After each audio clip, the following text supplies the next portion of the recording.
Jen. In 15 seconds or so, lights are going to go down. Walker music's going to start. Push it off. We got this.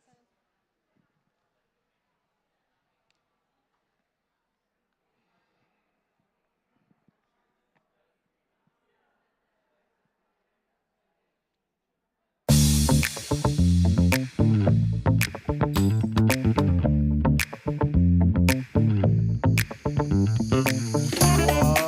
up, everybody?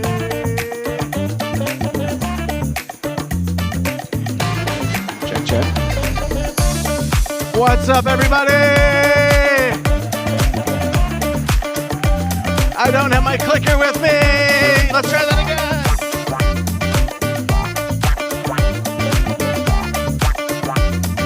Take two. Take two. What's up, everybody?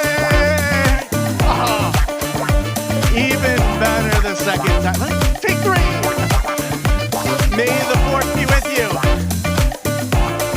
All of you who are raised Catholic like me inside, I want to say, and also with you. So, May 4th, 2012, I was at University of Michigan Hospital with my daughter. And it was right before her first birthday. So later in May was her birthday to turn 1. And so she had had heart issues through her whole first year of her life. And in January, we had tried to have a catheter procedure done on her heart that was unsuccessful. They found some major defects where she needed full open heart surgery. So May 4th, which I already loved because of Star Wars Day. As a child, Star Wars meant so much. It felt like when they scheduled that surgery that there was an omen that was very special for me, that the Force was with us as we went into surgery. She went into surgery. She came out successful. She's now 14 and starting to drive and involved in musicals and all sorts of other things. But to do an event like this on May 4th, this day that I have built up a collection of Star Wars toys for, is just so exciting. So thank you for being here. You know, a week ago Friday, I was speaking at Nicole Ball's mental wellness conference here in Traverse City. And you know, what's funny is I was talking about AI, and I had this whole thing about how AI, I was going to talk about my first love of AI being C-3PO. And so I had this out, and I had all of the Star Wars toys out, and I forgot to even reference it. So people told me they thought they were my emotional support toys. So, you know how many times I practiced, like, may the fourth be with you as my first line to remember to reference why this is here? Well, I'm so excited for this conference. You know, just so you know, we're not building private practices. You're like, oh, shit, I'm in the wrong place. No, you might be building a private practice because you want fame, because you want glory. Maybe you tore down the east wing of your house and you want to build a ballroom there. There's lots of reasons you may have started a private practice. Maybe you want to do it because you want to impact your community, because you want to help people, you want to give jobs, you want more time freedom. So you built a practice for a reason. Shout out just some of the actual reasons that maybe you started a practice. Impact, community, accessibility. What was that? Representation, yes. To be the boss, time freedom, yeah. So why does this matter? Sometimes we just say, oh, I built a practice to be successful, or I built it for these reasons. I want us to go behind that and say, okay, why do we want time freedom, for example? If that's one of the reasons that you started a practice, is it to be with aging parents? Is it to be around your kids more? Is it to push back on just this capitalistic narrative that we've been given that we have to work harder or we're not worth anything? But then what's behind that? Maybe we want to just see what we can do as humans. You know, that we've got 80 to 100 years on this planet. We want to see, like, what can we actually do in this experience? What does deeper love and connection look like? See, sometimes when we talk about business, we forget the why behind the why behind the why. So I want to give you just a second to just think to yourself, to be grounded here, to be centered, and to think, okay, my first level might be time freedom. Why that? And then why does that matter? Why does it matter to have more time with my parents? So, unlike many conferences that build the hype and then keep it going the whole time, we're going to just play with your emotions a little bit here. So I want you to just take some deep breaths, think about why you have your business, and then we'll have a chance to share with some people around you. So take just a minute to think through that, and then we'll go to the next slide.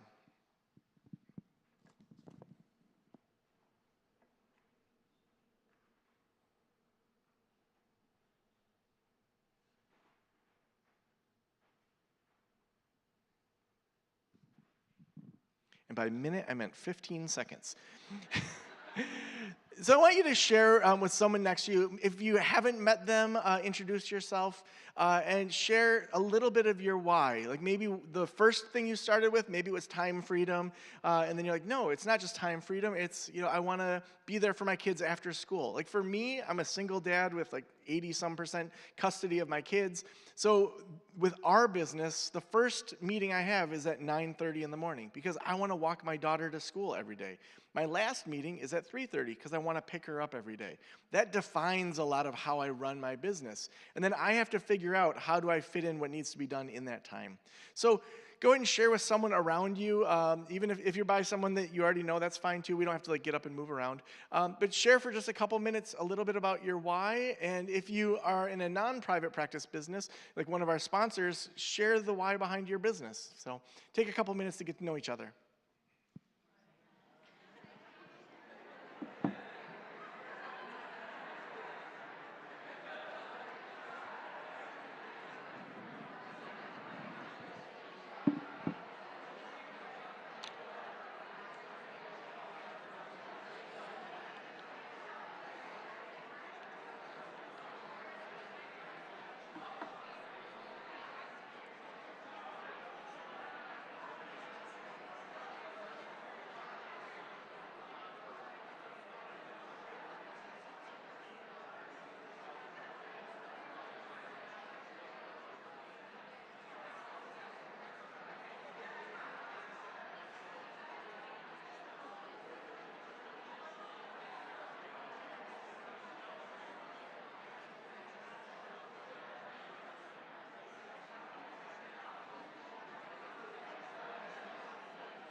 About one more minute.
All right. Well, before Clap once if you can hear me. Clap twice if you can hear me. Clap 3 times if you can hear me. Now, give me a round of applause. No, just kidding. Before we dig into kind of the other things that we're going to talk about in this opening session, I want to just go over a couple logistics. So the sculpture court where you came in, that's where most of our breaks are going to occur. That's where all the food is going to occur. You may have walked past, you did walk past the bathrooms. You didn't probably walk past them because they don't move. But the bathrooms are between here and there. There's some bathrooms right there. So there's also water fountains throughout. We want to encourage you to use your water bottles. So in Michigan, water issues are a really big deal. Our aquifer of fresh water is really being challenged and sent not just around the nation, but around the world. And so we chose intentionally not to do as many like water bottles that are disposable, just from an environmental impact for things that matter to us here in the Great Lakes state. So if you can just use those water bottles to have our awesome pure Michigan water, feel free to use those water bottles throughout the whole conference. Also, we're going to have coffee, tea, snacks throughout the whole day. So if you get hangry, you shouldn't. So go out there, leave. Literally, if you find yourself getting like hangry, get up, go get a snack, come back. Also, when we do the breakout discussions, and I'll talk a little bit more about that as we go into them, those are going to be throughout. We have a great map that's outside, so if you're facilitating one of those, I would recommend that you maybe go find that spot today so you know where that's at if you haven't done that already. Or if you know you're going to go someplace, maybe just during one of the breaks, kind of go through the art gallery, figure out where that's at. We have a couple that are in here, one that's over here, and then the rest are kind of throughout the art gallery in different spots.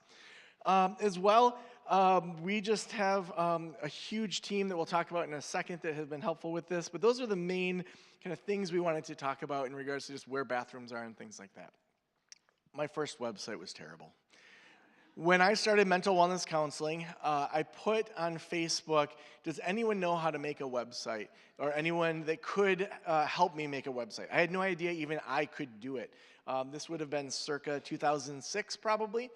And there was this free Microsoft service where you could start a website through it. And so this top one from Mental Wellness Counseling, all of that white space was white words that said like angry kids, couples. Like I just packed all the keywords I could into that white space. Google flagged it, didn't like that. And then after that, I had a website that's kind of underneath there. And Nicole pointed out that this couch looks near identical to the couch that was there. And I thought I was super witty saying, like, what are you going to say on the couch? And then I actually hired a website designer to make the mental wellness counseling website.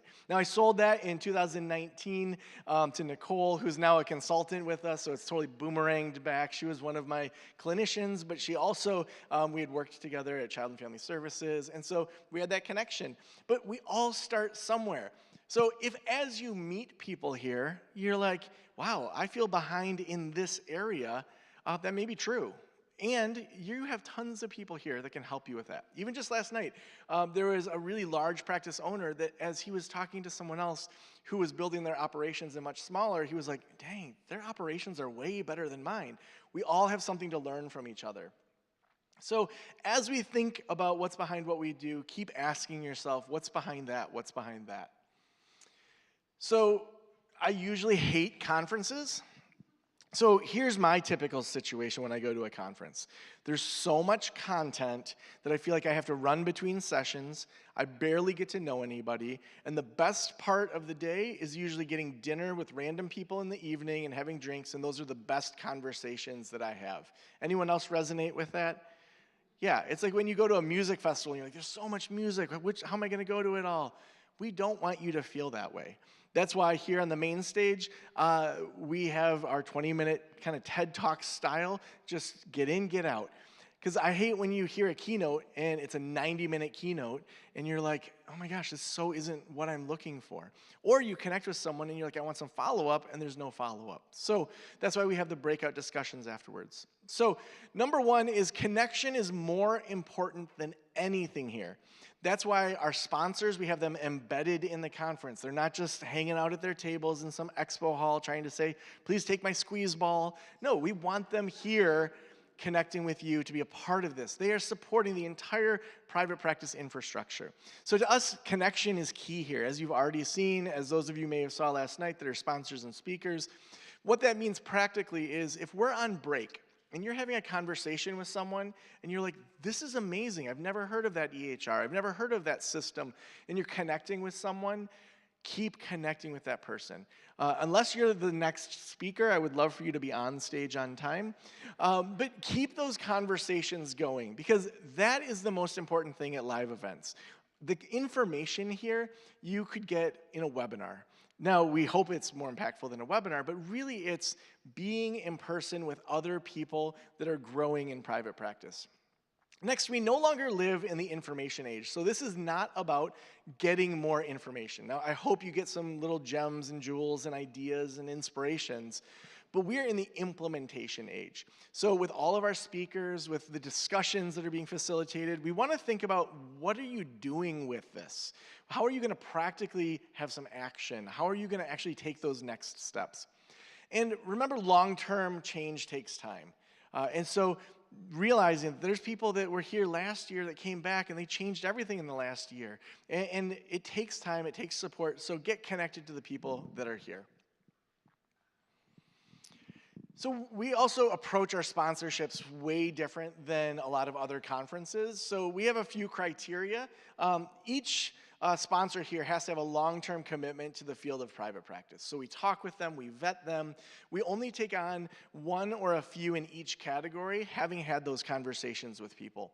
Because to me, it's annoying to say, here's the 10 best fill in the blank for the category, and it's like, are all 10 of them the best, or would it be easier to just have one or maybe two in each category? Next, they need to support practices with honesty, value, and innovation, and most important, they have to be fun to be around. So I want to introduce you to some of my friends that have helped put this on. So first, I want to point out Rick and Mary Ellen Sanok, my parents in the top there. And then also Susan and Steve Wood, who are Claire, my partner's parents. You're going to see them around here volunteering, helping direct. I know that Susan is here right now, so give it up for Susan wherever Susan's at. Also, we have Sam, Jen, Sarah, and Naranda. These four ladies are so much better at organization than I am. Any of you who went to one of my earlier conferences will see a difference between then and now because of them. So give it up for the four of them.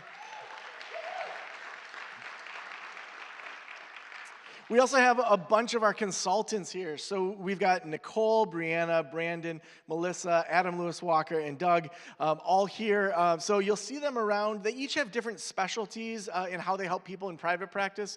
So if you have questions, just find one of them. And if they don't know the answer, they'll point you to one of the other consultants. So it's a chance to get some free consulting from people to just ask questions and really kind of work on your practice a little bit. So I'm going to talk with you about each of our sponsors, and we're going to have them actually stand up. But before we do that, I want you to think about 3 pains in your practice. So is it, so this is something I often do in consulting. We do our love-hate list, where it'll be, what are the things you love doing? What are the things you hate doing? And the things you love, should you be doing those things? So I want you to just think of for a second about, how's your bookkeeping? How's your front desk user experience? How's your EHR? How are all the things that it takes to run your practice, and where are the gaps? And so I'm going to introduce you to each of our sponsors. They're going to stand up. We're going to raise the lights up a little bit so you can see them, so you can really get a good idea of, okay, I want to talk to them about this pain that I'm dealing with and see if they might help. So we're going to raise the lights up so that first we can have our Headway staff go ahead and stand up. Headway awesome. So Headway is awesome. They help with credentialing, insurance claims. Many of you have been following my journey with Great Lakes Online Counseling, a practice I'm starting from scratch publicly. I'm using Headway because it's so easy to get the billing going. So thank you so much for co-hosting this with us, Headway.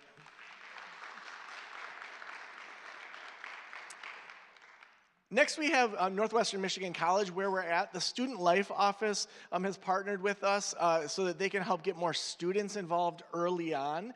So people that are getting their associates, bachelor's, and master's level. I know that we have Tate from the Student Life Office that's here. I'm not sure if Tate's in here yet. She might be doing. There's Tate over there from the Student Life Office. Welcome, glad you're here. So thanks for co-hosting this with us as well. So give it up for them. All right. Anyone here think you might buy or sell a practice in the next 15 years? Okay, Daniel King, those are all your potential clients. So Daniel back here helps people buy and sell practices. So if that's something that you want to think through and just like say, well, like, what would that look like? Daniel, what do you look for when you're buying a practice, when you're working with investors? Or I might want to buy a practice. Find Daniel, talk to Daniel about that. Thanks, Daniel. Next, we have a finer framework. We've got Molly here, which helps with multi-state licensing. Anyone thinking about expanding into other states? Go ahead and stand up, Molly. There we go, right there. So meet her, meet our friend Molly. All right. Next, we have Maya, who with Brexy works on intakes, the intake process, making sure that that flows well. Go ahead and stand up. There you go. Awesome. Next up, we have Practice Vital. So we've got Tori, who helps with really like the actionable data of just what's going on in the practice, making sense of it. I know I like data, but making sense of it and getting it is really hard. Tori, where are you at? Go ahead and stand up. Oh, there's Tori. Thank you for sponsoring. Next, we have Carla. So Carla's a fractional CFO. Carla's over here. So if you want to get some action kind of in regards to your money, thinking through some strategy, she's so good with that. And it's fractional, which is nice that you're not having to pay for a full CFO. So thank you. Next, we have Di, who flew in from South Africa. Di, where are you at? Di has a virtual assistant company. So I actually brought on one of her virtual assistants for Great Lakes Online Counseling. And it's just amazing how 10 hours a week, it's like I can just step back and just pass things off to that assistant. So if you're looking for a virtual assistant, connect with Di. All right, we have Kristen, who's up next. So if you're looking for hiring anyone here thinking about hiring in the next year? All right, you got a couple potential leads there. So have conversations with Kristen about what is good hiring. Like, is it worth it for you to do that? I know I accidentally spent an extra $1,000 on LinkedIn trying to do hiring. I thought I was doing $100 a week, and it was per day, and then I didn't pay attention to it. And then I came back and was like, hooah, holy crap. So I could have just hired her to find somebody. All right, so thank you for that. Arya, we've got Justin. So Arya helps with credentialing, billing, back office operations right over here. So anyone do billing in your life at all? Any billing in the practice? Well, if you aren't, you should make money. Talk to Justin about that. Any questions there? We've got Alan. Alan, go ahead and stand up. Alan is our go-to CPA. So anyone here file taxes? Oh, you need to help them file taxes. They're like back taxes. Oh my gosh. All right, so if you have tax questions, if you're in trouble with the IRS, Alan will solve that all for you while you're here. All right. Next, we have Practice Solutions. We have Jeremy Zug. So Jeremy Zug, he and Catherine started Practice Solutions. When he and I were at the mental health marketing conference, I saw this mannequin and was like yelled across the food court, like, Jeremy, you have to come stand by this mannequin, it's you. And I did check with him to see if he would be up for the embarrassment of that photo. I just want that to be my screensaver. But if you need help with billing, if you're running that through your office, also if you need to train people in your office to do billing, they do such a great job with that. So if you have any back billing that are problems, go find Jeremy. He'll sort it out just like the back taxes situation. All right, we've got Nate here, who is from Navigator Bookkeeping. So you've got a CFO, then you got your CPA, and you got to have someone look at it. And so then you got your bookkeeping. So if you want to pay attention to your money, if you're like confused with QuickBooks or any of that, connect with Nate. He'll help you out with that. Also, we have Brent here from TheraSAS, which is a CRM specific for private practices. So CRMs, keeping track of all that's going on with your clients and keeping up with just like all the client retention and how they're being communicated with can get so confusing. So if you aren't doing that, have a conversation of what that might look like with Brent. Thank you. Up next, we have John David Gardner, who's going to be speaking this afternoon. I know he might not be here yet because I think he may have had some court stuff. But if you're looking for an attorney to make sure you're doing things right, he's an employment law attorney. And you'll definitely want to make his session, but pick his brain as well. He'll be around this afternoon. Next we have Valiant, which is a behavioral health only EHR with AI-powered documentation. So Micah, go ahead and stand up. Are you here? He'll be here later? Okay, he'll be here later. So thanks to Valiant. You can clap for someone that's not here. Also, we've got Breezy Notes, which is a streamlined, user-friendly EHR as well. So if you're thinking EHRs, maybe you're frustrated with your current EHR, make sure you connect with Lance and Paul. They can talk EHR stuff to you all day. So thank you so much for sponsoring that. And DeWitt has Oasis, which uses AI operating systems, admin tasks, and also uses wearable data, which is so cool. So if you're looking at kind of upgrading your tech, make sure you connect with DeWitt in the back there. And then literally on Thursday of last week, I interviewed the founders of Journey Clinical for the podcast. So they help clinicians partner with ketamine psychiatrists and doctors to be able to be trained to do that appropriately, legally, under the FDA. And after that podcast, they're like, can we sponsor? And I'm like, my team is going to kill me. But I checked with them, and they were like, we can have them be a lunch sponsor, but you won't see them in any of the print material. But we have Tyson here, where's Tyson at? Tyson in the back there. So if you're looking at stepping into that psychedelic-assisted therapy, you want to have your therapist trained in that. You might even have psychiatrists within your practice where that could be a new revenue stream. Definitely connect with Tyson. And then lastly, we have Thrizer. Thrizer helps you when you're billing out of network or private pay. And so it helps with that automation. They weren't able to be here. But give it up for all of our sponsors.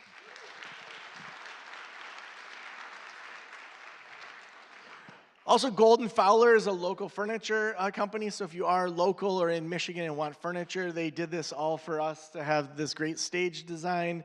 Also, Higher Grounds Coffee has ethical, fair trade coffee. So let's give them all a round of applause, too. So as we enter into this conference, it can feel like we have all this time ahead of us. But we've only got 2 days. And, even who we are right now is going to be different than if this exact group was here next year. So I want to really encourage you to be off your phones if at all possible. Like, do your best to not be keeping up with your staff back home unless you have to really be as fully present here as possible. Because you never know if that next cup of coffee with someone could be the next breakthrough for you or for them or for both of you. We're going to meet 3 ladies later on that met through our programs that now have quite a robust friendship. And that can happen through these events, that you can find your next best friend here. You could find your next business partner here. You could find your next big idea. You could find a joint venture or collaboration. Even last night at the sponsor and speaker dinner, hearing the sponsors talk to each other about them collaborating on different ways to both expand and help private practice more, that's what we want here. So I am ready to kick this thing off and kick myself off the stage. So up next we have Rebecca Resnick, who I'm so excited is going to be talking about growing a fee-for-service practice. Rebecca, welcome to the stage. Give it up for Rebecca.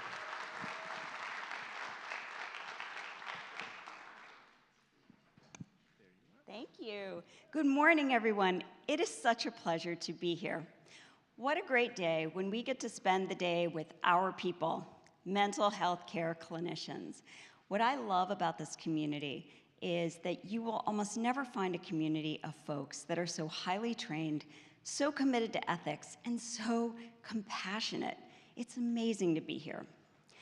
The problem, of course, is that because we're compassionate, sometimes people take a little advantage of our compassion. And we want to help people. We're empathetic, we're compassionate, we're good people. And so we take insurance.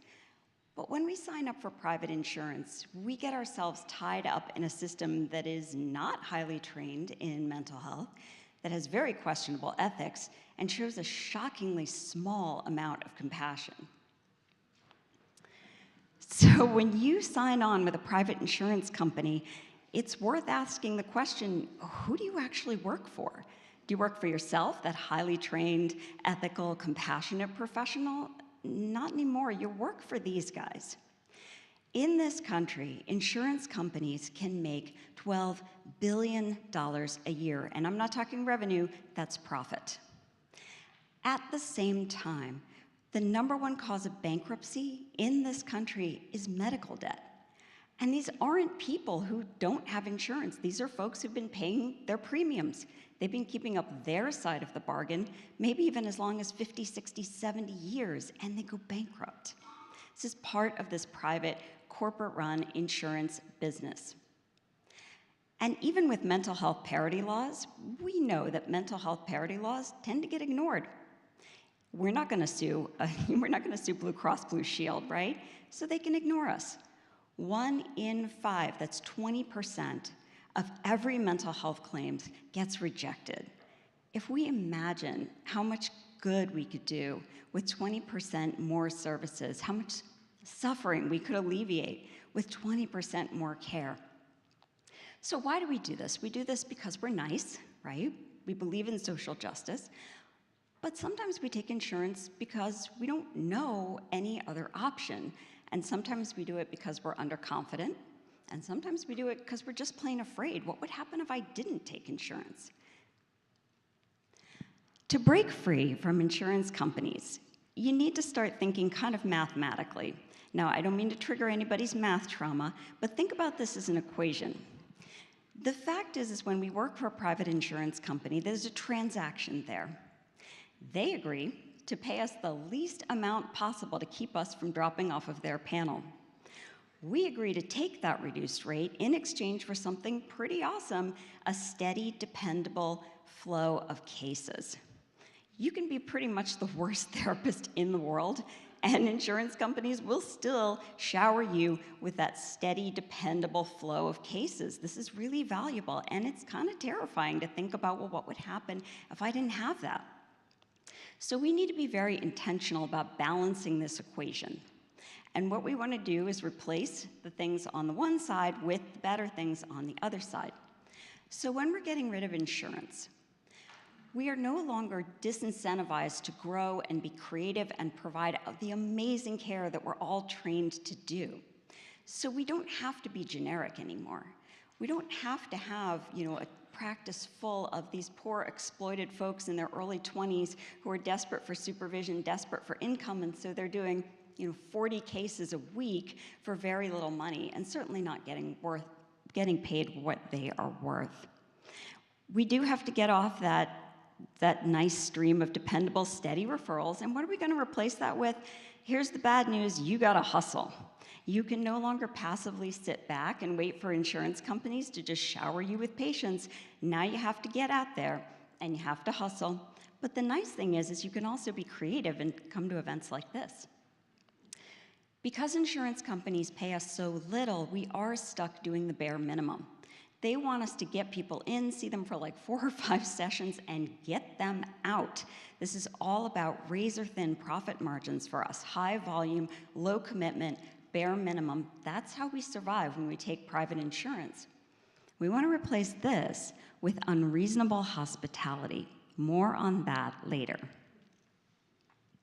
So I would invite you, if you are breaking free from insurance companies, to think of yourself as joining the transformational economy. If you've read The Experience Economy by Joseph Pine, and I highly recommend that you do, he talks about how this country went from a commodities-based economy to a service-based economy, knowledge-based economy, experience economy. Well, here we are now. We are in the transformation economy. This is the magic that we do. Everyone who comes to see us wants to transform. They want to go from suffering and struggling and not achieving their potential to thriving. We are uniquely positioned to be leaders in this transformational economy. Let's talk about how we do that. In order to really break free from insurance, remember I said you gotta hustle. Well, you gotta hustle in specific ways. First off, you have to be extremely intentional about everything you're doing. Remember, you can't do the bare minimum anymore. You can't do generic service. It's time to be really intentional about how do we help people transform? How do we create this amazing experience for them, this life-changing experience? Every single choice we make, from how easy is it to find our website, to who are we going to network with, these are all very intentional. Strategic. This is our long-term plan, the view from 500 feet. When we're strategic, we have our eyes on a particular goal. We're going to begin with the end in mind, as Stephen Covey reminds us. This is our master plan for how we are going to create a business that does well financially by doing good. Tactics. Tactics are the what? Tactics are the verbs. Tactics are the actual things that you are going to do to achieve your strategy. More on that later. Now, you may be saying at this point, Rebecca, this is a little much. This seems aggressive. What I really want is a practice that grows naturally and organically. And I know lots of people who grew their practice naturally and organically. Can't I do that too? Sure.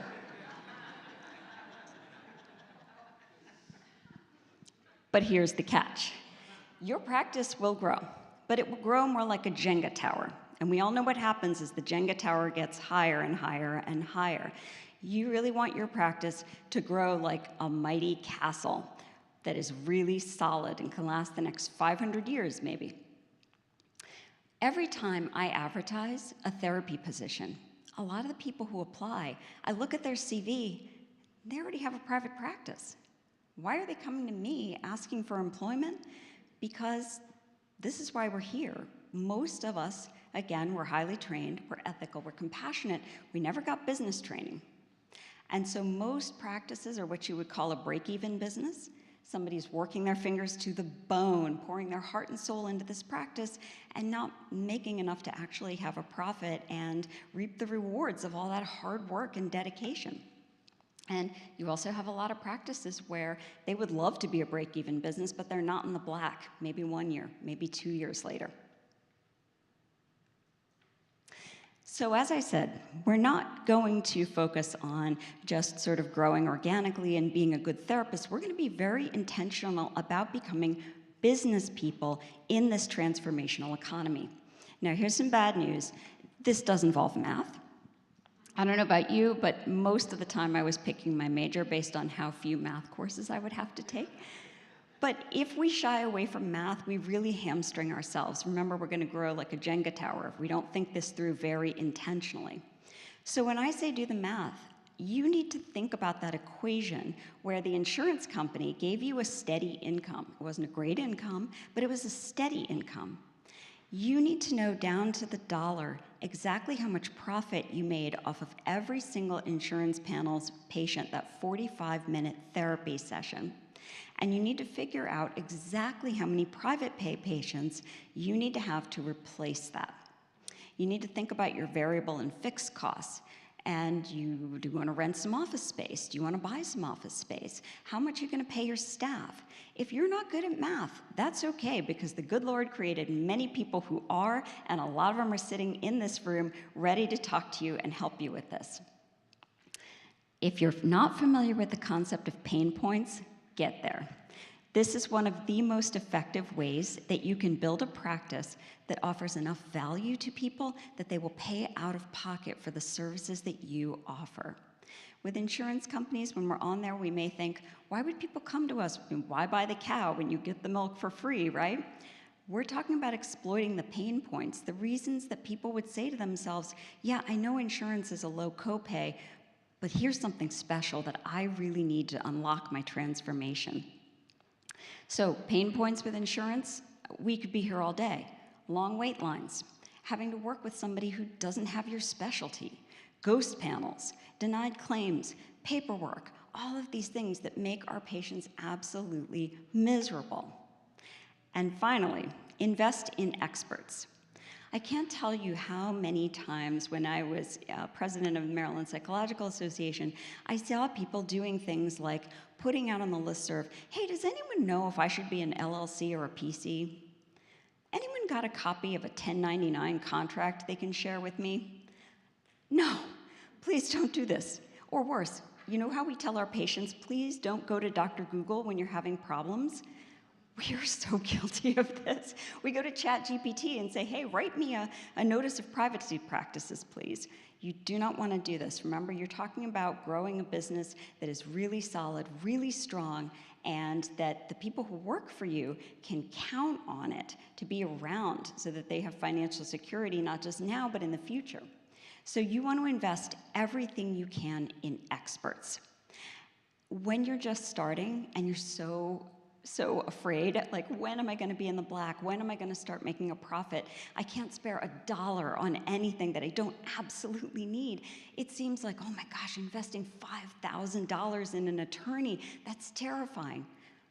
But it's a hell of a lot better than investing $10,000 to protect yourself from a lawsuit. So a stitch in time saves 9. Remember I told you I was going to tell you about unreasonable hospitality. And I took this from the title of a book by entrepreneur and restaurateur Will Guidara. Fantastic read if you haven't read it. Once we no longer take insurance, people want to get what they pay for. They want an experience. They want that transformation. And so we need to go from sort of bare minimum, get them in, get them out, to unreasonable hospitality. How do we make this amazing for them? From that very first time they click on our website, to the very last touch with us, that very last goodbye and good luck, no hands, ma, I'm out of here. Disney does this almost better than anybody in the world. I have spent thousands of dollars to have my sons stand in a room next to a sweaty teenager in a mouse suit. And look at the joy on my son's face. This was worth every penny to me. This memory is absolutely priceless. Why? Because Disney creates unreasonable, though expensive, hospitality. That Disney magic is something we can use and think about in our practice too, although the rides aren't as fun. Now remember, we talked about being intentional, we talked about being strategic, we talked about being tactical. We have to be strategic about replacing the referrals that we lose when we get off of insurance.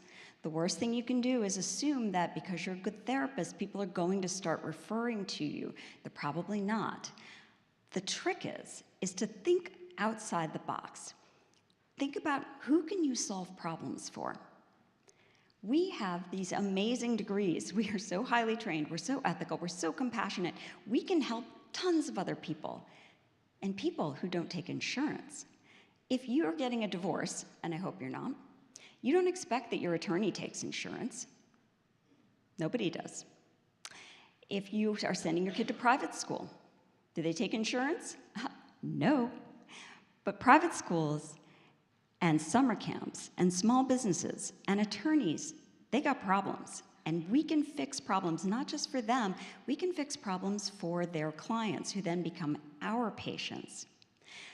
Don't forget about your fellow therapists. Speech pathologists, OTs, PTs, elder care specialists. Now, these folks may take insurance, but remember those pain points. If I'm a speech pathologist and I have a kid who's crashing and burning and they desperately need to see a therapist or have some psych testing, and the local hospital has a wait list of 6 months to a year, there's a pain point. Can any of you in this room take care of that pain point, get them in less than 2 weeks and knock it out of the park? Absolutely, you can. The other piece of being strategic is you have to have your strategic skills. And this is why we're here today. And this is why we have these great set of sponsors and vendors who are here to help us develop these skills. Networking is something a lot of people say they don't like. They don't like to do it. And I didn't like it at the beginning either. Think of networking as a skill. You don't have to be good at it yet, but if you keep in mind that growth mindset, you can learn to network, and you can maybe even learn to have fun while you're networking. Branding is absolutely essential if you are going to found a fee-for-service practice. Most therapy practices are cringingly generic. I was joking with my friend Elizabeth out this in the airport about how it seems like every practice has a picture of a pile of rocks, or pictures of flowers if it's, a cis female's website, or a mountain if it's a guy and he wants to look really phallic. There's a lot of generic therapy out there. How can you find your way to create a brand that fits your vibe? Do you want to be more, God's mad. Do you want to be more new age in your practice's vibe? Do you want to be very social justice focused like Candace? Do you want to be actually kind of clinical and nerdy like me in my practice? Finding your brand is hugely important when you're contemplating breaking free. And marketing and budgeting, these are things that many wonderful people actually have degrees in. You can read a bunch of business books, or even faster, you can actually hire someone to make sure that your marketing and your budgeting are not only ethical, but sustainable for long-term growth. Now remember I said we would get too tactical. This is the what. This is how we actually do things on a day-to-day basis so that our business does well financially and does good in the world. That's the goal. So first off, you are not going to hire the cheapest possible, lowest skilled people who will put up with very low reimbursement rates and work for 40 hours a week. Get rid of that mindset. Thinking about the book Radical Candor, they talk about rock star employees. A rock star employee is somebody who is fantastic, somebody who's always learning and growing, somebody who is going to really increase the prestige of your practice by helping your patients not just get well, but transform and really achieve their goals. You're looking for rock stars. And I do say employees. Why not contractors? Because a contractor is in business for themselves. When you're thinking about a fee-for-service practice, you don't want people who are going to come in, spend 6 months getting full, and then leave and take that caseload with them. You want people who you're going to invest in, and they're going to invest in you, and these are employees. Some of the people I work with have been with me for over 10 years, and I pray every day that they're with me over 20 and maybe even 30 years. The greatest thing about rock stars as well is that they can build up service lines. More on that later. Always be counting. Say it again, always be counting. As a business owner, you should know exactly how much is in your bank account, how much you profit off of every service you provide. How much can you afford to pay your employees? Can you afford to give them a raise when they ask for it? How much do you need to invest back in the business to ensure long-term growth?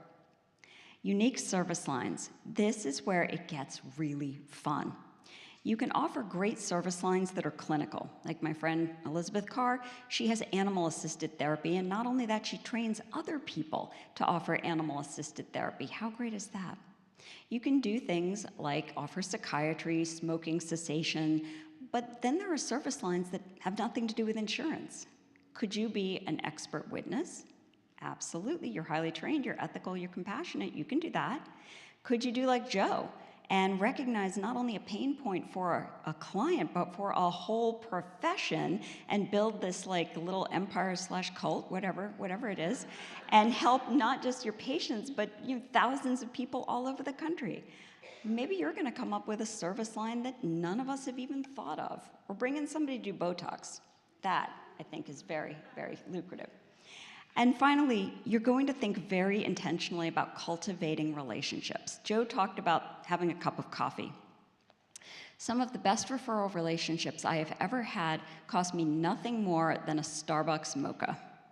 You sit down with somebody and you form a relationship that could make thousands of dollars for both of you over the next 20 years.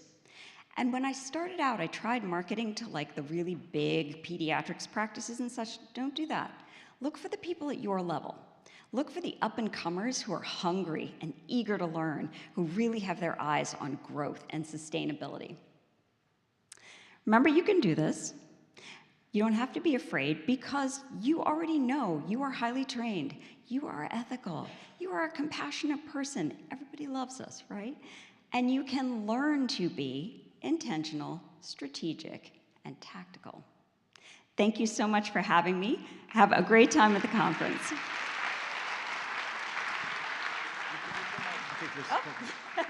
It'd be nice if I gave you the clicker.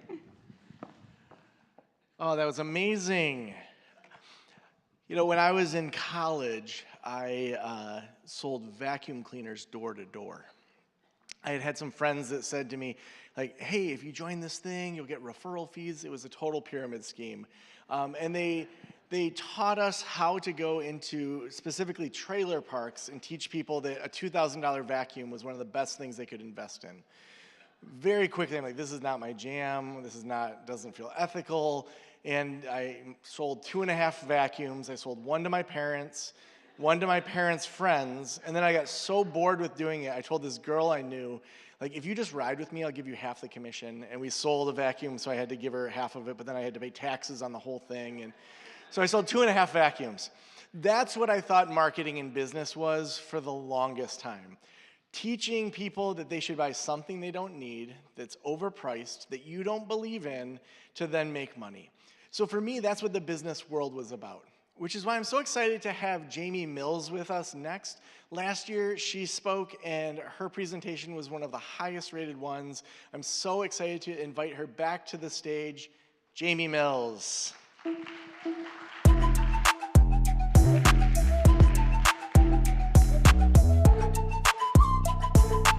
Hello, everybody. Thank you, Joe and his team, for having me today. I'm so excited to be back. I have titled my presentation, Market Like a Boss, Marketing Strategies for Modern Day Private Practice. And now you might be thinking, why did she use that as her headshot? Okay, so that was my first ever headshot back in 2020 when I started my solo practice. It was actually on my best friend, in my best friend's living room. She's sitting right here, thank you, Taylor. Very highly edited. She was teaching me how to pose. I was feeling really sassy, just opened my solo practice. The ring light, when those were in too. But back in 2020, that worked. This headshot worked. Calls ringing, phones ringing off the hook, wait list for days. It set it and forget it. That was the only picture I used. And so my point is that worked back then, it wouldn't work today. My picture, my Psychology Today profile, my website, it would get easily overlooked and onto the next one, the actual professional, well-done photo. So I wanna go over some strategies today that will help. Let me make sure I got my clicker good. Okay, cool. So before I get started, a little bit about me. I own Liberty, oh, the screen's right here. Forgot about that. I own Liberty Mental Health. I started a solo practice in 2020, and then a group practice starting in 2022 is when I had my first hires. And today we have 2 locations, over 30 therapists now. I hired a few after I made this presentation, and they have consistently full caseloads. And so something I pride myself on with my practice is that if you come here and work, you will have a caseload. You will be financially stable. And that's something that not every practice I encounter can say. The reality is clients have way more options these days. We've seen the big corporations advertising, even hospitals are hiring therapists. Doctor's offices right next door to my practice are hiring their own therapists. So everybody wants a piece of the mental health pie, but to me, I don't think anyone can do it like us. We know the vibe, the aesthetic, we know how to build rapport, so we still have a cutting edge, but we don't have the big marketing budgets, we don't have the marketing knowledge, so I'm here to help you love marketing a little bit more and also learn some really low-cost strategies. I'm not trying to sell you a program, to me, I don't pay thousands of dollars for marketing. With as big as my practice is, my marketing budget is under $300 a month. And that keeps everybody full and everybody happy.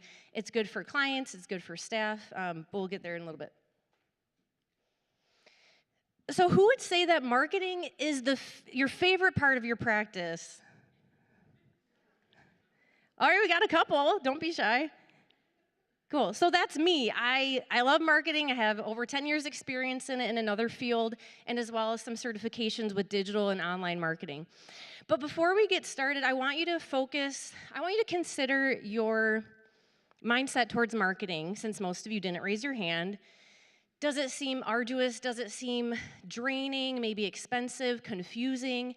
I want to encourage you to be open-minded to saying, I don't know how to do marketing, but I'm going to figure it out. It's too hard. Well, I'm going to learn. I'm going to get better. It's going to get easier. It really is a marathon, not a sprint. It's not a one-time thing, pay someone $10,000 to do my website and let it go and I'm good, because that's really not the reality of it. It really is, to me, the most important part of a business. Because if you don't have clients, you don't have revenue, you don't have a business. And so that also takes into account with keeping therapists full. If you can't keep them full with their caseload, they're going to be moving on to another practice, and you're going to lose them.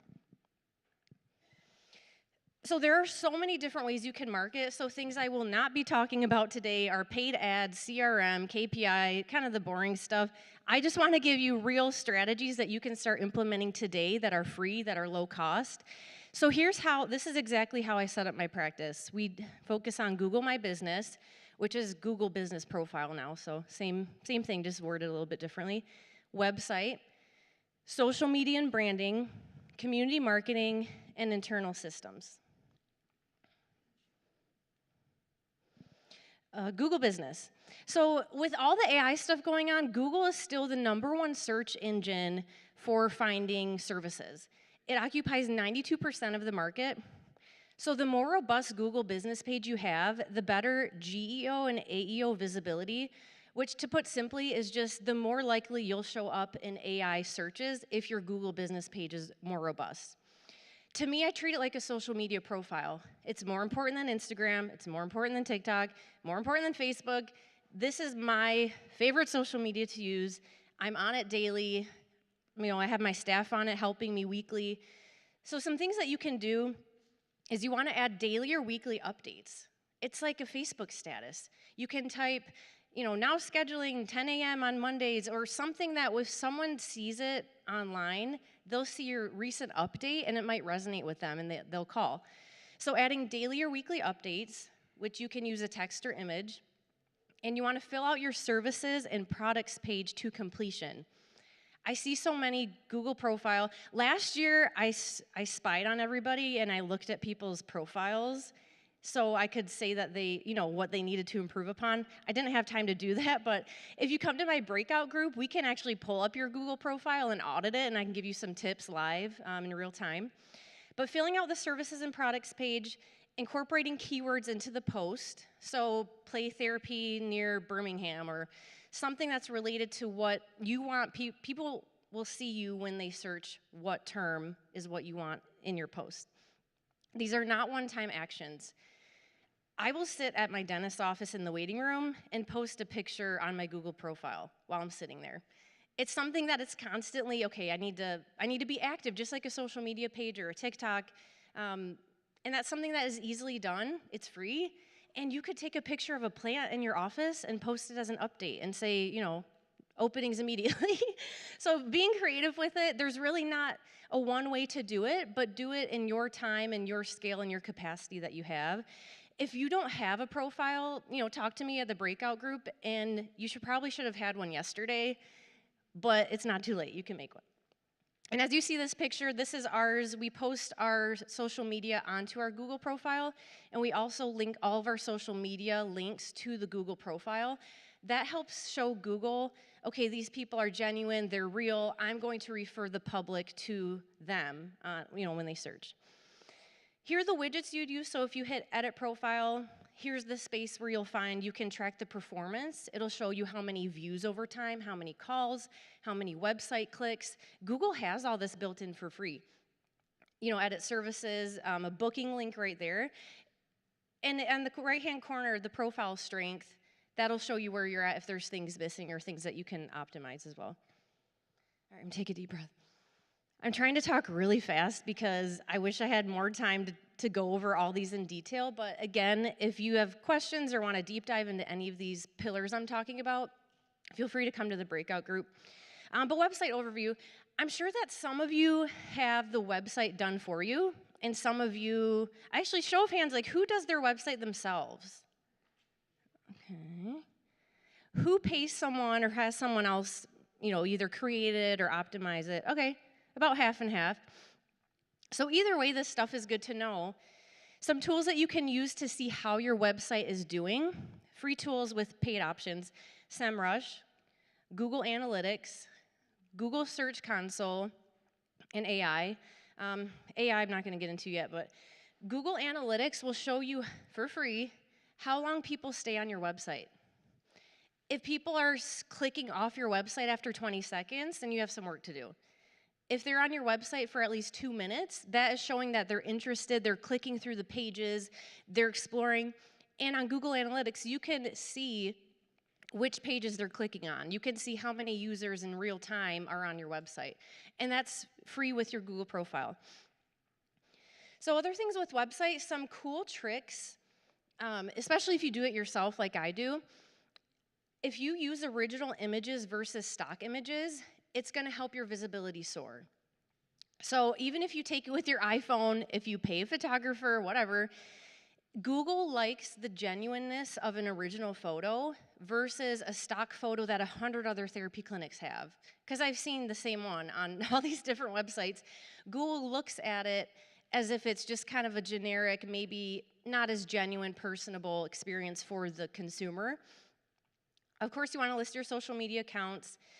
Deleting zombie pages, I'm kind of bouncing around these because I don't want to spend too much time on each one. Deleting zombie pages, so if you haven't had your website editor or yourself go through your website recently, you want to do that probably every quarter. You want to go delete old content, refresh pages, refresh the content, add a paragraph, add a different picture. Delete a page that maybe you had a therapist that left and you haven't deleted their bio yet because you think that it's going to help bring in clients, but really it's outdated and it needs to be deleted because Google will see if certain pages aren't being indexed or visited a lot, it'll actually work against you. So you want to really purge the clutter on your website if it's not relevant anymore.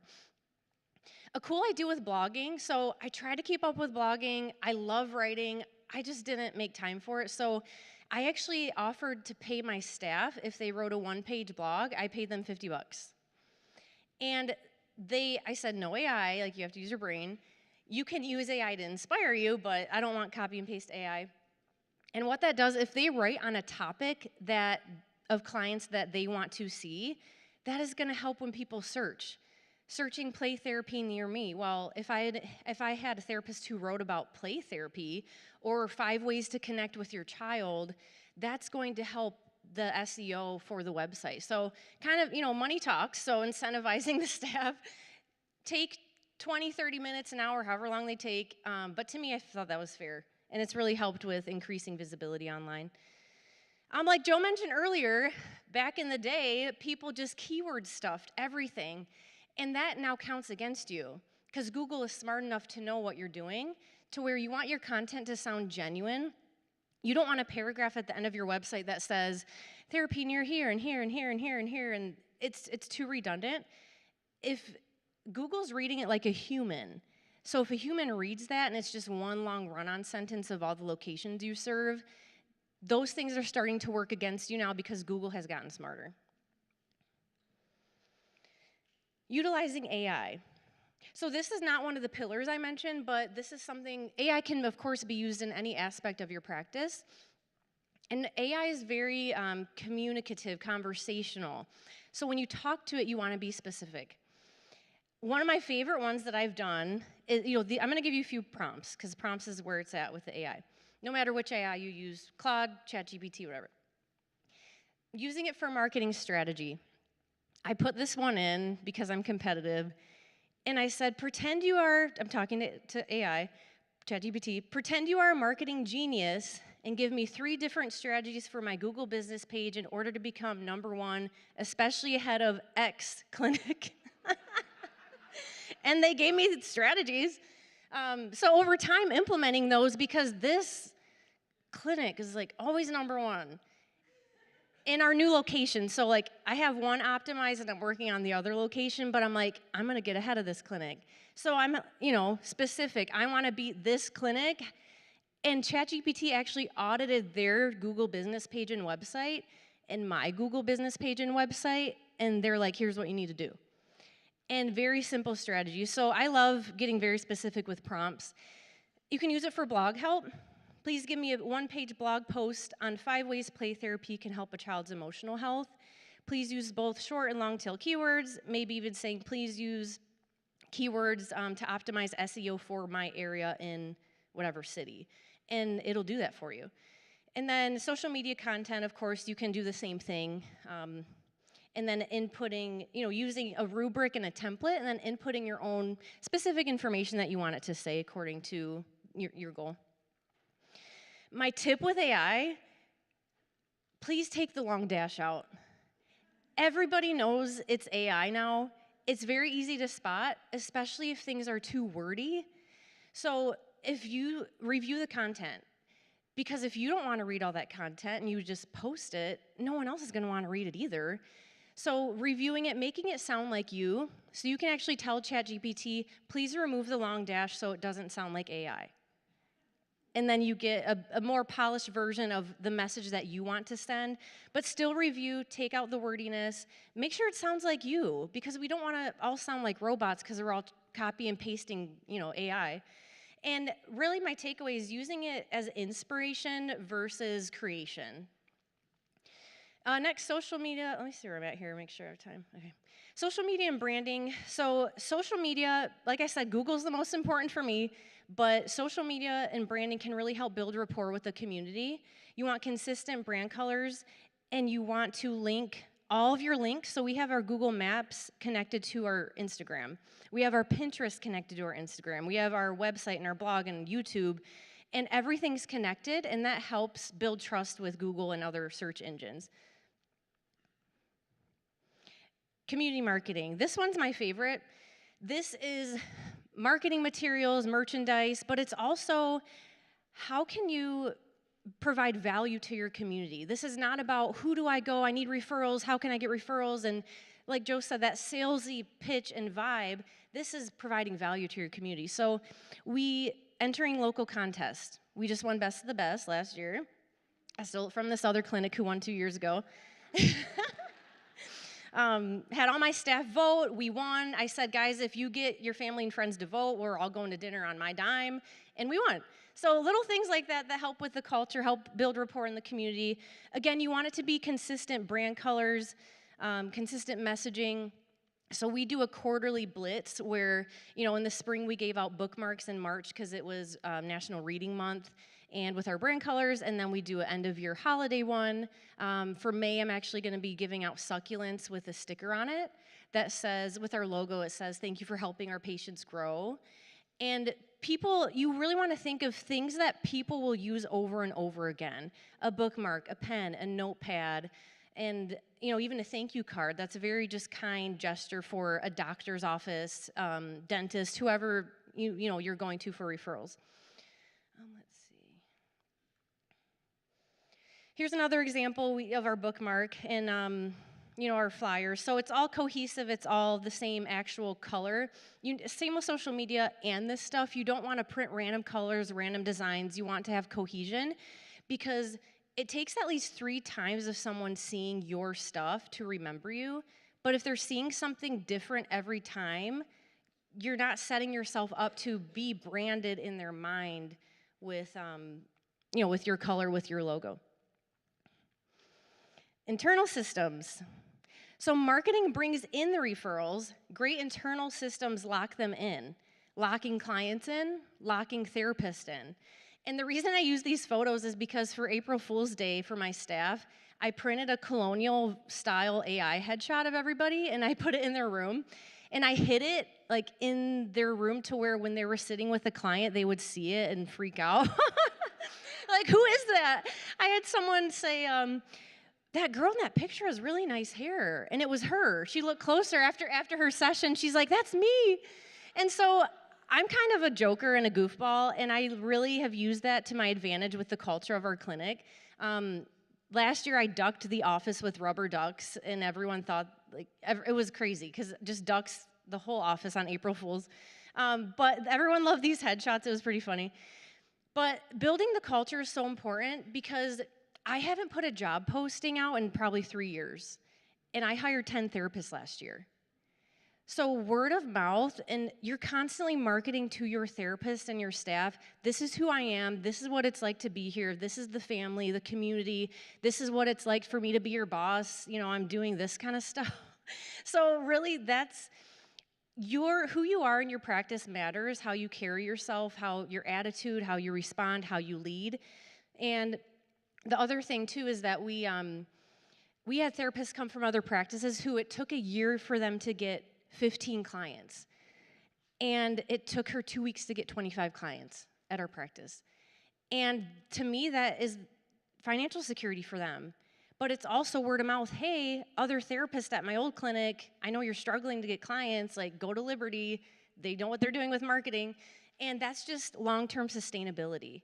And then this thing too that I brought out, which I'll go over a little bit more in the breakout group because there's a lot of goodies, but we do an onboarding gift for each staff member.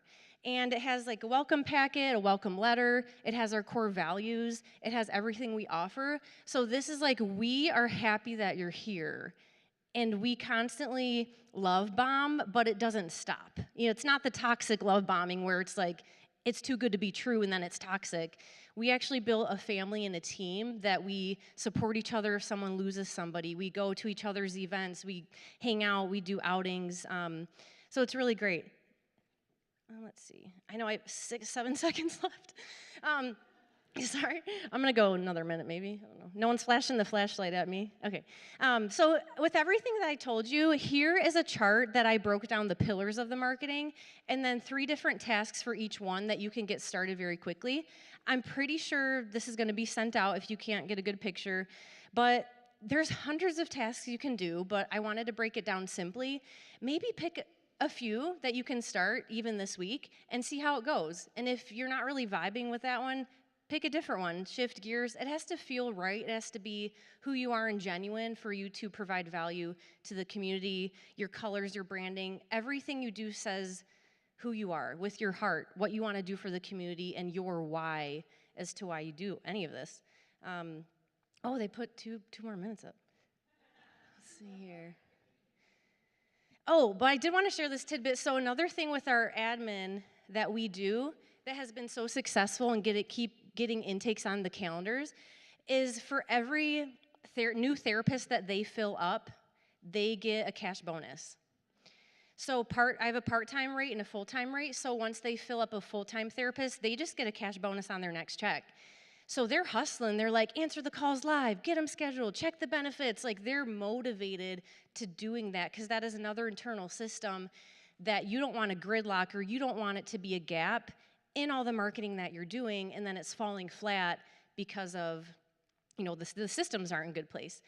And then 2, we just started using Practice Vital. So shout out to Tori. That has been amazing too because we can see the points where maybe clinicians aren't retaining clients as well. Maybe they have issues with rapport, maybe they have issues with communication, something that we need to address because I don't want to waste my marketing efforts and then clinicians are bleeding clients. So Practice Vital has been amazing to help just support clinicians reaching their goals and then help the clinic reach our goals as well to maintain sustainability. Yeah, so I don't do consulting right now. I love speaking, but if you want to connect with me, feel free to take a picture, talk to me after. You can just connect with me through our practice, which is Liberty Mental Health, and then I'll see some of you guys at the breakout group. Thank you.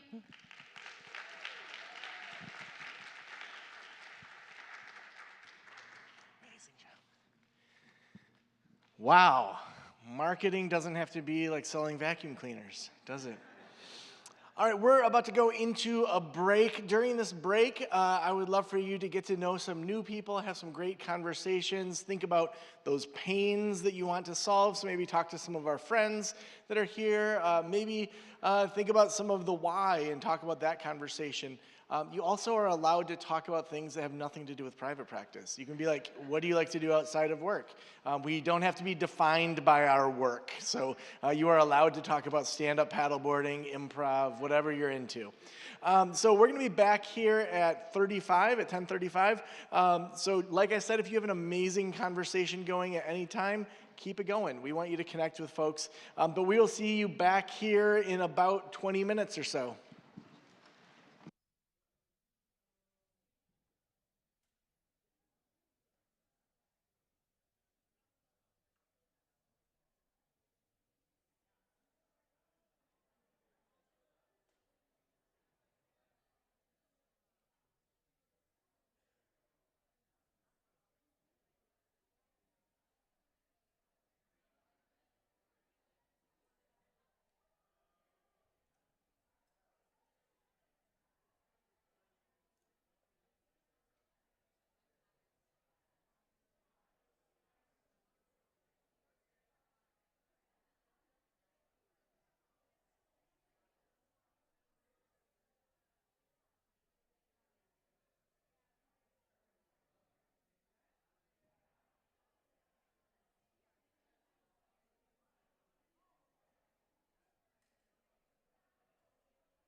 Welcome back from your break. Woo! Got a little more energy. We got that coffee kicking in, eh?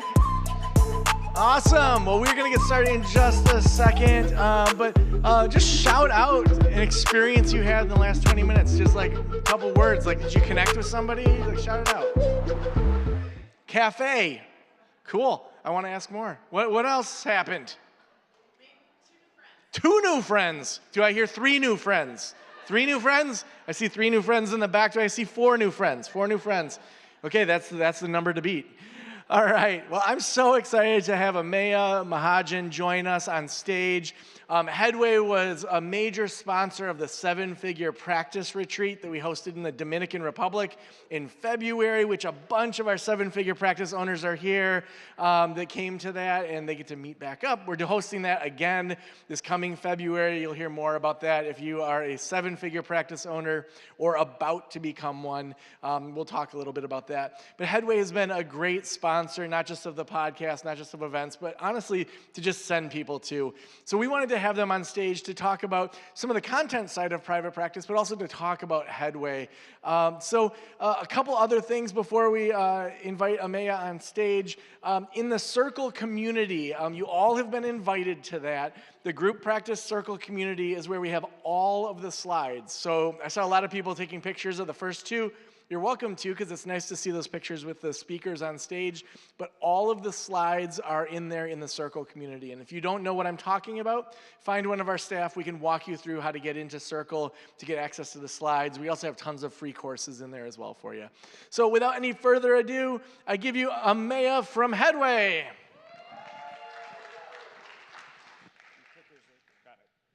Thanks, everyone.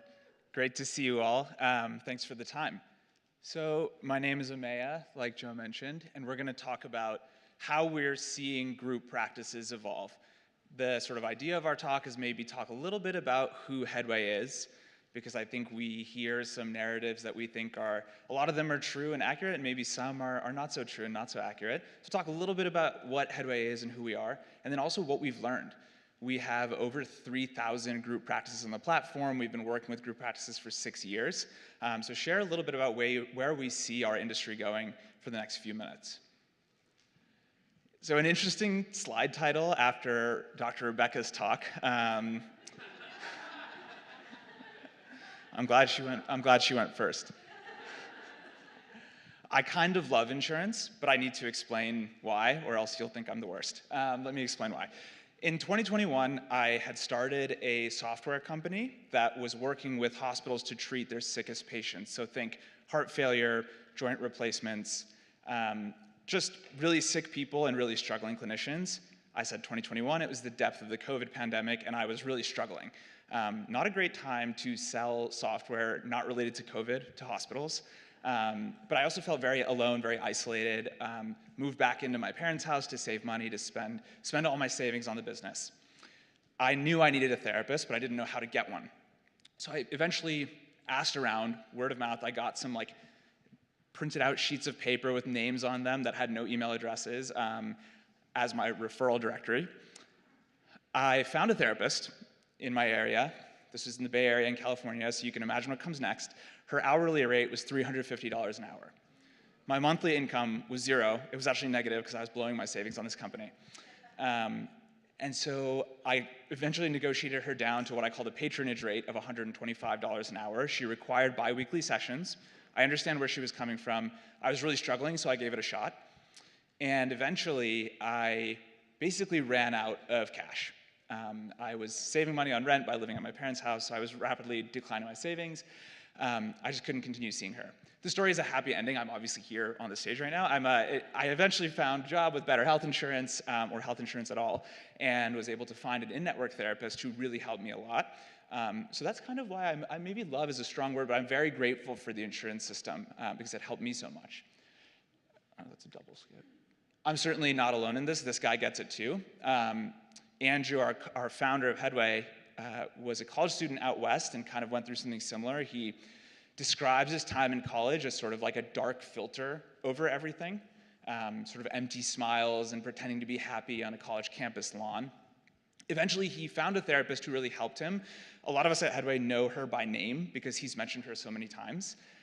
He moved to New York eventually and wanted to sort of recreate the feeling of having a great therapist who basically saved his life, which means finding a therapist who took his insurance.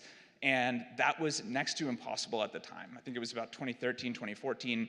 He hit ghost networks, providers who no longer accepted his insurance plan but were still listed. He hit dead ends, voicemail inboxes that were full, and sometimes he'll take screenshots of all of those dead ends that he hit, and he'll show it to the company as a sort of reminder of the status quo. The status quo is tons of barriers to just finding an in-network therapist. So this is kind of why Headway exists. So the idea behind Headway is those 1 in 4 Americans with a treatable mental health condition, we want them to find in-network affordable care. And if we do this right, they'll find care at the time that they need it at a price they can afford. That's the point of Headway. How this works, what are the actual mechanics behind this? Our model is being a practice partner for clinicians. Practice partner sounds really nice. What does that even mean? The way I think about this is we want to do all of the stuff that you folks went to school not to do. You went to school to provide care, to help people heal. You did not go to school to fill out the form the right way for the 12th payer you want to get credentialed with. Know the ins and outs of a CMS 1500. Know what all of the ERA status codes mean for your claims. We don't want you doing any of that. We want to do that stuff. And if we do those things for you, we start to turn a flywheel of more therapists providing more care, and that's what success looks like for us. More therapists, more care means more patients getting the help that they need. That's kind of the model behind Headway. If we do it right, we start to see it in the outcomes. So some of the things that we've seen is millions of patients doing millions of appointments, really great timeliness on care, and starting to see higher and higher third appointment retention, all the numbers that you would expect from that flywheel turning. Trying to make this even a little bit more vivid, talking through how this actually works. So 2 folks on this slide, Kendall and Nina, are the folks who own some of our payer relationships. I chose them specifically because they own and manage the BCBS Michigan relationship. So when you think about the folks who are advocating for clinicians by negotiating higher rates, that's these 2. Remy and Alexander are credentialing squad. So what they do is take the one intake form, apply to the payer on your behalf, fast track your credentialing so that, especially with delegated credentialing relationships, we can get you credentialed in a matter of days instead of months. I think Dr. Rebecca mentioned long wait times. A major symptom of that is the credentialing process. So again, another thing we don't want you to have to do, because if you're waiting on credentialing and checking statuses every day, you're not providing care. So let's take that out of the equation.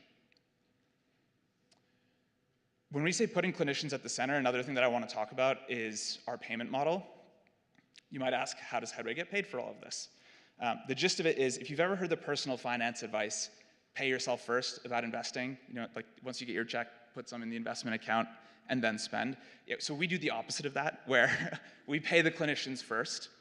We guarantee your payments on a biweekly basis, so you don't have to worry about when is my cash flow coming in, is my claim delayed, am I going to be impacted by this?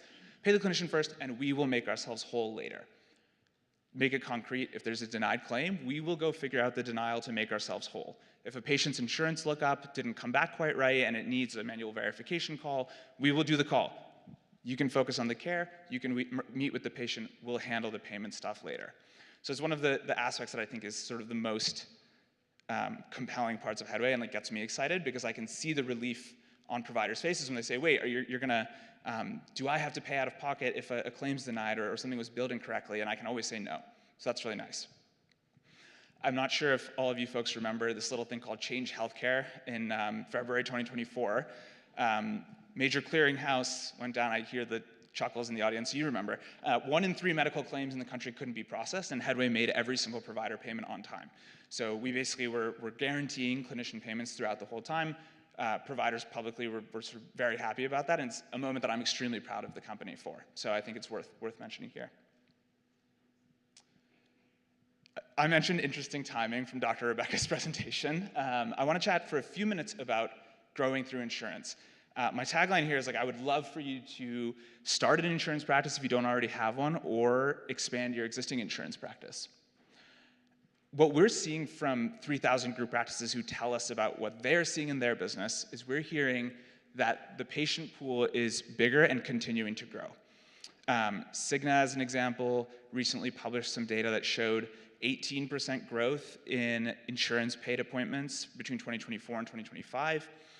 A healthcare data company called Trilliant just published refresh data showing that in 2024, there were more behavioral health visits paid for through insurance than primary care visits for the first time ever. A lot of this is being powered by insurance.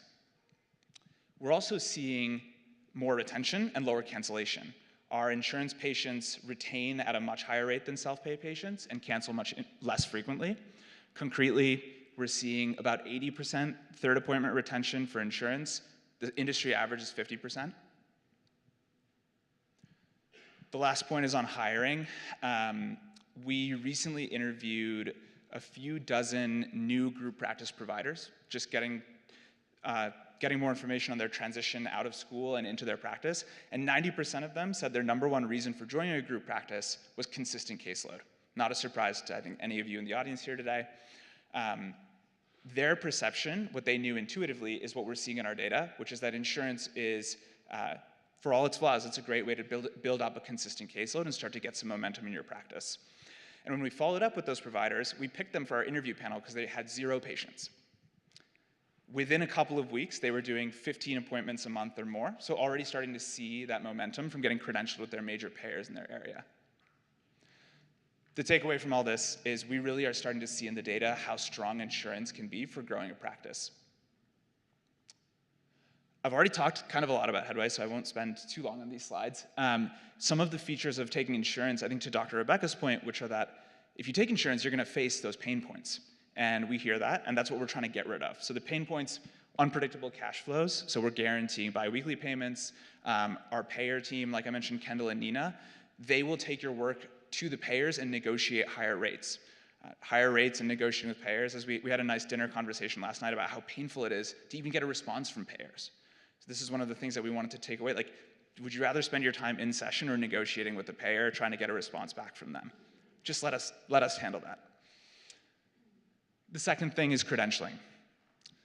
Like I said, getting a network with panels is a fast way to grow, but then you have to fill out a different credentialing form for every single payer. On Headway, it's one intake form, and then we will handle the rest. We have delegated credentialing with many of the major payers, so that it's like a couple of day timeline to get credentialed as opposed to weeks or months. Compliance, another big factor for insurance audits, which I don't think has come up yet this morning, is just the stress of an insurance audit. Our templates are designed to pass insurance audits. They pass at 3 times the industry average. And we're so confident in this that we will actually extend clawback protection on this against all insurance audits if you use our templates, just to keep the peace of mind. I think there's one sort of missing piece that I want to chat about for the next few minutes. Again, a little bit of a pitch. So if you're convinced now by my wonderful presentation that you wanted to accept insurance, what's the next piece of that? That's your workforce. Another theme that we're seeing in our data. We recently surveyed over 200 small and medium group practice owners. That's between 2 and 15 providers in their practice. And we asked them about what their growth strategy is. They said the headline of their growth strategy is number 1, add providers, number 2, grow volume. So we already talked about number 2, grow volume. I think insurance is a good way to do that. But the adding providers part, I think you all know better than I do that hiring and finding fully licensed clinicians is a very competitive market right now. There's a lot of churn. Providers leave to start their own thing. They split time between practices. It gets exhausting and it can get competitive. And that's why I want to talk about provisionally licensed providers, supervisees, interns. There are 250,000 supervisees in the US, and I've talked to all of them. Just kidding, I've talked to like 30 of them. I talked to 30 of them last quarter. All 30 of them, what they had in common is that they're extremely hungry. I mean, many of you who are owners or clinicians were provisionally licensed at some point, and I think you probably remember how it felt to just wanting to see patients and wanting to get your hours and trying to find ways to do that so badly. A friend of a friend who's a provisionally licensed therapist in California, he works with 6 different practices and organizations because it's so hard for him to find hours. On the one hand, that's a system, and we think we should take a look at fixing it. System's pretty broken there. But on the flip side, what that tells you is people are so hungry to get their hours. All of the supervisees that I've spoken to, I think many of you can relate, they don't really want to change practices, and they don't really want to churn practices. They just want to get their hours, and they want to learn. I think one of the things we're coming to in our work is seeing how this fit between supervisees and group practices is so strong. Obviously, taking supervision on is not without its perils. I think I spoke to a licensed psychologist in New Jersey who mentioned sort of like payer headaches, the overhead of being a supervisor, and he's actually moved away from it in recent years.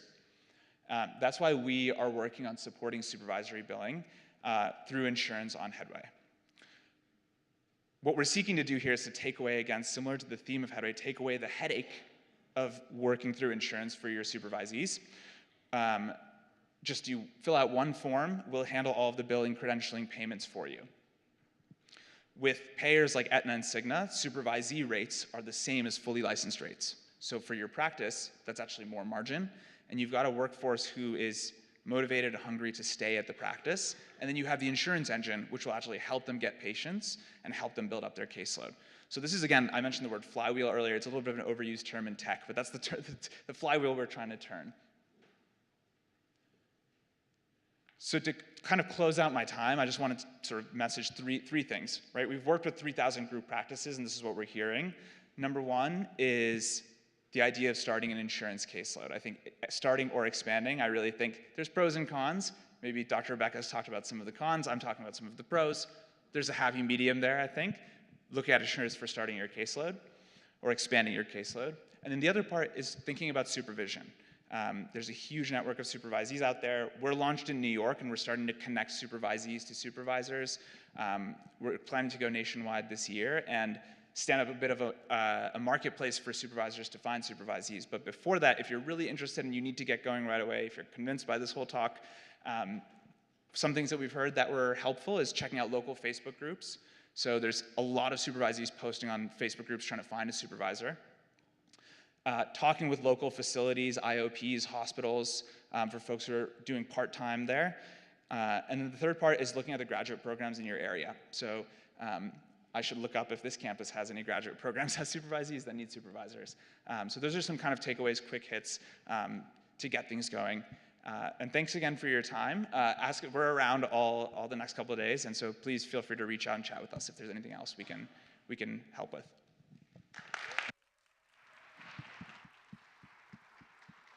Great job.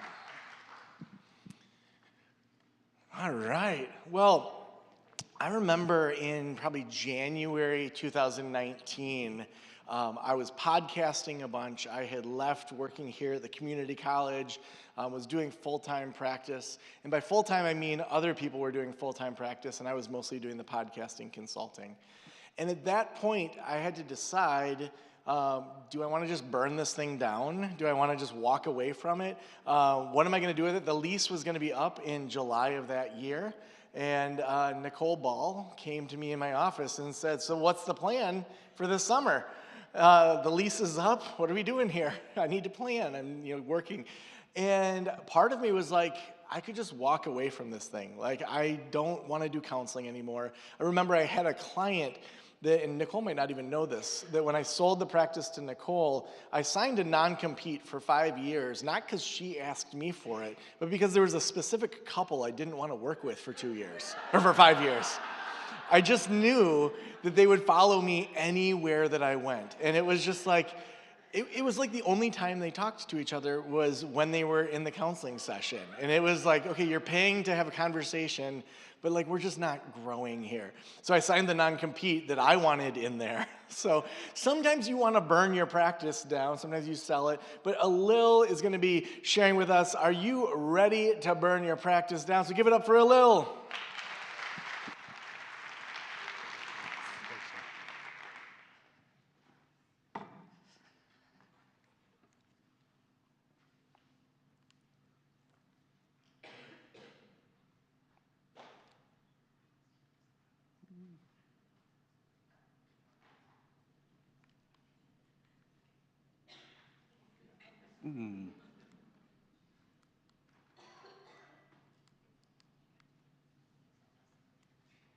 It's not moving, so.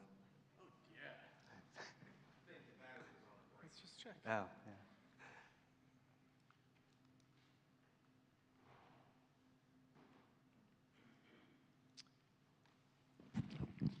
Give us just a second to check the batteries. Please talk to your neighbor about something that has nothing to do with private practice. You're not allowed to talk private practice for 2 minutes.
All right, all right.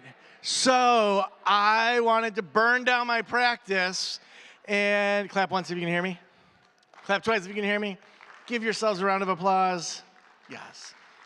You just clapped worse for yourselves than for me. Wow, like boost the self-esteem a touch. Come on. All right, let's do this again. Round 2.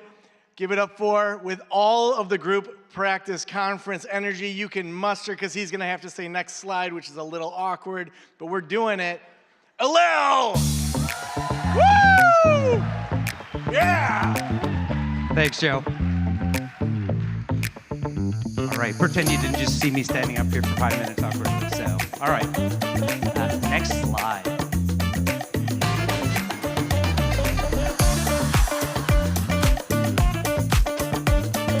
I think this is a sign that we just need to move on to the speaker. So, introducing. Oh, okay.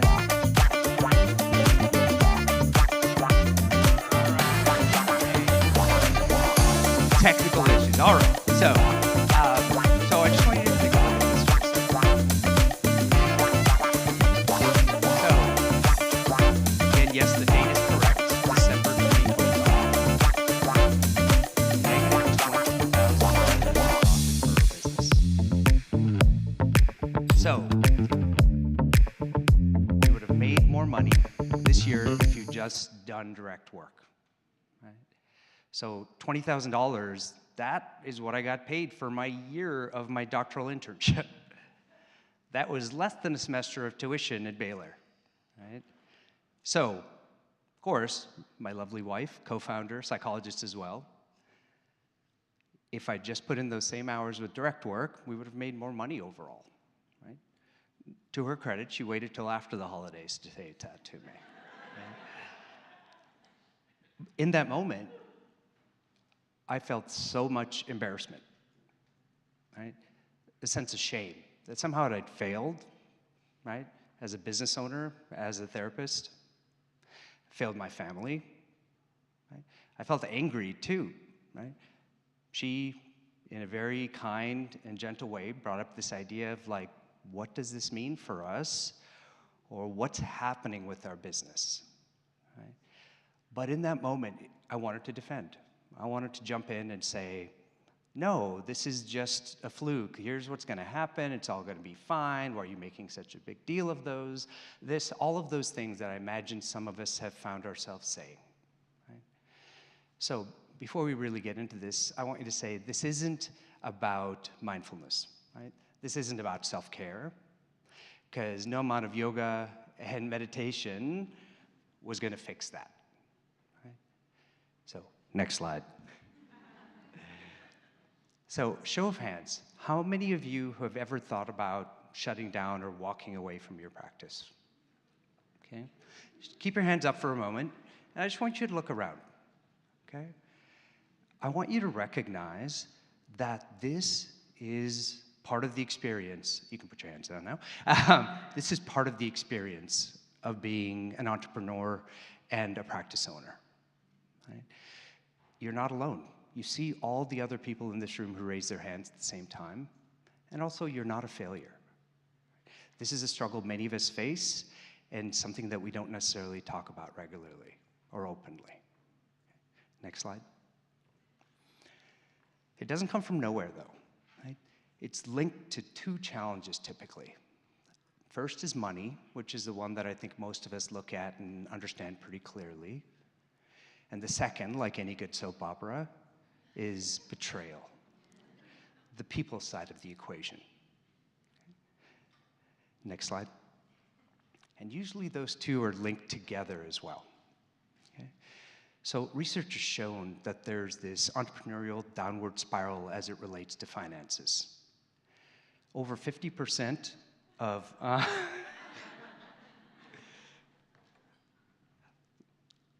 oh, sweet. All right. Over 50% of entrepreneurs said that their desire to quit at times was related primarily to financial stress. And often the spiral that we see is their financial problems, leads to psychological distress, which then leads to a stronger quit intention, stronger desire to shut down, leave, run away. Right? And then worse finances as a result of that.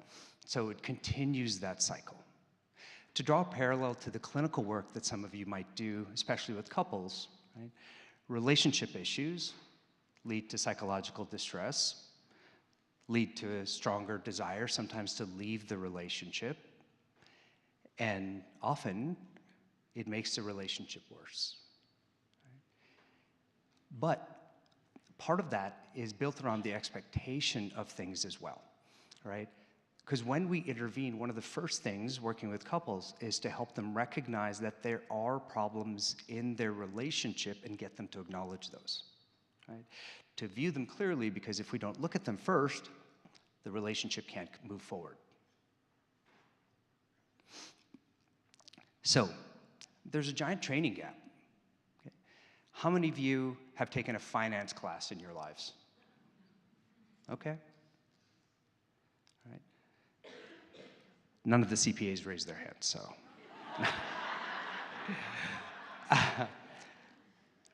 We were trained to help people, right? Almost all our courses were around CBT, group therapy, assessment, things like that. They didn't involve around the money side of things. In fact, if your training environment was anything like mine, my professors would often say the people who go into private practice are in it for the money, they're not actually doing good work.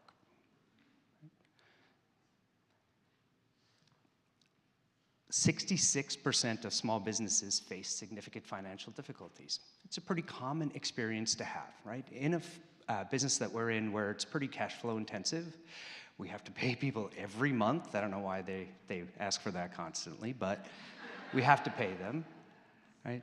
So most of us are in the majority with that. However, it's something that we don't talk about. right?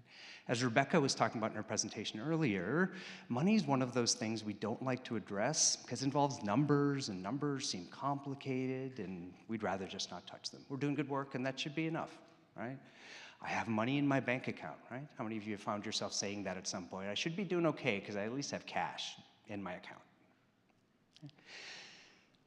One of the biggest things that owners wish they'd had is more financial training to be able to understand their finances better. And at the same time, there's that desire to avoid looking at them because it can be a really overwhelming and scary thing. When we don't understand our numbers, we avoid them. Avoidance feeds that spiral, similar to in relationship therapy. Understanding, even of bad news, even knowing that there are struggles in your relationship with your partner, means that it's something you can address and do something about. However, if you close your eyes and just say, it's going to solve itself, we just need to hire one more person and everything will be okay, often we find ourselves falling into the same spiral of avoidance and struggle until the point where we aren't able to continue our practices, which is a shame because we do amazing work. And we want to be able to sustain that with profitability to be able to continue doing that amazing work also. The second is on the people side of things, right? Betrayal. And this can appear in different ways, right? So the first is the people who leave. So they leave us, they give us a couple of weeks notice, maybe they're opening up their own practice, maybe they're going to go work for a competitor. And it can feel like a betrayal because we've put all this time and energy into them. So why are they leaving? How dare they after everything we've done to help develop them? And it can put us in a place with our expectations where we feel betrayed. And then there are the people who stay and make sure that you know how unhappy they are, right? Sometimes it's the silence treatment, right? Not making eye contact. Sometimes it's just showing up in your office and complaining, right? Or bringing it up at every single meeting about what's not working, about how much they're paid, or what's not working without any intention or desire to help or improve things. And then there are the people who stay and never once appreciate the things that you've built, the risks that you've taken, right? Because the work that we do is risky. You look at the work that you've done and the places that you've gotten to, and sometimes we take it for granted how far we've come. But none of that had to happen, right? We could have not started. We could have failed immediately. So there are these risks that we took. And most of our clinicians, most of our staff will never really understand the stress of wearing all those hats, playing all those roles, trying to keep the business going. So what do we do? And I'll be honest, I don't have specific answers for you. What I want to offer is a pathway to be able to address some of these things in a way that will hopefully help you move forward. First one is look at your numbers this week. Right? Don't wait until you have the solutions in place or until you know exactly what you need to do so it can look better at that point in time. Right? There's that desire, just like in relationships. Well, I'm going to do these things, and once we're in a better place, then we'll talk about our issues. Well, things are going so well right now between us, I don't want to bring up the old challenges we have because then that just ruins the mood. Right? Similar with finances. It can feel like such an anxiety-provoking thing to even look at the numbers. Right? The second piece is to get help reading what you find. You know, Joe, other people offer structure around what should your percentages look like.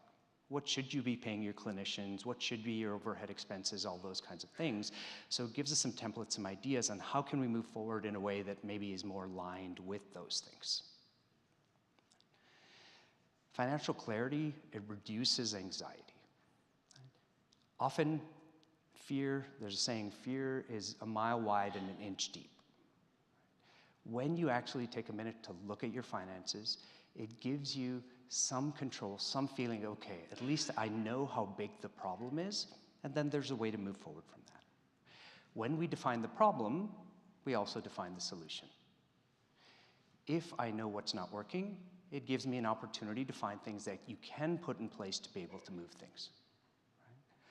The two most common problems, just to make it very tactical, are paying clinicians too much, which is one of the earliest things that we find ourselves doing, right? Is the idea of, okay, well, I want my clinicians to make more than I did when I started at someone else's private practice, so I'm gonna pay more, right? But sometimes we find that that isn't sustainable, and then we focus on money. We focus on it, and we figure out, okay, I need to give them more money. They came in and they asked for 10% more, and I should really give that to them. And we end up sacrificing ourselves to be able to do that, right? I've been talking to clinicians today about, okay, what they've had to sacrifice in order to make payroll. Which is one of those situations where it's like, okay, how long is that sustainable? How long do we keep that going? The second one is around overhead expenses. Okay? Too high compared to the revenue. So perhaps you got a bigger office with the hopes that you'd be able to fill it with clinicians. Or perhaps you invested in a new system that you think would just change everything around. Right? But sometimes those things can not add as much value, or the revenue that we're bringing in isn't in line with those things as well. Right? And this is exactly the situation I fell into, and that led to that negative 20,000, is with the intention of growing, right? And my, let's call it generosity as opposed to stupidity, I brought on salaried people whose salaries didn't depend on their direct work at all. Right? With the expectation of course, they're going to want to do direct work, and of course, they're going to keep the business going, so therefore, I'll just trust that they'll do the work they need to do. Right? Obviously, it didn't work out so well. So, fixing the people problem as well. Okay? The first thing is, what do you want your culture to look like? Right? We spend so much time thinking about the therapy relationship, and we think about what do we want that relationship to look like? Right? But we don't often think as much and clearly about our workplace culture. What do we really want that to be like? How do we want people to act? Do we want people to have gratitude for the work that they're doing? How do we want them to be with each other and with us as well? So defining that for yourself and then for them as well is a really important component of that. Okay? The second is to engage them in solving their own problems, solving their own experience. Right? When employees are involved in designing a solution, when they're involved in being able to figure things out, often they have more buy-in to those things. Right? But we end up in this situation where we try to solve problems for people. Right? We take on the responsibility that they maybe should be taking on themselves in some way, with the idea of I'm being kind, I'm being a good business owner, it's within my power to do it, therefore I'm going to do it. But again, drawing the parallel to the clinical work that we do, sometimes when our clients come up with the ideas and take responsibility, set the plan, they feel more ownership for those things. Quick example, had an operations director where a couple of clinicians went to her and said, hey, the overhead lights in our offices are too bright, so we would like desk lamps. Right? And being a very kind and generous person that she is, she said, okay. She went and did research. Right? Sent them several lamps and said, here's some lamps to choose from, let me know which ones you like, right? So then we got those, and then they said, oh, this isn't quite right, can you return it and get me a different one, right? My solution to that was, hey, you have a $60 budget, right? Go ahead and go pick out your own lamps, give me the receipt, they have the ownership, they took the effort to do it. If they're not happy with it, they also have the decision of whether they want to do something to return it, transition it, all those things. A small example, but we have so many opportunities within our business to let our employees take control of things, right? To let them solve problems as opposed to trying to do it ourselves. Or, in addition to that, if we do ask them to do something extra, right? There's often that need to, okay, how much am I going to pay them, right? What am I going to pay them in order to be able to do this? And the answer isn't always pay, right? Like you, they're giving people, and they want to give back to the business, right? They want to give to the practice. So if you have the culture where there's that giving environment, just like you exhibit, often They want to do those things to help out the practice, not necessarily for the money, to support each other, right? To feel like a part of the business. So giving people an opportunity to do those things in big and small ways is a really important part of things. Okay? That might include transparency around your finances in areas of struggle. I know, that sounds really hard, right? Embarrassing. And giving them opportunities to come up with ideas to solve problems that they bring in. Opportunity for connection. Right? I live in Minneapolis. My practice is in suburbs of Houston. I go twice a year. Each time I go, we do a happy hour. Everyone gets together, has a chance to meet, talk. And even when I'm not there, anytime 3 or more employees get together, I pick up the tab. Right? So automatic opportunity for them to connect, for them to be able to engage with one another. Because it isn't just the money that keeps people at our practice, even though we tend to focus on that side of things. It's the relationships, it's the engagement, right? Again, none of you, purely for the money, decided to start practice, right? You wanted to help people, you wanted to engage your communities, all of those things, and you wanted to have control. So giving employees an opportunity to have some control within the business is a chance to allow them then to continue feeling like it's a place that they have a say in, a place they have an impact in, then to go forward from there. The other piece I'll say, which may be a little tricky for people, is creating the pathway to leaving. We go into this business thinking our clinicians should stay with us forever. Right? However, often that isn't going to be the case, that they're just going to stay all the time. Some people want to leave because they want control. They want to have a chance to run their own business. So what we've done within our business is we create an opportunity and we create a pathway for them to leave. What that means is they give us a couple of months notice if they're going to leave, because we're going to support them. We're going to transition and refer to them as well. And we have very little turnover. And I think part of that is because we're so open about the idea of, if you want to leave, we'll help you and we'll support you in setting up that business. Right? It feels counterintuitive, but it can be really positive in terms of at least warning before someone leaves. Okay? And if you do decide, after looking at the numbers, after considering the people, that this is not what you want to do, it's okay. It's okay to change your mind. You didn't know what this is going to be like until you actually started doing this. Right? So it's okay to change your mind and decide you want to do something different. It's not the end of your identity if your practice closes. You're still a clinician. You can still make an impact. So if that's the choice you make, then make it without burning down your practice, by making the choice that that's something that you consciously want to do and why it's a good decision for you. Wanting to quit doesn't mean you failed, right? It just means you're an entrepreneur. So face it. Take action. And if you have specific things that you have questions about on either of these, I'm happy to address that in the breakout session. So, thank you.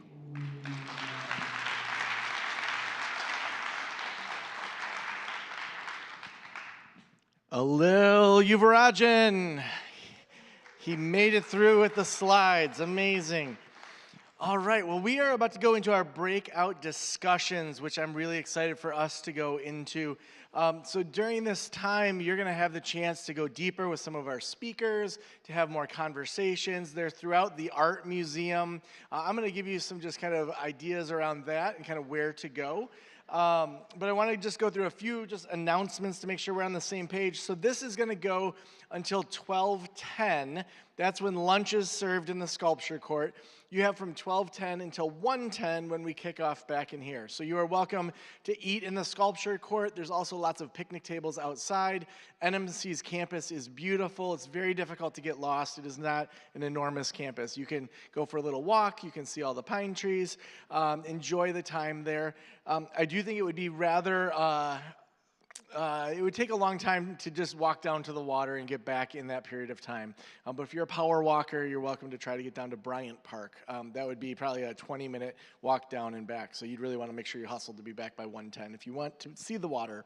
A couple other things, if you're not sure, where to go, make sure you're looking in your booklet, and we'll have volunteers throughout. We've got our team, we've got Susan helping out, we've got a lot of other volunteers. As well, let's see, make sure there's nothing else. Let's see, we mapped out that, mapped out that. If you're taking any videos or pictures, we love that. We would love for you to use the hashtag group practice conference because we have grouppracticeconference.com. That's the name of the event. It would be great for you to use that. Also, if you can tag practice of the practice, we'd love to reshare it as well. So if you are doing any social media, that would be great. And then the one last thing before I tell you kind of where we're going is if you know a therapist that should have been here that maybe wants to see the live stream, all you have to do is text them and say, hey, go to Practice of the Practices YouTube. There's a live stream going on there. Go check it out. It's going to be up there for a while. All of these talks will be there. So we would just love your help sharing and spreading the word because we know that this can be an event that continues to help therapists and help the private practice world. So if you are going to G1, that's going to be in here up front. G2 is in the back. And G3 is a little tricky. So if you're going there, it's going to be tricky for you. You go out the door and go to the right. It looks like you're going down the hallway to the green room, but just keep going, and there's a classroom over on that side.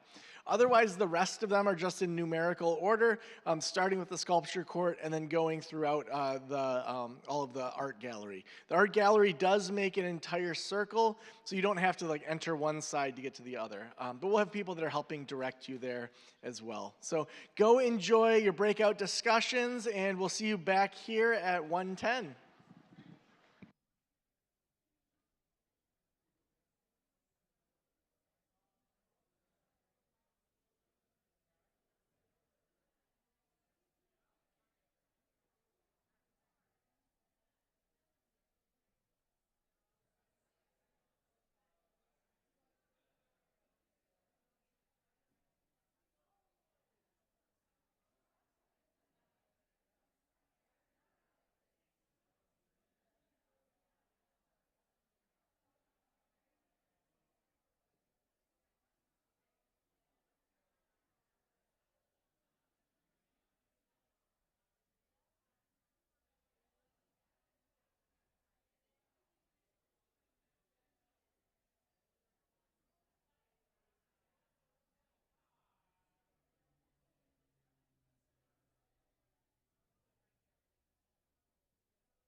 Maria. So these three ladies, we're going to do just a quick 10-minute thing before we do the panel. So if we could just test their mics real quick, you guys can just turn them on. There's like a little switch right there. Hello?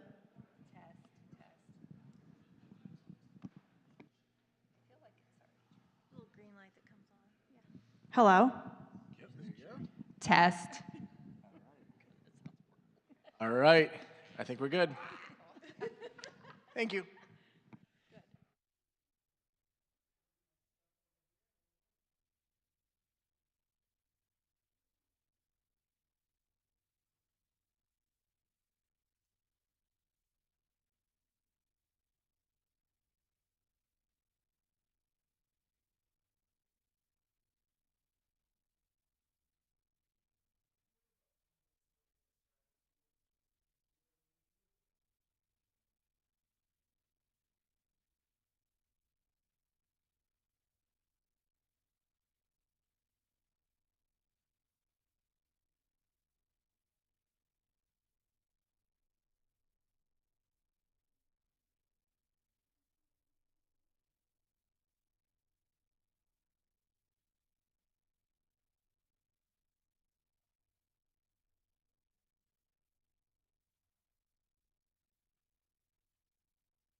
Welcome back, everybody. How was everyone's lunch? Good? Good. Well, we took on a bunch of sponsors actually in the last month, and so some of our proofreading and double checks and triple checks missed healthy. So Liz, is Liz in here or is Liz out? Liz is in the back. So egg on our face that our friend Liz did not get the shout out this morning. So we're going to give a shout out right now. So Healthy is an EHR platform that's powering group practices and multi-provider organizations. So if you are multi-provider, definitely want to talk with Liz to have some conversations there if you're looking for a new EHR. So thanks so much for coming on as a sponsor. You know, there are those times in life when like you're standing next to your partner or your spouse and you forget to introduce them, and then on the car ride home, you have a fight about why you left them out. I feel like Liz and I are going to have that fight later. So no. So also, we wanted to especially thank Journey Clinical, who sponsored our lunch. Thank you, Journey Clinical. Again, they're training therapists for ketamine-assisted therapy to work with psychiatrists, do it all under FDA approval. So make sure you connect with Tyson if you're interested in talking about that.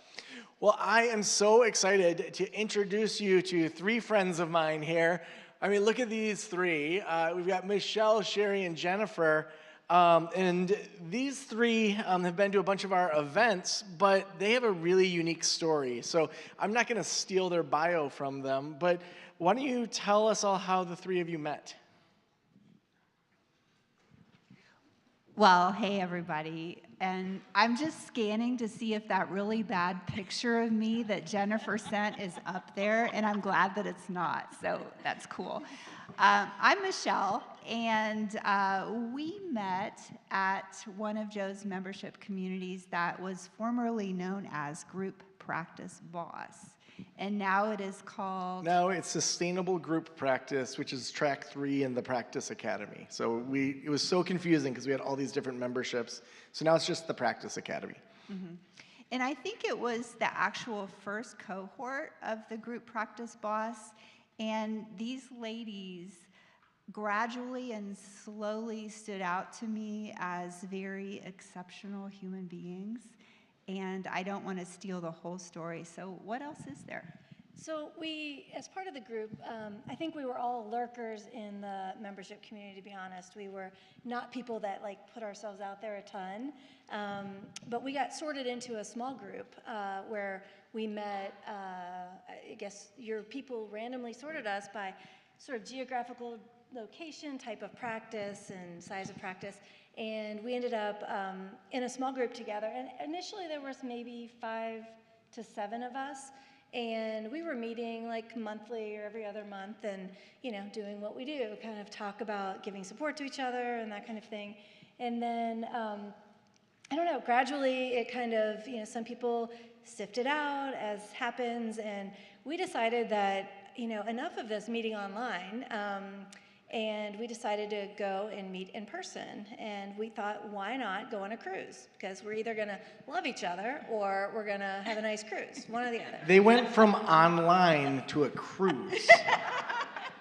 And loved it. But loved it. My thought process was, well, if I don't like these people at the end, I can go find someone else to hang out with. Yeah, and I'm sure your accountant, bookkeeper, and your fractional CFO said, well, you could write that off. And Michelle and I each brought buffers. I brought my daughter and she brought a friend. So our thought was, if these people are really bad, we can just go and, you know, separate ourselves. It didn't turn out that way.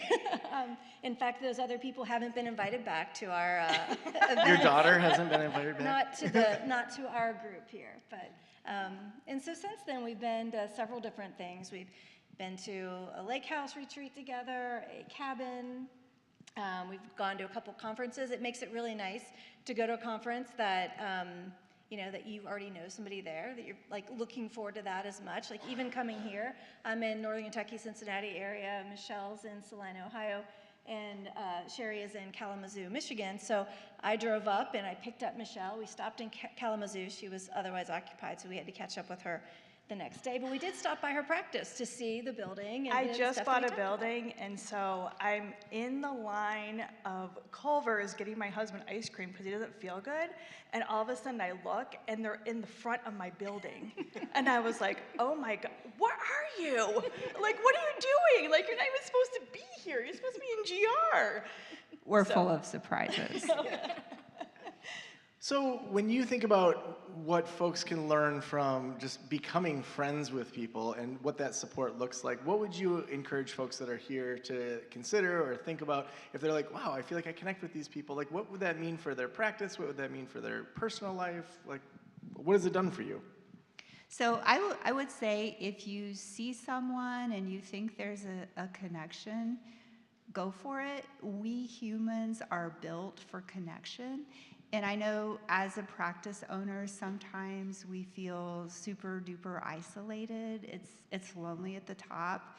And sometimes we just get into that habit. And I would encourage you all to make that connection, trade the contact information, follow up, make those friends, because these ladies have enriched my life so much. It's just beyond any expectation I ever had. And I don't feel alone. I know that if some crap is going down in my practice and I can't talk to any of them because they don't get it and it's really not their burden to carry, these ladies are right there. Even if I just have an imaginary conversation with them and then catch up with them later, in that moment it helps me and I'm not isolated, and that is worth so much. We are built for connection. So make those connections and keep them and nurture them because it is so worth it. And we have a group text that we constantly just put things out there. So getting that ongoing support, you can start in the middle of a conversation and we get it. I know they're going to pick up and be there and be that support in a way that nobody else in our practice can be, and really nobody else in our life really gets, right? Because it's kind of a unique experience, I think, being a group practice owner, and so that's been really valuable. And I would say not just for our practice, obviously for our friendships too. So it's been great. I think the most valuable part is the fact that they are my safe place. So you can say things that you normally would not say to anybody else. You can think it and then say it to them, and they understand exactly what you're talking about, and they don't judge you for it. They're just, yep, we understand it, and we're going to support you through it. So my safe place is definitely been enriched by these two ladies. And we may have had a margarita for her waiting at the end of her drive yesterday. It was great.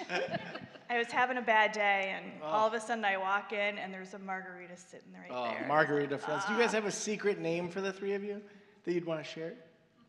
Oh, you don't have to say it. It might involve some profanity. You're allowed to effing swear. Fucking swear. You can fucking swear if you want. We're called the bad bitches. The bad bitches. Well, My give it up daughter. for the bad bitches. Thank you so much. You can just leave the mic there. All right, we are going to have, after the bad bitches, we are going to have the practice consultants. Give it up again for the bad bitches. All right, so I'm going to invite the practice consultants out here. As they come out, we are going to just move one of these chairs. So what's going to happen next is we're going to have about an hour panel or so with the practice consultants. This is a time to hear about group practice. It's a time to dig in and to just say, like, how do you handle this? How do you handle that? I would say direct your questions, and we're going to have mics that are roaming around, so just raise your hand if you have a question. Direct your questions at one person, because if you ask a question to all 5 of them, then it's going to be like we get through just a handful of questions. So give it up for the practice consultants. Welcome. Do we have all? Oh, there I am too. All right. Brianna, do you want to come up too? No? Yeah, I did. I'm like, I'm not sure why you're not on there, but you're a consultant and you have a group practice, so would love to have you up. All right, give it up for the practice consultants.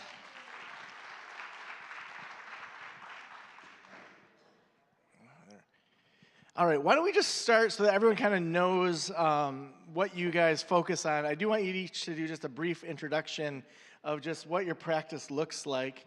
And we'll start on the end with Nicole. We'll start with whoever's mic is on. You can figure that out. Okay, what did you want now? Just An who you intro. are, a little Okay. bit about your practice. All right, I am Nicole Ball. I am a consultant with Practice of the Practice. I am local here to Traverse City, and I own a group practice with 4 locations, 2 here in Traverse City, 1 in Manistee, which is right there for those of you who are mapping out the mitten. And then my newest location is in Cadillac, Michigan, and we also have a fairly large online presence. And outside of that, I teach full-time at Ferris State University, which is a local public university about an hour and a half south of here. All right. I pressed the button. I don't know why they gave me 2 mics to figure out. Brandon, help me. Okay, so I'm Melissa Schneider. I built a large practice in New Jersey. We took insurance, 65 therapists, and we had an out-of-network boutique practice where we moved kind of 8 of our best and brightest. And I just closed on the sale of both practices this March. So I'll be talking a little bit about that tomorrow.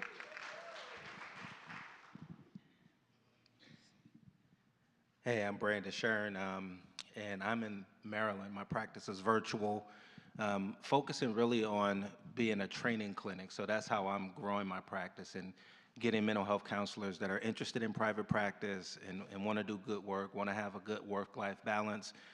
So I'm going in that route. I'm also, similar to Nicole, I'm also a full-time professor at Seattle University teaching in their online clinical mental health counseling program, and I'm currently the host of the Grow Group Practice podcast.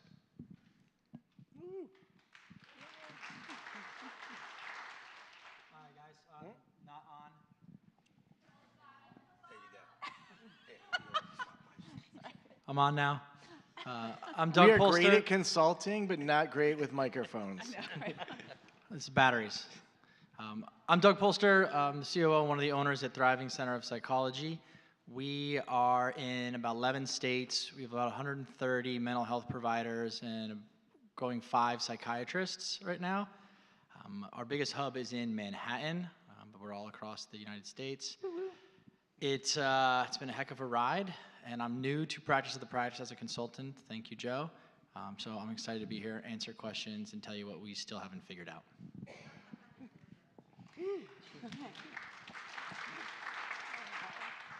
I'm Brianna Henderson. I'm not sure if it was good or bad that I wasn't mentally prepared to be up here. I own Lily Pad Child and Adolescent Counseling in Frisco, Texas, which is just north of Dallas. I currently have 4 clinicians working with me.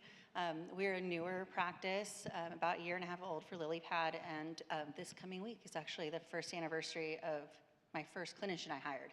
So it's been a big year. We are now, we have our boots on the ground. We're going. We're private pay, and we exclusively see children.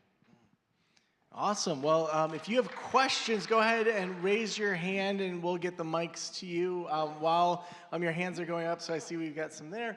And we're going to start with Doug. So Doug, 130 clinicians, that's a ton of clinicians.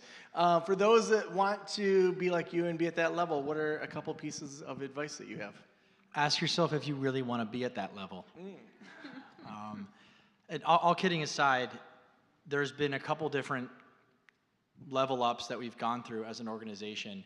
And when you're at that 30-ish clinician mark, I think it's a really great sweet spot, especially if you're in 1 or 2 locations in a geographic area. You have a culture, you've got communication, you've got FaceTime with your clinicians. And as you get bigger and bigger, you really lose that small practice feel, and that's probably the hardest thing to hold on to. And then you end up with middle management, and you end up with decision-making delegation. And so when I talk to people, and again, I've just started here doing these webinars, I think the number one question I really want people to ask is, what type of life do you want? Because building and trying to scale a 130-person practice is very different than 30.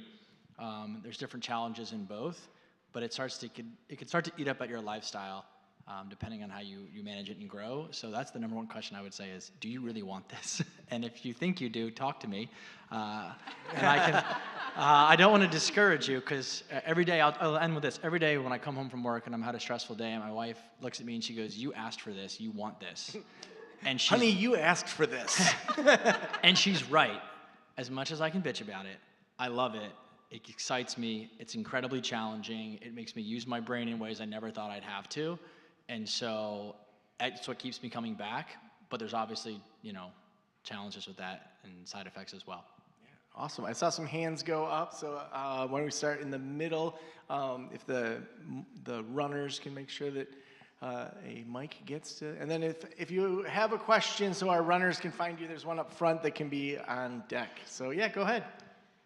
If you could give, I don't know, each of you or whoever wants to answer, one piece of advice for those of us facing this post-COVID spike with AI coming up, becoming bigger and bigger, and competing with some of these online insurance platforms, I'll be vague, of how you would navigate that best, or how you're going to try in your companies.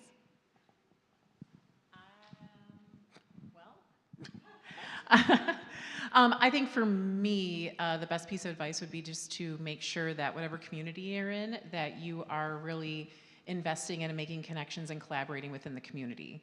Because when your referrals come from Google or social media, awesome. That's great, especially if you're ranking high in Google. But for me, I think what gets us our second highest amount of referrals outside of Google is just having connections with other local practices for referrals, with pediatric offices, with local community colleges, with local universities, with massage therapists, right? So I think for me, it's just, embedding in your practice the culture of your community and just being in your community, making your face known. Yeah, I think that's really helpful to kind of fight against some of those larger companies that we see kind of doing what they're doing. I could jump in. Yes, you got it to work. Woohoo! Okay, so my talk is actually a bit about this tomorrow, so I have a canned answer for you, but do what the platforms don't do. Be in person, take Medicaid, training ground practice, specialty group, or you scale and sell to some huge platform. Love it. All right, over here. My question was, Joe, for you. It was about what led to you selling your practice, seeing that it's continued to grow and things like that. Do you have any regret with that? What were the deciding points, and is there any regret? I mean, Nicole took it somewhere that I couldn't take it at that point in my life. I had 2 medically fragile daughters. My marriage wasn't great. I was loving podcasting. And I'm sure Nicole would say this only with my permission. I had pretty much disengaged as a boss from mental wellness. It was really I show up, you do counseling, you guys go home and get paid. There wasn't a strong culture there. So for me, I think I was pretty checked out. Had been working at the college for a while and then quit that. And honestly, just loved doing practice of the practice. And so wanted to kind of double down on that. Seeing what she's created when I'm running the numbers, if she was to sell, I'm like, well, that was a pretty good investment for her to buy. So, but no, I wouldn't say I have regrets around it, but I think that it's just I needed a break for sure from counseling. Yeah, thank you. Other questions? Yeah, we got one over here. As you were talking about what you want your life to be and choosing to whether you continue to grow in numbers of employees, as a builder, entrepreneur, the excitement of growing is part of the passion that gets the success of having a business. So how would you kind of manage your own passions of creating, building, and not go bigger? What would you be focused on? How would you continue to find desire to be a part of that practice as it feels like you're trying to stop the ceiling from going up with numbers? I think I was telling this story to somebody earlier. When my partner and I were interviewing therapists maybe 3 years ago, one of them asked us, what are your goals at Thriving Center? And my partner said, grow. And it really didn't hit me well. And we had a conversation about it. I was like, what does grow mean, man? What does grow mean? And I think what we've done in the last couple of years, and that's what I would encourage everyone to do, is actually look at what grow means to you. And start with revenue. right? Or if you want to reverse engineer it, start with how much money you want to make. Okay, so I want to make $100,000, $200,000. Okay, cool. Then you have data in your practice. How much are my average reimbursement rates? Then you can reverse engineer and get to, okay, I need to do $1 million in revenue to get to this. Then you go back and say, what does $1 million revenue look like? Well, I'm going to need X amount of therapists. And if I'm billing insurance, I'm going to have Y amount of claims. So then what do I need to do for billing? And all of a sudden, you look at your practice through a very clear lens of what would $1 million, $2 million, $5 million, $20 million practice look like, and what does that look like? You can build it out right in front of you. I'm going to need 200 therapists, 5 billing specialists, 3 intake specialists, and you can see what it would look like to do all of that and say, do I want that? Do I want to run a company that's that large? And that's a really great concrete starting point to address that larger questions of what is the ceiling, how do I grow, should I grow, and all that. Just actually put it on paper what it would look like to make probably an income is a great place to start. And then also, the last piece, and probably jumping into my talk tomorrow, is if you proactively build that company, and don't do what we did, retroactively build that company, right? You can actually build yourself some more freedom into that process and not as much stress if you do that proactive process. And that's what I'm here to tell everybody about today. This whole week, whenever I talk to you about it, is do it proactively, not reactively. I have something similar to that, but 2 points. The first one is you have to really evaluate the lifestyle that you want, because that's something that we compromise very slowly over time, and we don't realize it till we're burnt out and we're tired or missing a baseball game or whatever it might be. And my talk last year was about just this. It happens really slowly, and we don't really see it until we're already in the thick of it. So I would ask myself, how many days off a week do I want? How many vacations do I want? How much money do I need to survive? How much money do I need to invest? How much money do I need to have fun? And then once you look at those numbers, again, ask yourself, well, how many clinicians do I have to have? Maybe I don't need 7 locations. Maybe to sustain the life that I want, I need 4, and that's a good place to be. Growing doesn't always mean more, more, more. It could mean more of a lifestyle that feels good to me.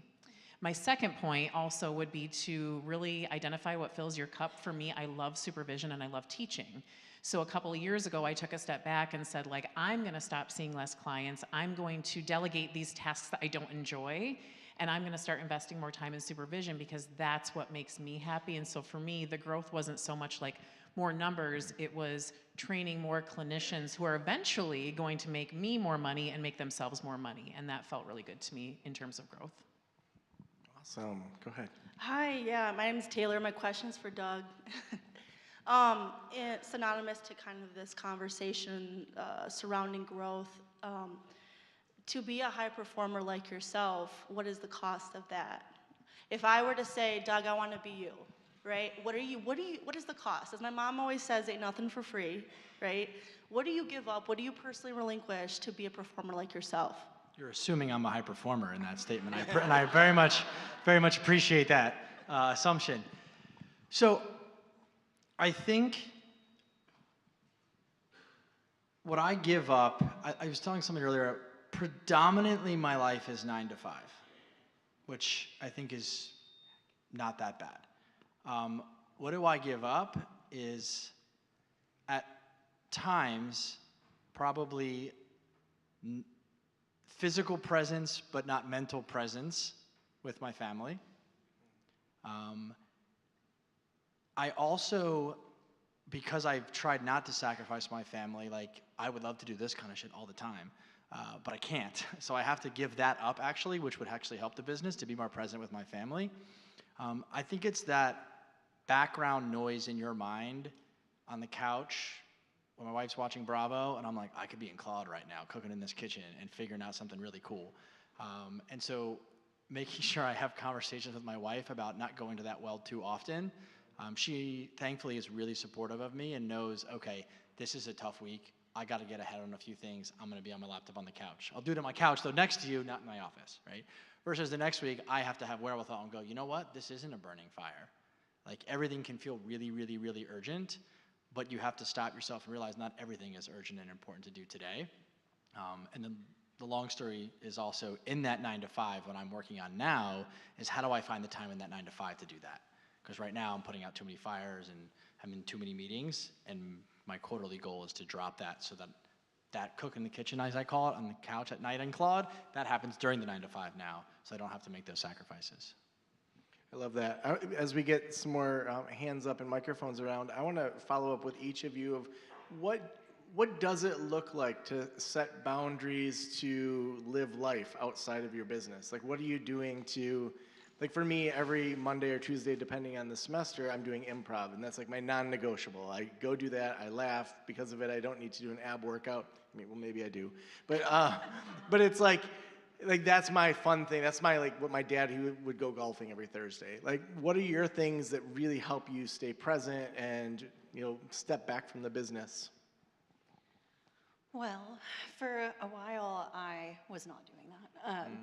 And, I spent a good 6 months working during the day, putting the kids to bed, and then working all night, and then repeat. And I don't think it was worth it. And I think it was one of those things where it's like, I knew that was for a piece of time, and I was not committing to doing that forever. And so now that things are rolling, I'm working on moving my schedule to where I'm off by 3 p.m. 3 days a week by next school year for the kids, and actually changing my schedule to make it look the way I want it to look. I think the biggest challenge for me right now is that my brain is stuck, and like there must be a burning fire somewhere. Like my brain knows that there's something I should be doing, and then I'm sitting there looking at my computer going, wait a minute, there's not anything. And so kind of trying to break the habit of just automatically assuming I need to be working, and just be like, I can just sit. Everything's fine. Brandon, what about you? I mean, you're teaching, you've got your practice, you're consulting. Like, where do you find time to step back from that, and what boundaries do you have? Oh, wait. Am I on? His is green. It's on. Dear God. There we go. All right. I have strict deadlines on when I stop. I turn everything off. And I also don't work Friday, Saturday, or Sunday. So even as a consultant, my consulting time is Monday through Thursday, right? Like Thursday's the new Friday for you? Yeah, something like that. Someone should write a book about that. Yeah, right. But yeah, so even as a professor, I don't respond to emails on the weekend. All of that stuff, I shut it off. And even removing, because it's so tempting to be available and accessible specifically to my students, and so removing my email from my personal devices, I just unplug, and so it allows me to be more present. I'm also an early riser, so I do a lot of front loading and me stuff in the morning, and then work, and then I have my time with my family afterward. I'm jealous of you early risers. I'm still like a teenager. My DNA with Ancestry said I'm an early riser, and it's so not true. Melissa, what about you? All right. Man, I have so many thoughts about this. So I would say, first off, like, if you want to build a big group, I relate to Doug, right? There are like many years where it was like a lot of time, but only maybe like 6 months where it was like 7 days a week I had to be thinking about something, right? Like, are people locked out? Is the Wi-Fi went down? Like, no one else could solve problems. So I think for me, it was knowing when it was time to put in like the next manager, the next office person, do we need another admin? And so we kind of developed a little bit of a formula for like, once the business climbs over 15% profitability, that means there's like reinvestment opportunities. And so we would just sort of decide at each step. I would say probably the most amazing thing we ever did was Octobers ago, we had enough to bring in a COO. So he took over management of each of our site directors. Like, he was the guy you called if the something broke in the middle of the something, and he wasn't a therapist, so he like could do those things all day, which was really helpful. So I think just having knowing that for a while it's gonna be you, it's a season, and then you can if you do it well, then you have the money to invest in a proper support staff. Shout out to Ubuntu freelancers. You'll have the money sooner if you use that. Nicole, what about you? Thursday is my new Friday. I do not work Friday through Sunday.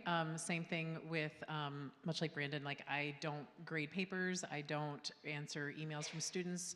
I do keep an eye on my email because I want to be available if there is something urgent.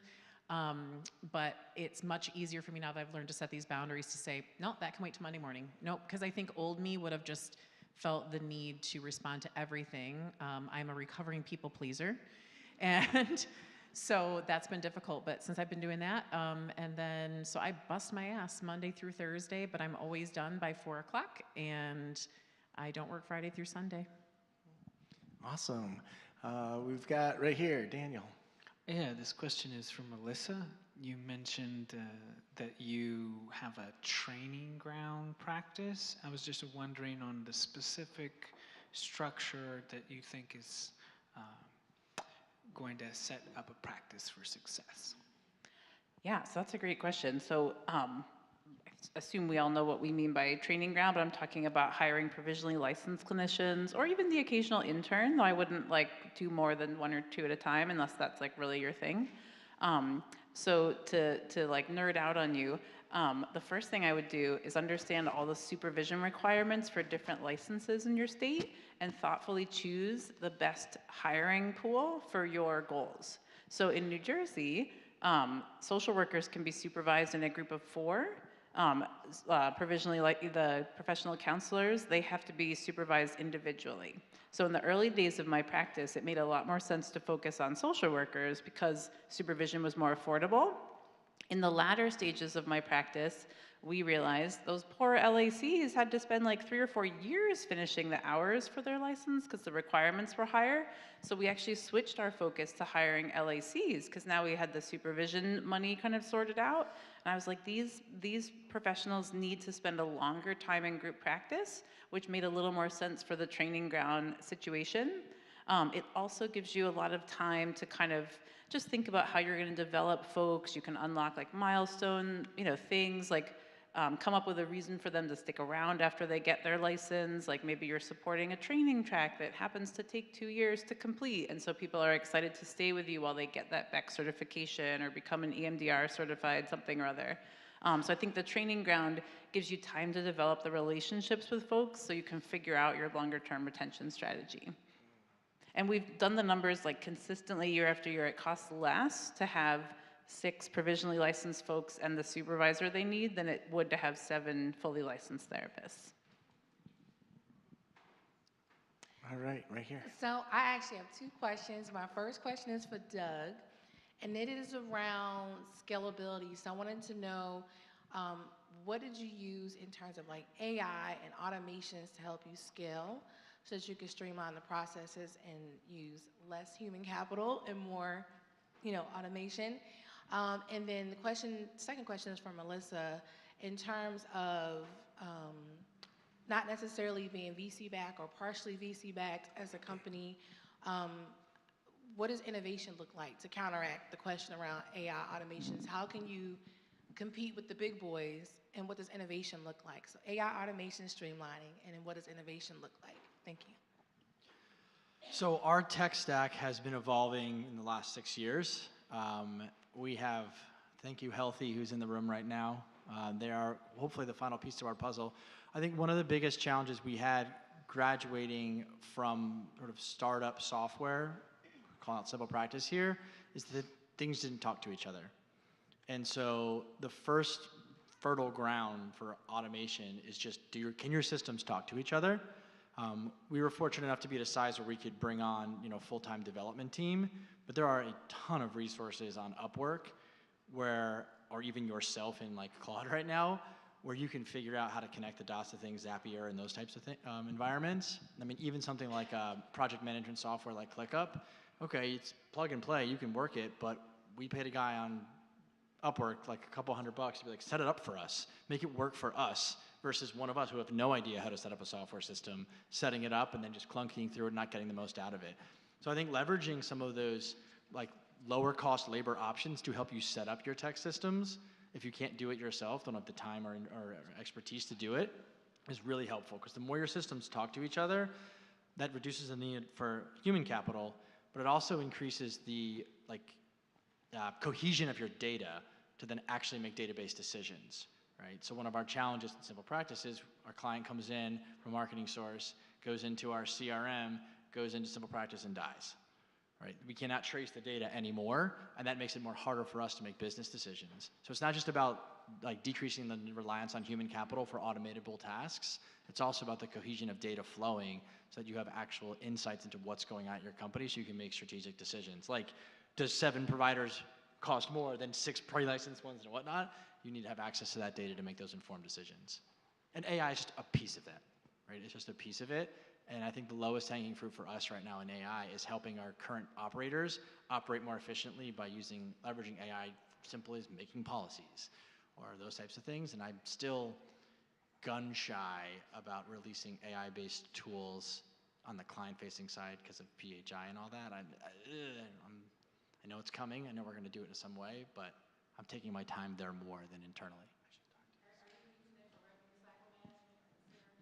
The follow-up question was, are you using it for revenue cycle management, just in case you didn't hear that? We're on the path to that. So we can't implement any of those tools until we switch out of Simple Practice into our new EMR, into Healthy. And then, yes, there will be an absolute component of that. And there's 1,000 different companies, I think one of them's here now, that do that. But the other side of the question now is with AI, the question really is buy or build, right? So if we have a dev team, so it's like, does it really make sense for us to go out and pay? Some of the softwares are quite expensive at a larger scale when they're claims-based or notes-based, and we're doing 8,000 notes a month. That adds up pretty quickly.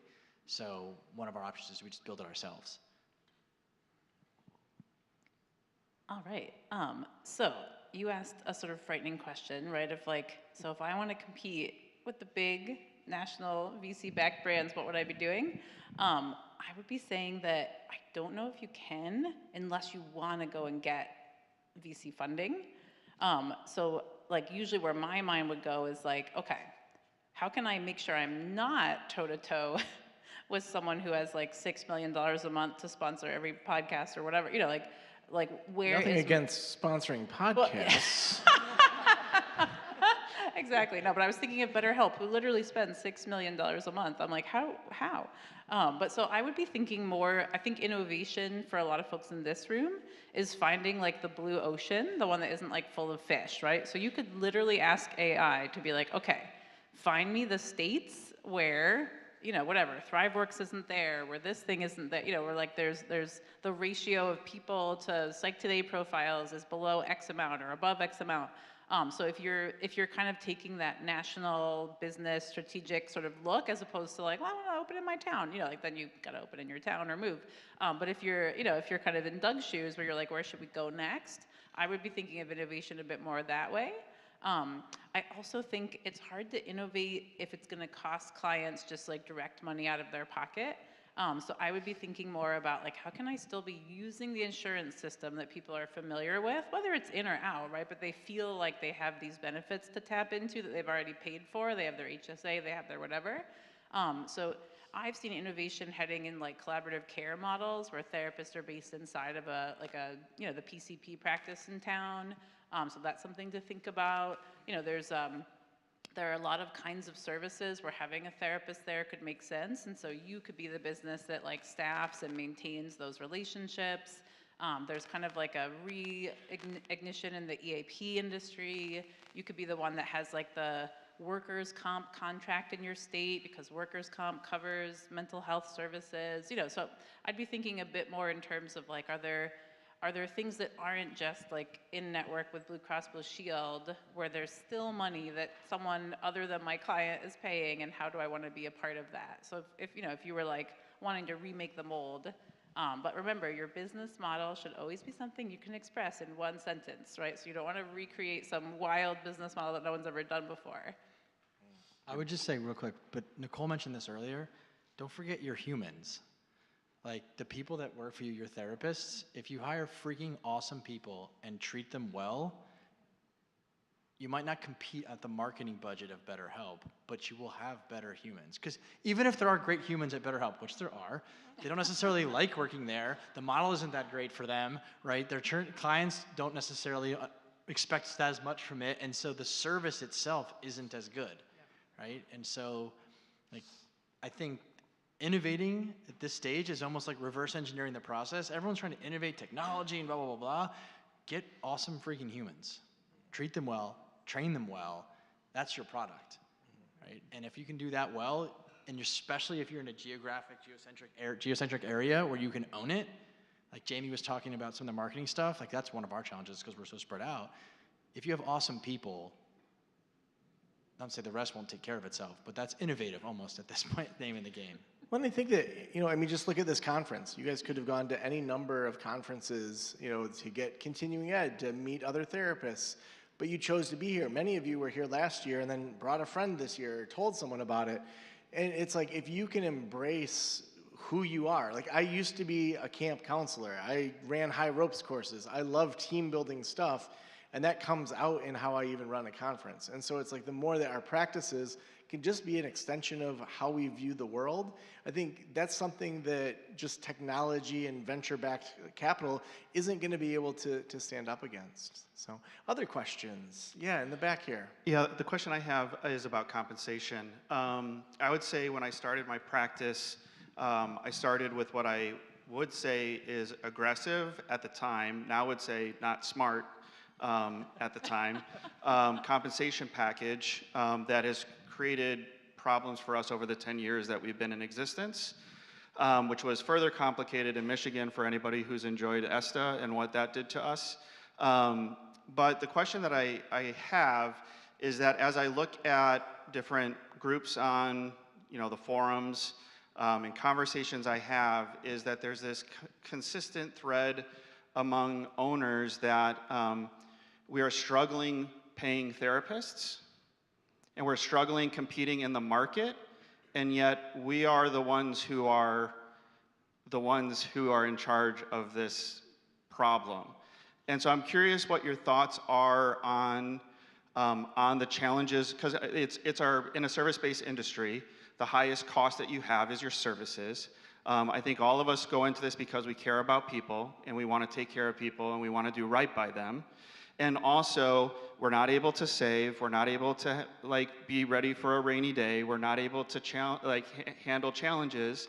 And we're the ones who go to bed at 3 o'clock in the morning, or wake up at 3 o'clock in the morning and go, oh shit, what's going to happen? So I'm curious what your thoughts are on the compensation piece of practices.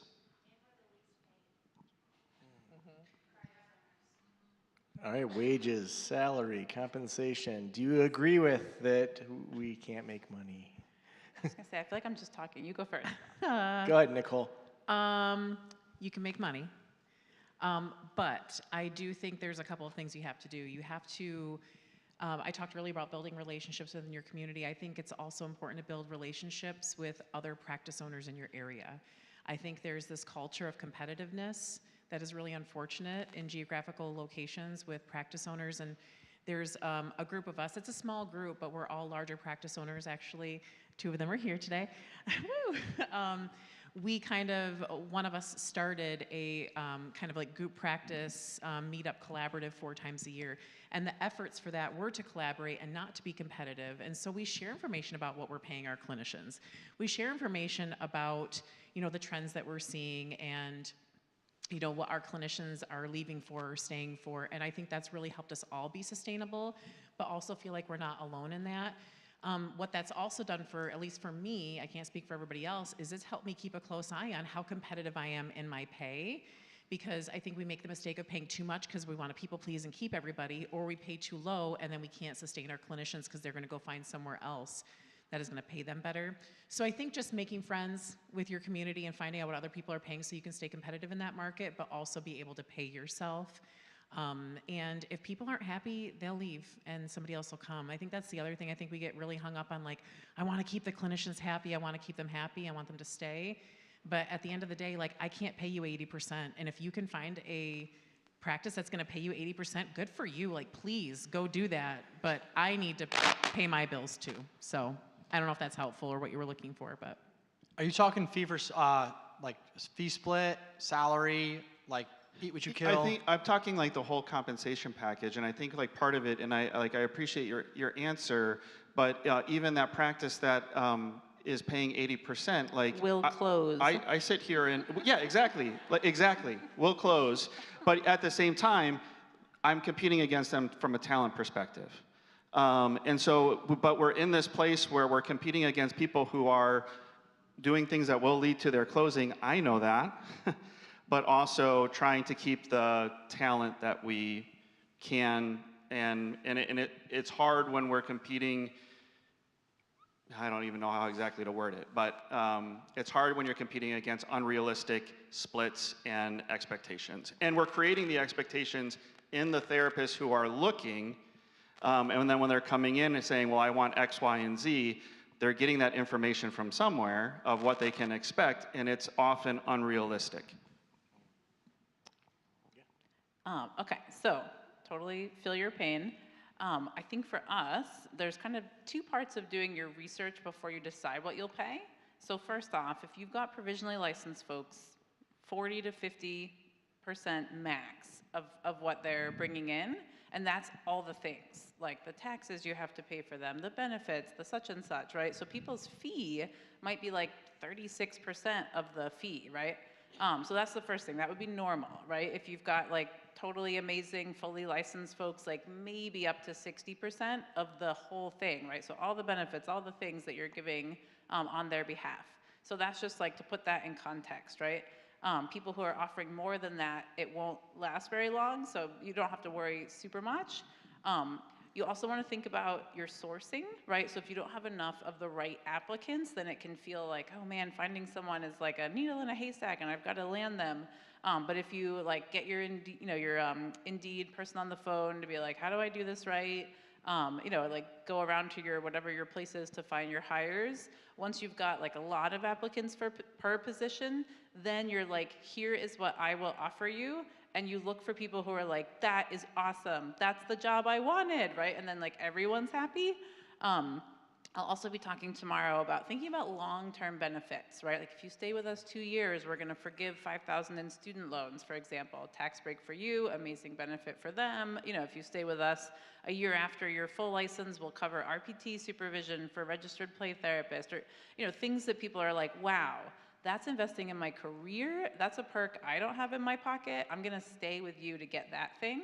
And sometimes you can actually pay less on just the straight up fee because you're giving good benefits and those like long-term career invested benefits. So I would like think about that, but remember like you want the people that want to be in the practice.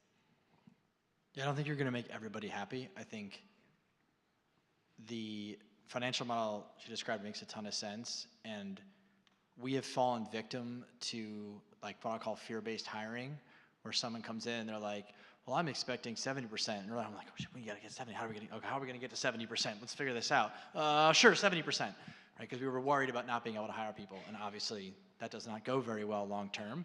So what we've tried to figure out is, can we pay pretty darn good, right? Based on our own margins and what we can accept, what we get reimbursed at.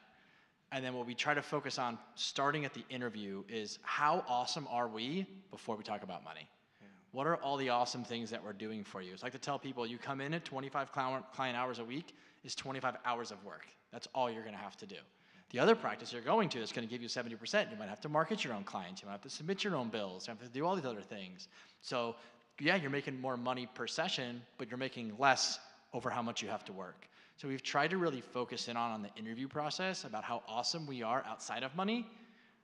And then as an interview question that I ask, my partner's question, I stole it from him. Whenever I interview somebody, I ask them, if you were offered this job, what would make you not want to take it? And that has given me so much information about how we have to hold our interviews and what people are really looking for above and beyond just pure compensation. That's been really helpful. One thing that we often teach in the Practice Academy, but often as consultants, is just kind of a basic framework for salaries. Like when you think about who are you most likely to keep? People that are getting a percentage or people that are getting a salary? So we want to attract the kind of people that want to stay, that aren't every single session saying, why am I giving them this percentage?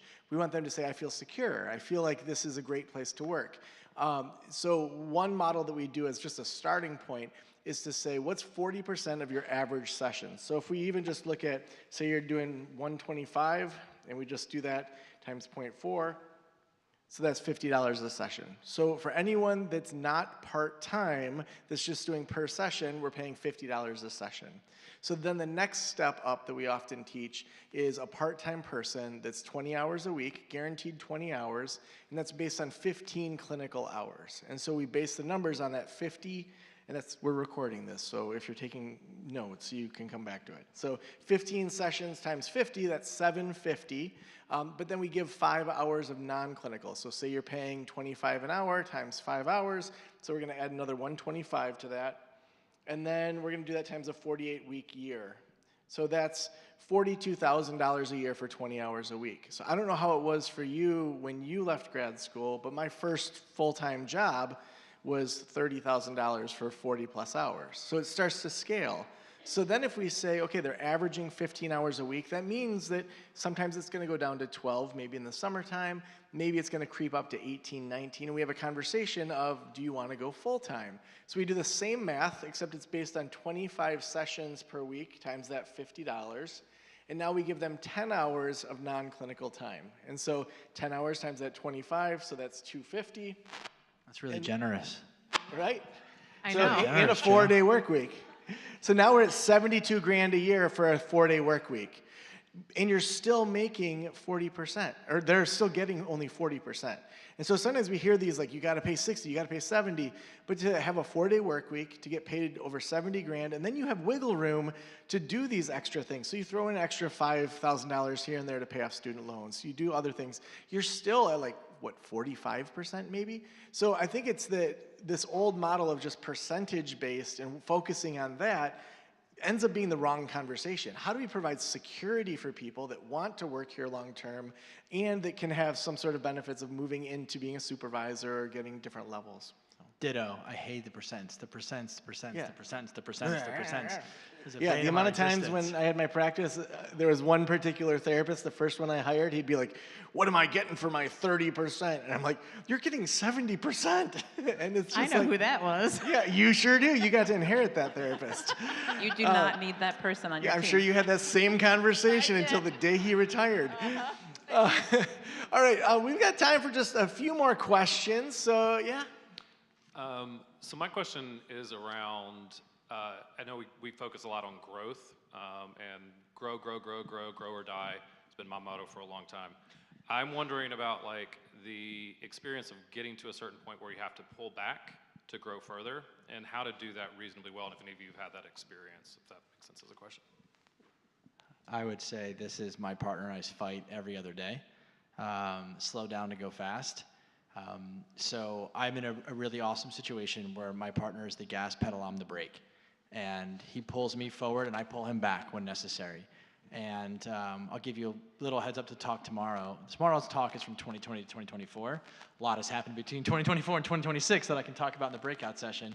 But basically, our growth way outpaced our foundation. Drastically outpaced our foundation. And years later, we're still paying the pains of that.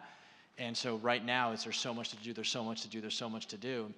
Just putting out fires that I eventually, literally like 2 weeks ago, I had to put my foot down and say, we're not doing this. And I'm actually locking 3 people in a room on Thursday and Friday this week and saying, finish this.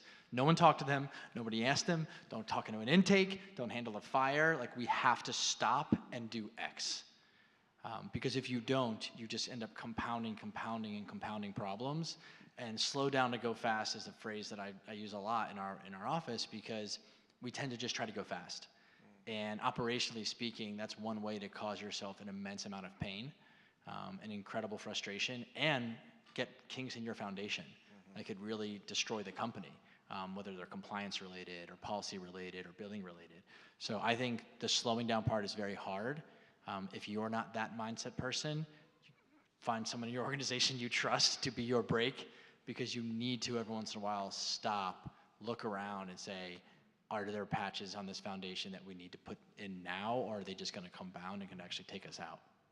We've talked a lot about larger group practices. I want to talk with Brianna and with Brandon about, you guys both help run the group practice launch program. You're super involved in the community. What trends are you seeing with the practices that are, say, under 10 clinicians, under 5 clinicians, those smaller growing group practices? Where are people like getting stuck, and where are you seeing people kind of like break through?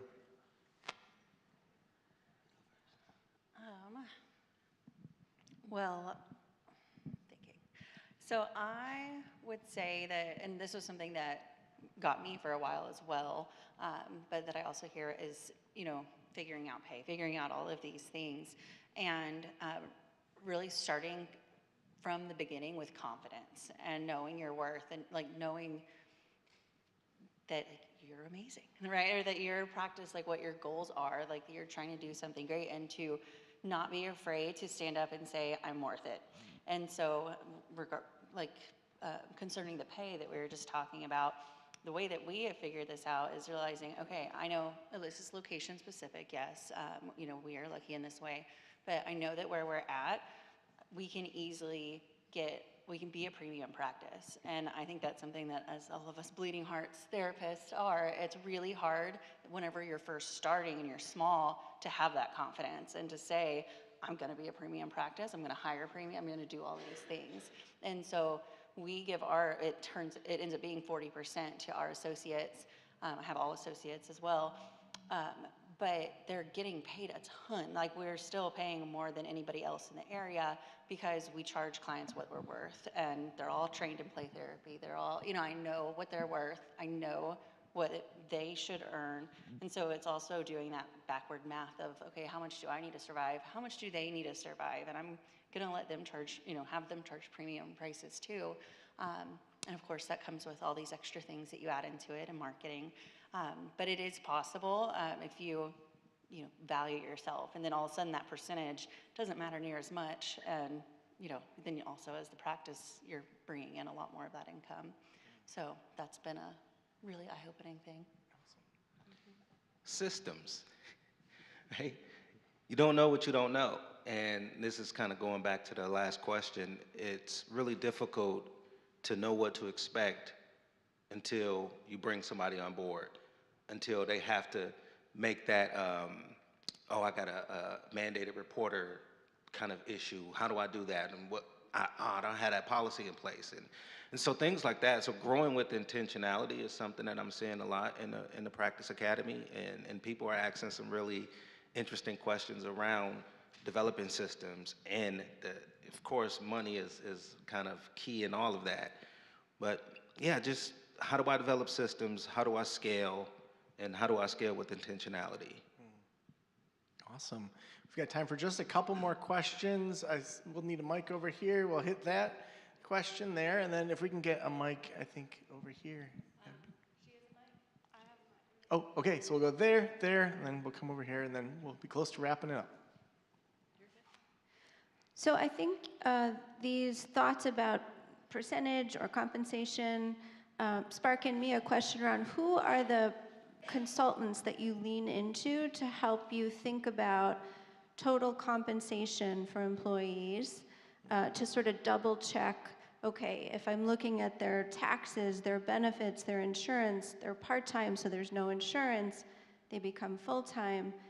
Who are the people that you lean in if that's not your skill set to help you double check your numbers? So the great thing, at least about Practice to the Practice, is when you have a consultant, that person is your lead consultant. So say Doug's your lead consultant. If you're working with him and he's like, you have a question that honestly Nicole would be way better to help with, we exchange out. Even if the amount they are per hour is different, your cost stays the same. And so we believe that we're stronger as a team, where there might be things that one of us, say I had someone that's like, I need to add play therapists. I would be like, well, I should maybe pass you off to have a couple sessions with Brianna. And so within our team, we really do our best to make sure that even though you have your lead consultant, you have the knowledge base of this entire team. And so if it's outside of our scope, that's where we would rely on people that we know, friends that we have. So it could be some of the sponsors or other folks like that. But with over 1,400 podcast episodes, we usually have someone that I've interviewed that I can refer you to if we don't have that skill set. So, yeah, let's go down here. I would love to know from each of you just one or two things from what you know now that you would go back and tell yourself at the beginning of all of this. Before you knew where you were going to be, what would you say? What would you have done differently? And since we have 2 minutes left, let's keep that to about a sentence. You got to start somewhere else. All right. Ask for help. Ask for help. Love it. Maybe not do it. Maybe not do it.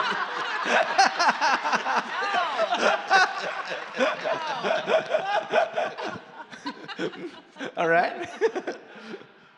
I said it earlier, but don't try to people please. I think we have the bleeding heart. We want everybody to be happy. We want people to stay with us, but at the end of the day, you as a practice owner are not going to be the best fit for every client, every clinician, every collaboration. So let that be okay with you. Amazing. Have faith and keep your faith, whether that's in yourself or in a higher power or whatever it is that's keeping you going. It's really hard to start to lose it whenever things are hard. They're very difficult at the beginning. And so really being able to hold on to what has kept you there. I promise this is not a plug I'm being paid to say, but had I known about the membership communities at Practice of the Practice, like I just figured crap out. And this was before AI, like you don't figure it out well that way. And so I feel like my perspective now is like back to even the other question of like, okay, if I need to know how to do X and there's like, like a vendor, a service, a solution, I can probably call 3 of them, have those free pitch calls and get my answer. But like if you need like the big strategy, like get with someone who's gonna help you sort that out. It would have helped me a lot. Aw, thank you. I'll do a shameless plug really quick too. So I joined Practice of the Practice the day I decided to open my own practice. And that is why I'm here, like a year and a half. Within 13 months, you like at the end had of your mega. first year. I would have a lot less problems if I found you earlier, Joe. Yeah. We'll take that last question in just a second. So these folks, 3 days a week, we have live sessions within the Practice Academy, in addition to people that are saying, I want to start a book club, or I want to just have testing psychologists get together online. So even how Nicole talks about how 4 times a year this local group gets together, we have an amazing community of over 300 practitioners that are in the Practice Academy. We're on track to be around 500 by the end of this year. So it's just an amazing community, whether you're just getting started in practice all the way up to 7- and 8-figure practices. So for our 7- and 8-figure practices, we have the 7-figure practice club that's within there.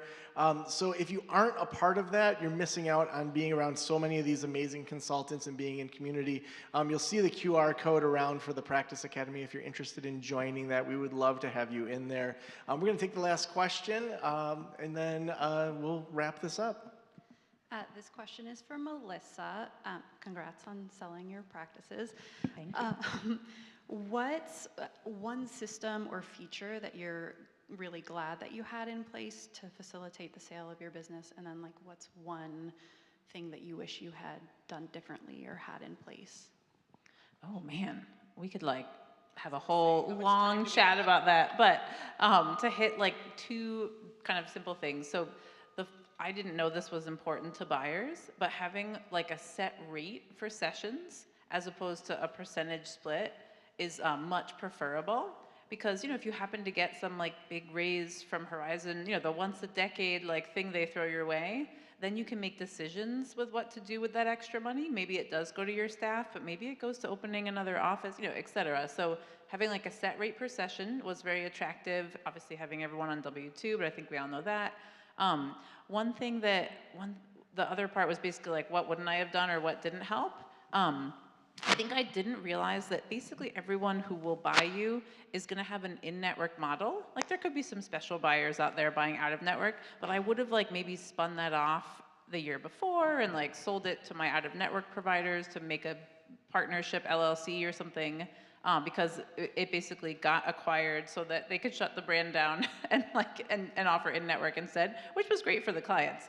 But that was something I was like, oh, but it's so awesome. Of course you would keep it. And they're like, well, we operate in 33 states and do 9 million sessions a year, and we don't need your cute little out-of-network practice. Well, give it up to our expert panel. I guess we just take the mics backstage. All right, up next, we have John David Garner, who is, I'm so excited to have him join us. He is our in-house legal counsel. He is going to be talking with us a little bit about just legal matters and things like that. So give it up for John.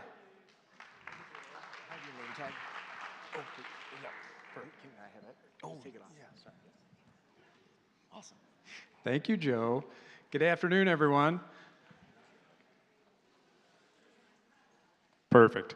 So I have to acknowledge something. The last time that I wasn't in this space, but by this space, the Bayshore Half and Full Marathon finish here.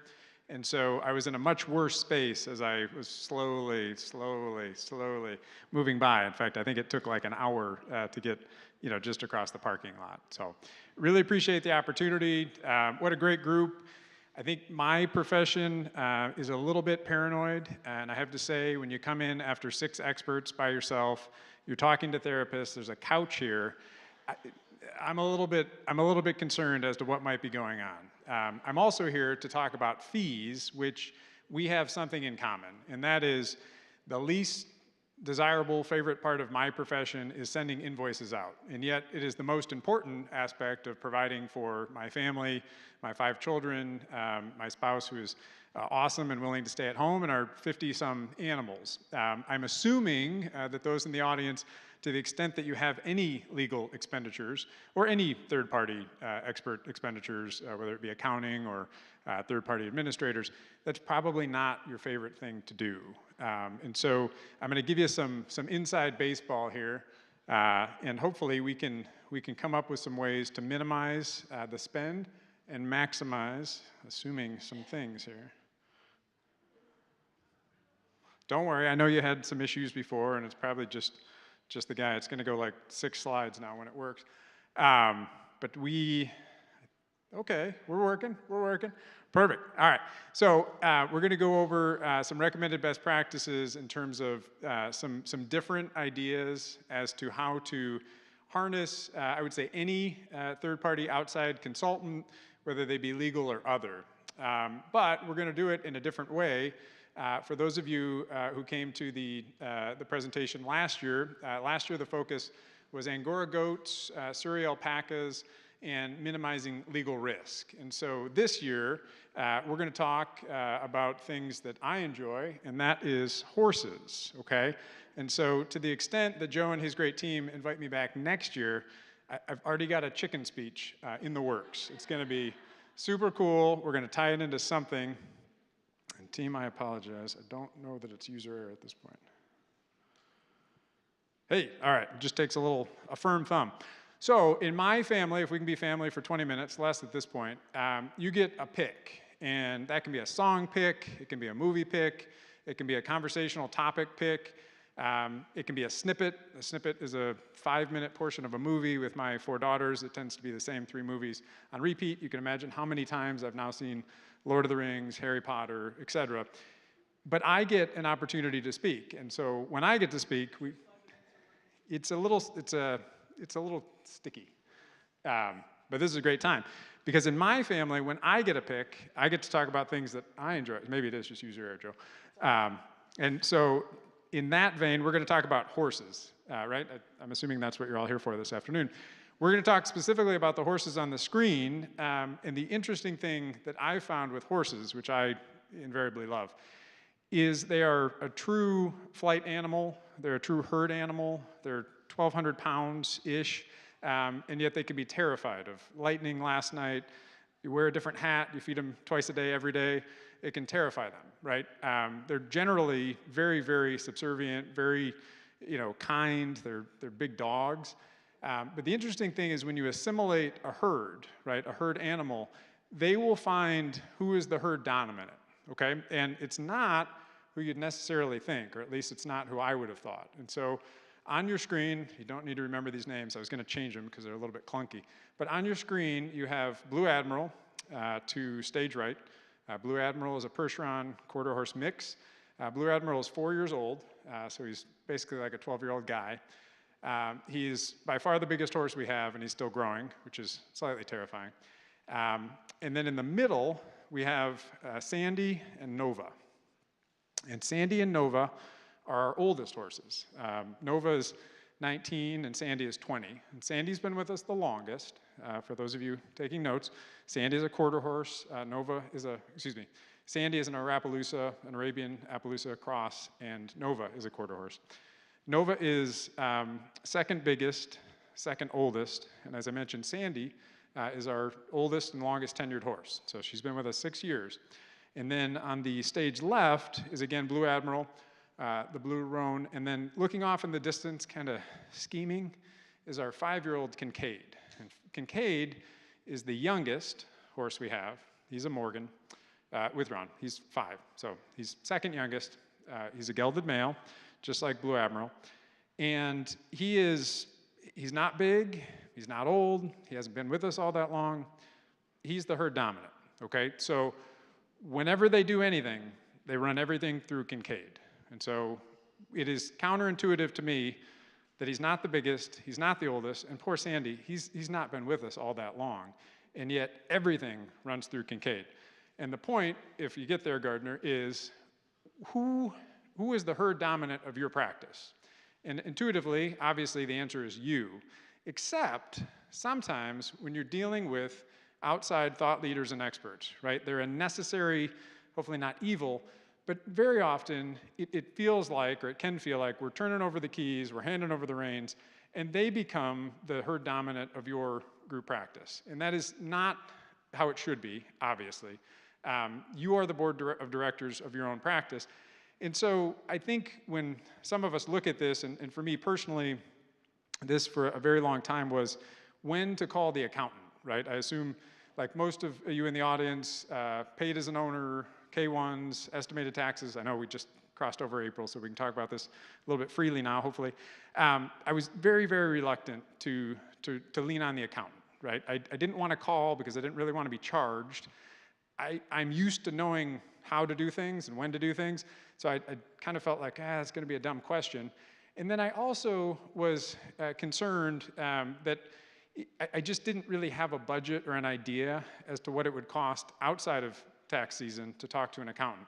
And what I've come to learn and come to design is every year at the beginning of the year, I just allocate a small amount, right? And I think I actually drive them nuts now because I have all these hypotheticals, like, what if we depreciate a 1953 Ford AA, and can we get this ag exemption? It's kind of fun, right? But you have someone on your bench, and yet if you're unwilling to call, if you're scared to call, if you don't have a budget to call, that to me is alarming. So I would say the first and the fifth bullet are the most frequent flyers in terms of what we see.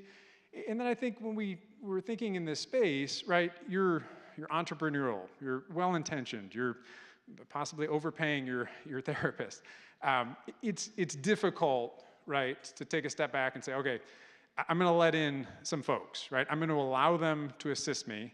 I'm going to spend a little bit of money, but hopefully it's a good spend, right? It may not always feel like a good spend, but it is so important to not necessarily, this is a joke, not necessarily trust a lawyer because they're a lawyer, right? He or she presumably have the facts, or if they got the law, you've got the facts. But let's think about negotiated fixed fees.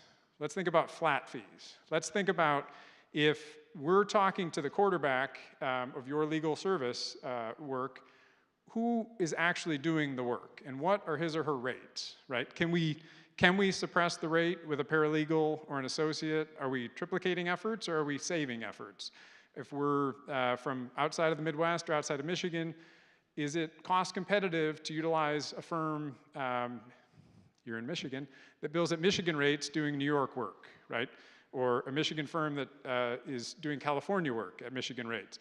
Those rates are going to be nearly double. I'm licensed in New York, Michigan, and Montana, and when I started 18 years ago in New York, my Michigan rate as an equity partner basically just caught up to what my initial rate was 18 years ago in New York. So there's a huge fee savings, and it is not necessary to have an attorney licensed in the state in which you practice, right? There's certain exemptions, certain exceptions, litigation, et cetera, but that generally is not necessary, particularly in today's day and age. So these are some fixes, and this, again, is the reminder to be Kincaid. Remember, not necessarily Kincaid, not necessarily the guy with the beard, but remember, you are the herd dominant of your herd. And so when you're asking a professional to come in and assist you, think of 5 basic things. And one would be predictability, right? Nobody likes unpredictable things. One way to get predictability is to look into a flat fee arrangement, right? So how much would it cost for a fixed package, right? How much would it cost if I just wanted you to look at our counseling agreements? I just wanted you to look at our employment contracts. I just want you to audit our 1099 versus W-2 classifications. I want you to look at our handbook. I want you to look at an ESOP. I want to talk to you about phantom stock. I'm going in this direction. In the courting stage, in the honeymoon phase, right, you should be able to get everyone that's going to work on your file on a call or in a meeting, right? What are their rates? What is the cadence of check-in? And can we set a budget or an amount, right? Typically, you'd ask them to go first. Don't tell them what your budget is. What is the quote, right? Is it flat fee or not? If flat fee doesn't work, what about a subscription service, right? What about a monthly or a quarterly prepay? Prepaid legal services is kind of a not well-regarded term. Not prepaid in the sense that like you're buying prepaid legal services, which is kind of a gimmick. No, I'm paying into, I'm getting 4 billable hours per quarter, right? If I don't use it, it rolls over, right? So by the end of the year, with my bad math, you've got 16 hours, prepaid. If you don't use it, it continues to roll over. There's different models that you can utilize, and it doesn't need to start with, you've been served with a lawsuit, or we've got to, completely recreate the wheel, and we're catching, right? We're catching. I need an attorney now, right? It's kind of like my cousin Vinny. Like, does anyone know an attorney? Well, that's usually not the best way to meet, someone who you're going to allow in to be on your team. But a flat fee model can work for agreements, basic agreements, and all the way up. And if it's not, a flat fee necessarily, maybe project-based or a subscription model. As we know, hourly billing, and we're all, attendant to it in some form or fashion, it is not a new thing. It's X billing rate, Y hours equals Z profits. But your counsel, your legal or other counsel, should be able to peg for you what is a reasonable, realistic amount. And try and get it in writing and put it on them. To the extent we're going to exceed this amount, I need to hear from you in advance, right? I want to be CC'd on all communications with my staff. If you get something from one of my staff members, I can always tell when someone has a new employee, right? Because they're well-intentioned, but they're picking up the phone or emailing a lot. And they haven't gotten the bill yet, right? And so it's important, right? I mean, it's against my pecuniary interest, but it's important to me to say, hey, this is great, super excited to work with you. Maybe, we should loop in the practice owner. I just want to make sure they're all on the same page, right? Like I can esoterically go over this with you, but usually we have like value billing and we really want to be focused in on things, not, going over new and emerging AI legal updates. So managing specialized outside counsel. So, there's going to be instances, and this is not a pitch necessarily for larger firms. I've worked for small, medium, and large. We're large. Bodman is large by Midwest standards, small by national firm standards, and I've worked for both.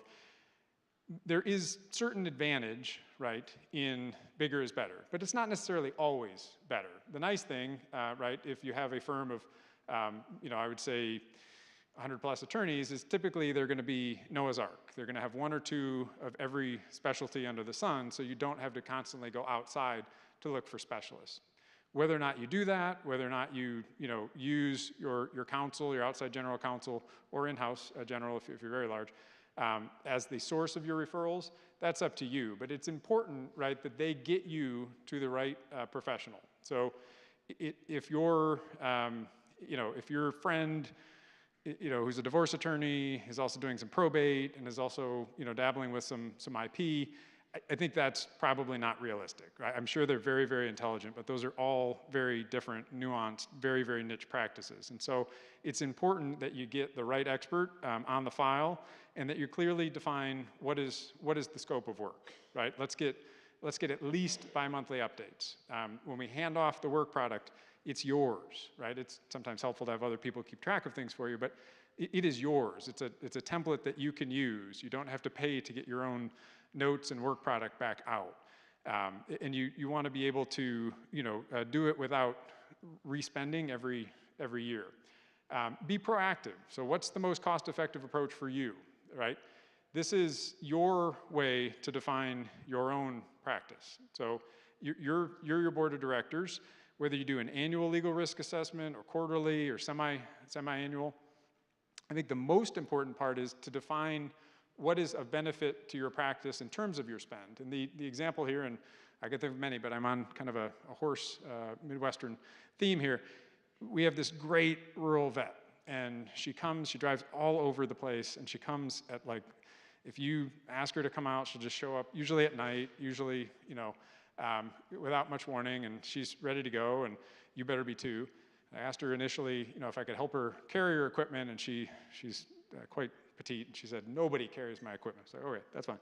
And then we got into it, and she's administering some medication, and I asked, can you come back to give the follow-up shots? And she looked at me, and she was like, why would you pay an old woman to come out here and give your horse a shot? And it was helpful to me, right? Because what she was basically saying in her own very gruff way, and she's acknowledged that she speaks better to horses than to people, you can do it, right? You don't need the belt and suspenders, the everything top drawer, largely fluff.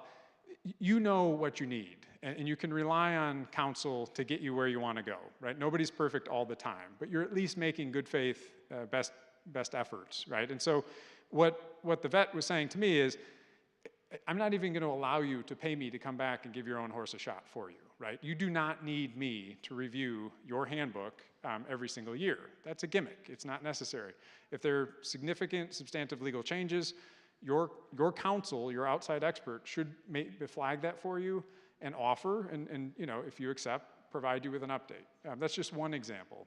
I would say the same thing for your therapist contracts. So it's important to do an audit, but be careful about what you're being pitched on.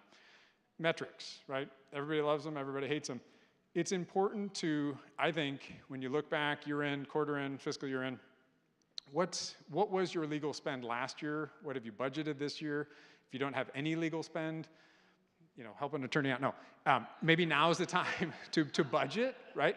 It can be a rainy day, but you don't have to spend it, but at least allocate something, some amount of money, right, towards ongoing legal costs and expenses. And in terms of a return on investment, and maybe we don't think of legal spend as an investment, but what is the cost of one lawsuit avoidance, right? What is the cost of one nuisance value or cost of defense settlement? What is the cost of one, IP or data breach or, fill in the blank, right? I'll spare you the parade of horribles. Maybe that is one way to quantify, right, the benefit of having a proactive legal approach. Early identification, I would say those 4 bullets are completely unrealistic, right? Nobody's going to have a 15-minute weekly check-in on your legal spend or your legal concerns. But if you don't have anything booked, then you're basically asking for a perfect, flawless run, and it just doesn't happen, right? I'm not here to scare you, but I think pragmatically, as you get bigger, as you get better, your success can get in the way in terms of the legal spend. You become a target in a way. And so super, super important, if you can, to have some way of doing check-ins, right? And that's up to you. Scalability-wise, again, you don't need to, bigger necessarily isn't better, but you don't need to recreate the wheel every time. So if you establish that trust, that relationship, and where does this sound familiar to? Well, it sounds familiar when you first probably got into counseling. I mentioned this last year, and I'll keep mentioning it for as long as Joe and his team invite me.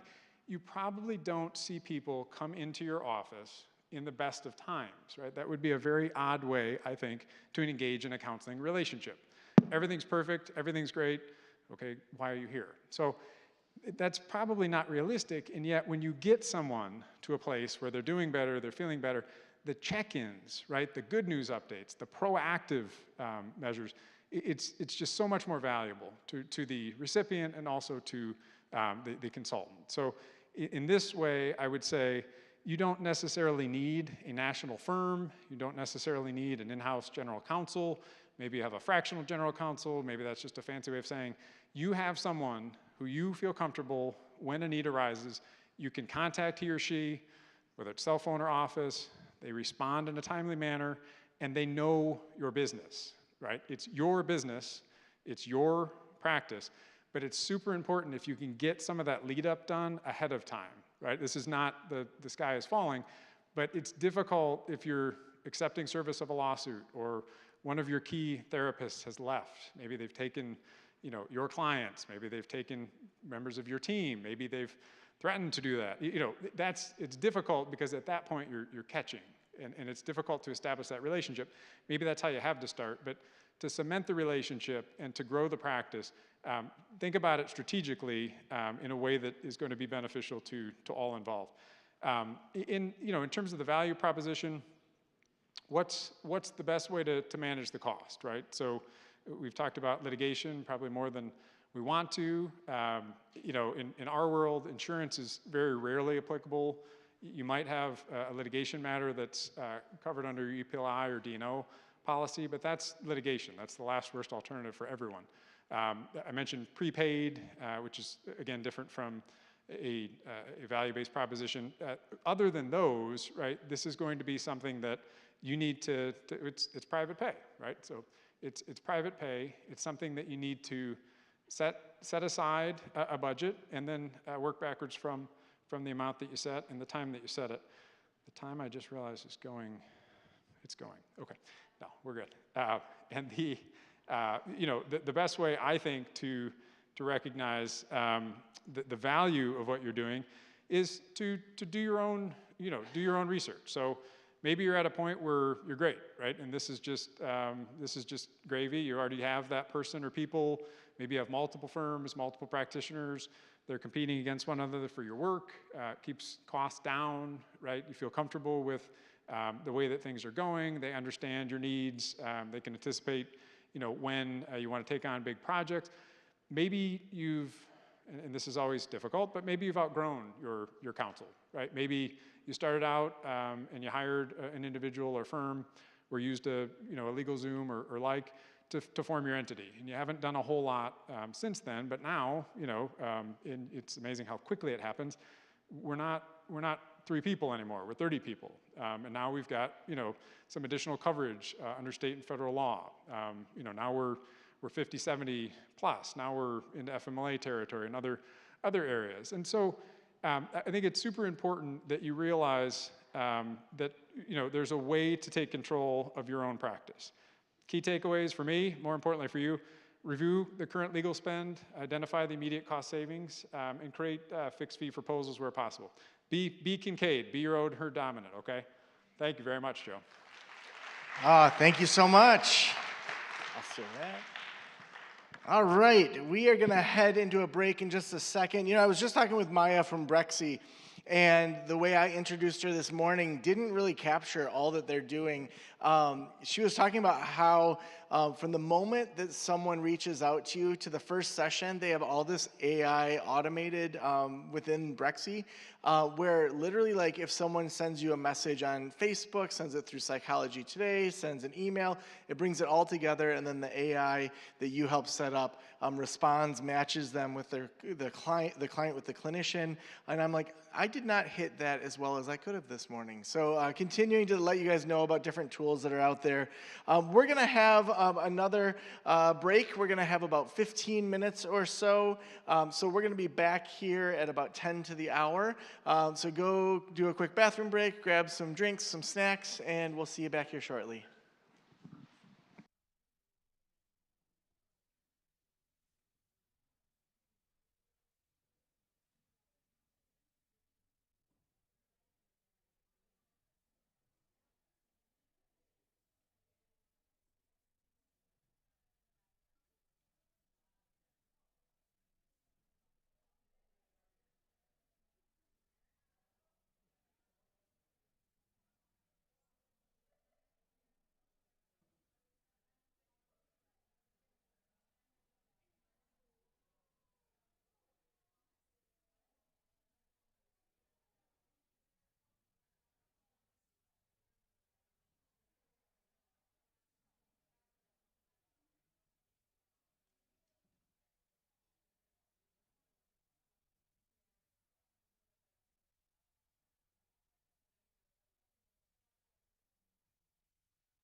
Welcome, everybody.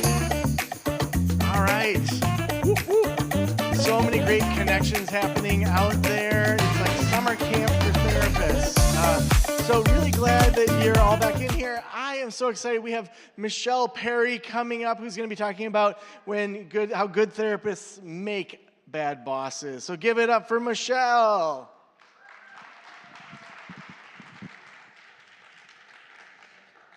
Hi, everyone. I'm hoping I can be vulnerable with you guys today. Is that okay? We do that here? Okay. So when I was a kid, people used to comment that I was a, maybe, natural-born leader. We'll see if this works.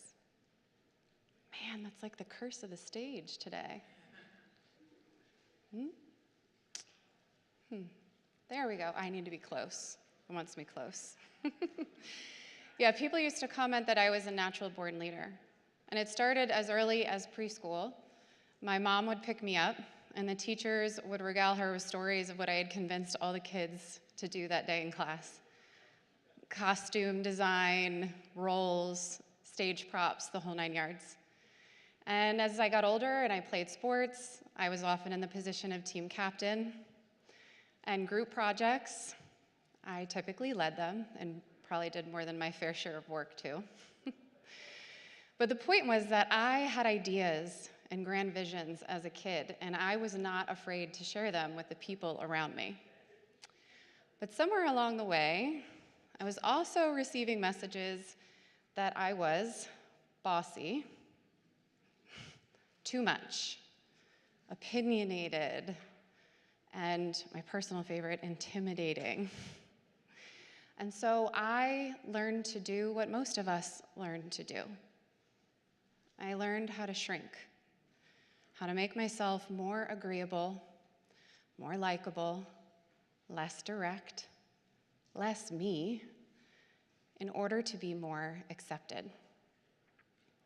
When I got older, I went to school to be a therapist, and it was there that I learned the power of empathy and compassion, how to hold space, how to be gentle, how to be non-directive and non-judgmental, how to prioritize the relationship above all else and center the needs of the other person and make myself largely irrelevant. And that's powerful, don't get me wrong. I wish the rest of the world were practicing these skills a little bit more. These are the skills that make us exceptional clinicians, but they can also quietly make us ineffective leaders because we were trained to hold space, but not to hold standards. Before I graduated with my master's, I was recruited for a position with the US Army as a civilian. And the recruiter at the time told me he was most interested in me for my leadership background. He thought it would make me perfect for the position. So I was thrilled, relocated to Maryland. And when I showed up, I did all the right things. I played by the rules. I learned the system. I played within the structure. I volunteered my ideas and volunteered for projects. And eventually I went on to lead projects and lead teams. And I earned respect in my role. But somewhere along the way, things weren't adding up. You see, I was recruited and hired to lead. I was recruited for my voice and my vision. But sometimes these were the same things that were causing friction. At times, people thought my clinical perspective was too soft. And at other times, people thought that my, skipping ahead. And other times, people thought that my directness was too much. And so, somewhere along the way, I started to get confused. And I stopped trusting my leadership instincts. I started to receive messages that were clear but confusing. Lead, but not like that. Be confident, ooh, but not too confident. We want you to have a voice and share your ideas, but stay in your lane, right?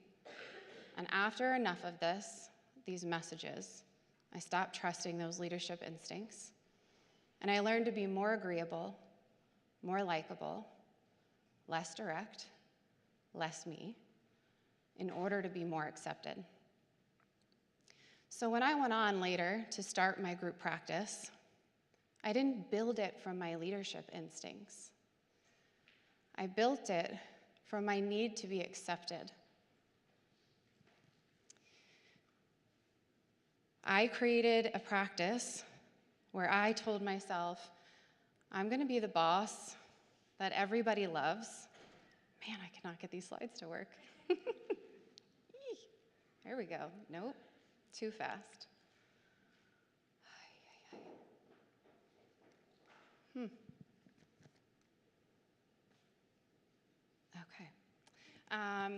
I'm gonna build the practice that everyone loves. And I'm gonna be the boss that everyone loves, right? Thank you. And so I created a place where I was generous and flexible and understanding. I paid well, too well. I offered great benefits, even when I couldn't afford them. I said yes to a lot. Yes to schedule changes and exceptions. Yes to things that I didn't really feel good about, but I didn't want to disappoint anyone. I made myself available all the time. Nights, weekends, vacations, my honeymoon. It didn't work out.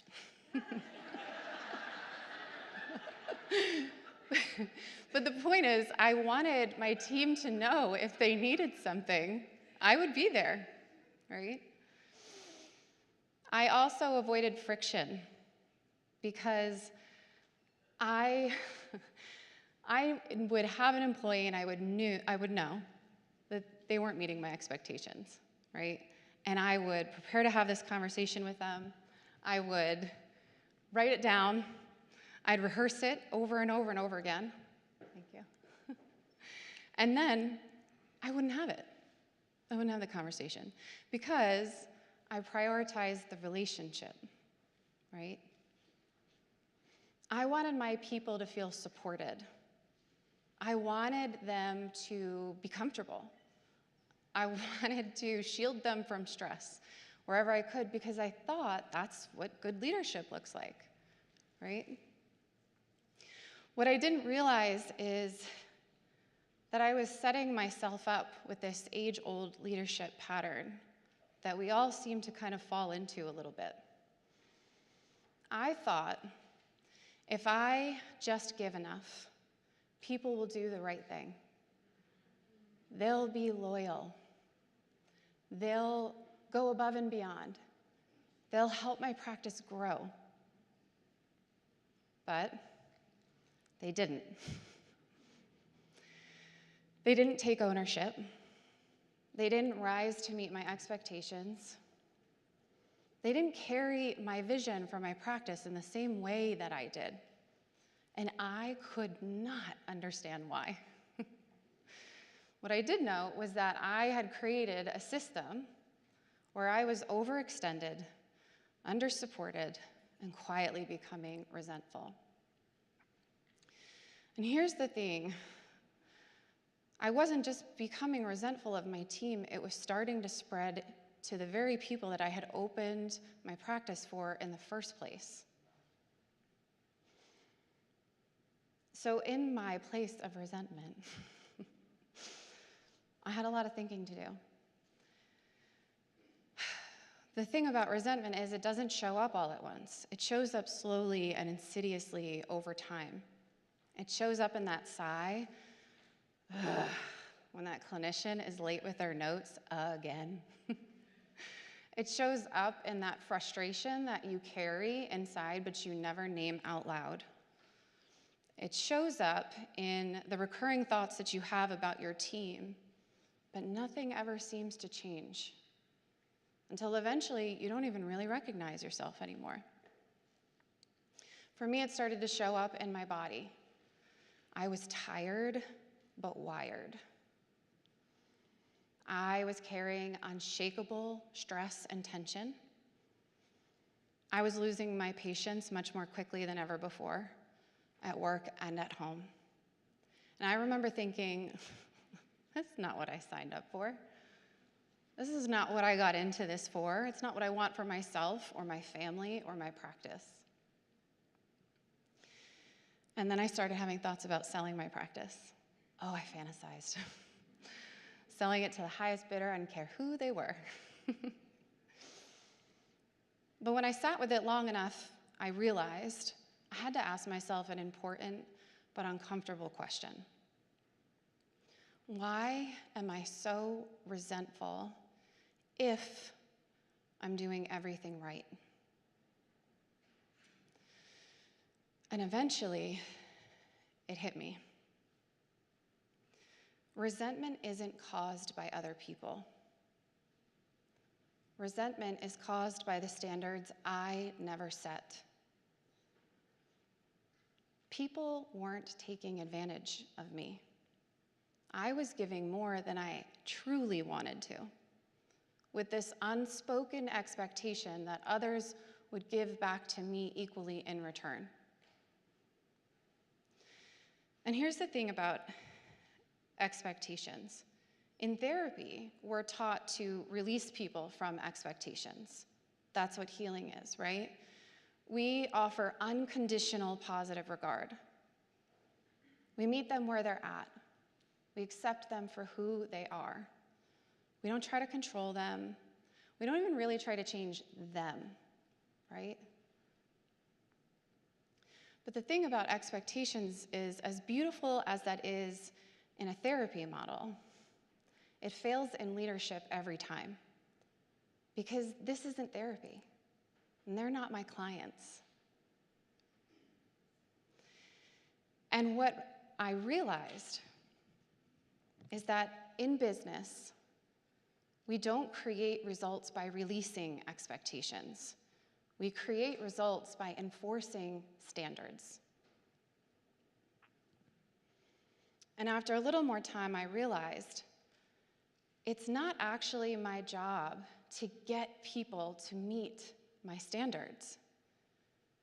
It's my job to build a system where only the people who meet them stay.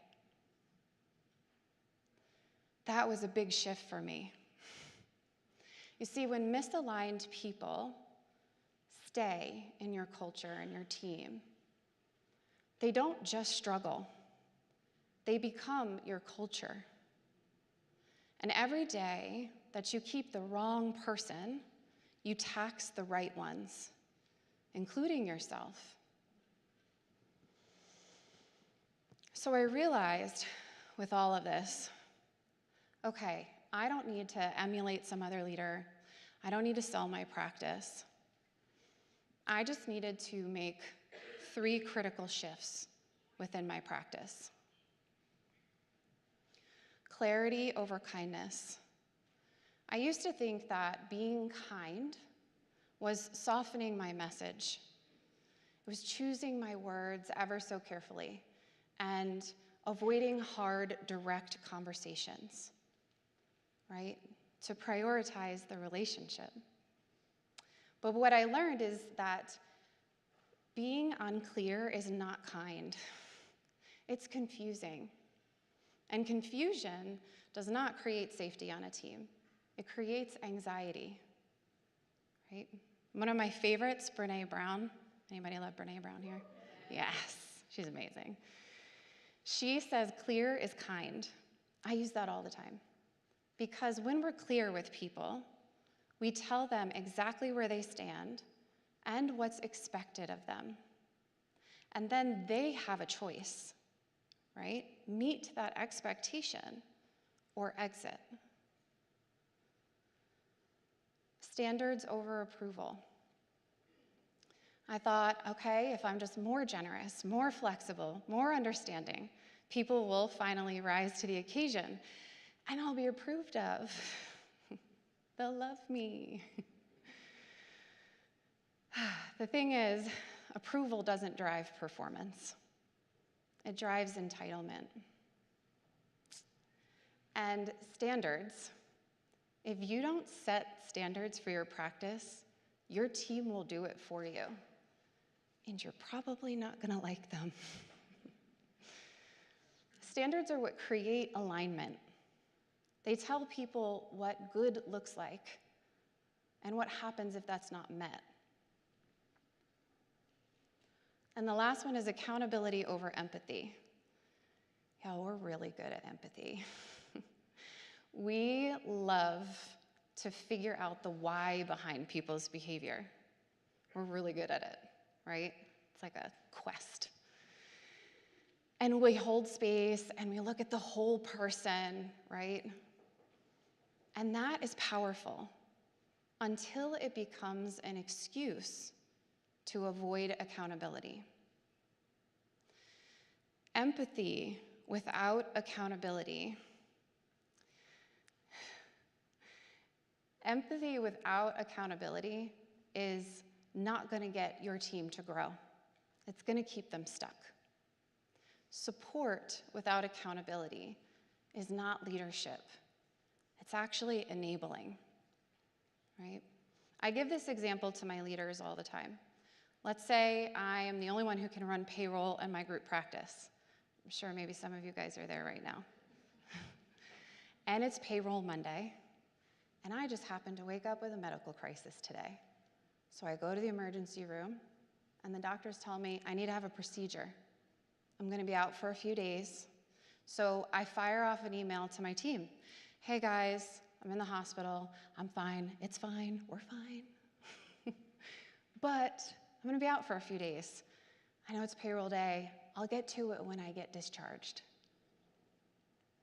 What do you think my team's gonna say?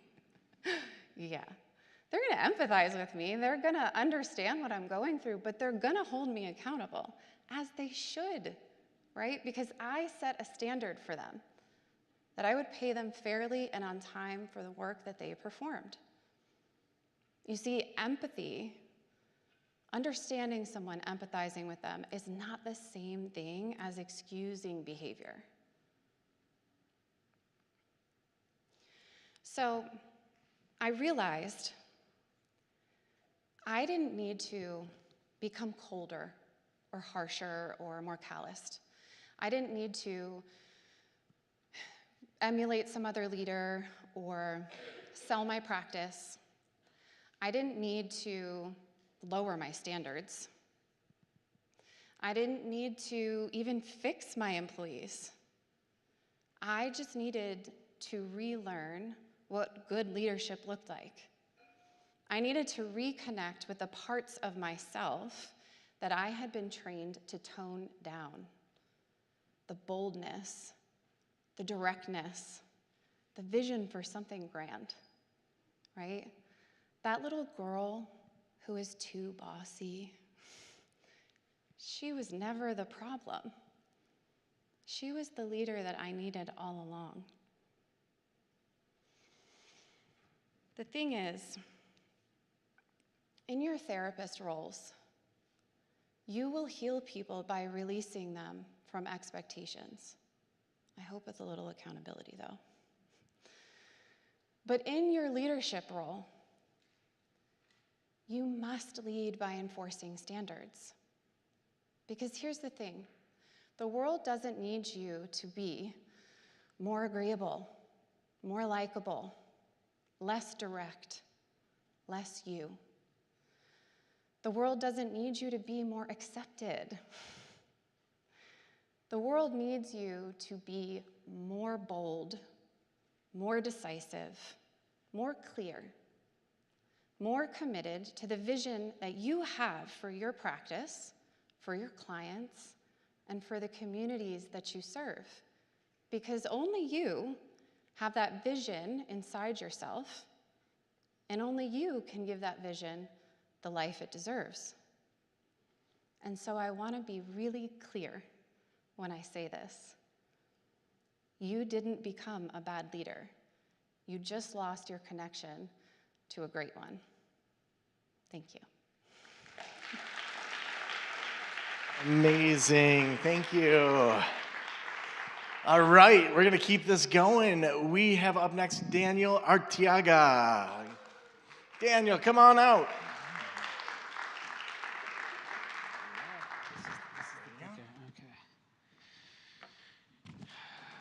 What a stage. This is a nice stage. We got a couch over here. This is so cool. Okay, I'm gonna need this.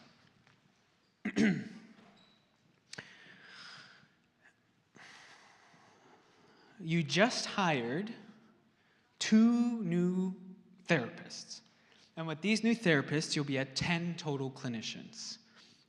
Your accountant tells you the numbers look good. So for the first time in a long time, you're looking forward to work. Because these past months of onboarding and training and interviews, it's cost you a few gray hairs. Maybe more than a few. You take your time with your morning espresso. Coffee is more than just coffee, it's an art. Mix a little honey with the frothy milk, add a touch of vanilla, if you're into that, and sprinkle of cinnamon. And with warm hands, you gaze out the window and look at the sun, reflecting off the dew. You have yourself a moment, and then you trot over to your trusted commuter vehicle. The drive to work is smooth, and you sit down at your desk. It's your desk. It feels good to be the boss. But your tune suddenly changes, because right there at the top of your email reads an email that says 2 weeks notice, requesting maternity leave, and under that, medical matter in need of attention. You've gone from 10 clinicians back down to 7. It all happened so fast. All that work you just did, you're going to have to do it again. And those fun executive projects, they're going to have to wait. Because 60 to 90 clients need new homes. And you bet you're going to lose that revenue. Churn. Churn is a reality we cannot afford to ignore. 30 to 60%. That's the range researchers put on annual therapist turnover. 30 to 60. So in a practice of 10 clinicians, you can statistically expect to lose up to 6 of them this year. And replacing just one therapist can cost your company anywhere between 50% to 200% of that person's annual salary. So let's walk through it. Best case scenario, you replace them immediately. You fill up their caseload within 2 months, and everything goes to plan. You're still looking at $32,000 of lost revenue. Okay, worst case, it's $150K. You multiply that by 6, and you have yourself a serious revenue problem.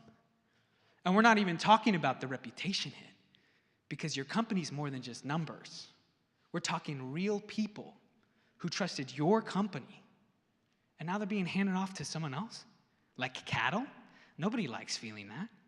Or worse, they're being told to find care at a different clinic because you don't have space. That doesn't show up in your spreadsheets directly, but it shows up in your reputation, your reviews, your referrals, the long-term health of your company. The message I'm sharing today is worth taking to heart. Well, it's worth at least $900,000.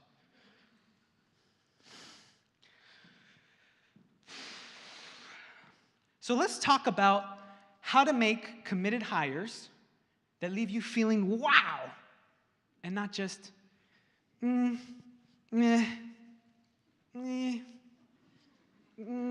give them a shot. You have more power than you think.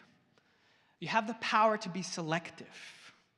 So unless you're at your Melissa and you have, or Doug, and you have 25 plus clinicians, systems that work, people you trust, I would do the hiring yourself, because nobody has the vision you have for your company. You are the best gatekeeper for the mission. Now, I'll admit, I'm a bit jaded. I'm a little traumatized. Let me explain. The one time I let my admin hire her own replacement, it was the worst, the worst hire I ever made. I was patient. I coached the replacement. I gave her ample time to adjust. But after a couple of months, it was clear it wasn't working out. So she was let go for poor performance. Never an easy thing. She became defensive, blamed me for poor training, and rallied her whole family to leave 1-star reviews. I sat with that. Not just the operational damage, but the feeling of it. I worked so hard to build a meaningful practice and to think it could be torn down by the wrong stuff. But we forgive. We forgive and we learn. Your positions are not charities. They're for high performers, for a high-performing company. Do your own interviews and go on ready to negotiate. And negotiation is a nuanced thing. But in the interview, you gotta be a little mean. I don't mean rude, but you must unabashedly communicate the needs of your company and evaluate whether the candidate can rise to meet the need. Let me demonstrate. What's your name? Sophia. Hi, Sophia. How you doing? My name's Daniel. I'm glad you're here. Listen, Sophia, I have a position from 4 p.m. to 8 p.m. That's prime time, Monday through Friday. Can you fill it? She said yes. That's the conversation. Right? And if it's not an enthusiastic yes, like Sophia, then thank you, Sophia. We'll be in touch. And go find somebody else.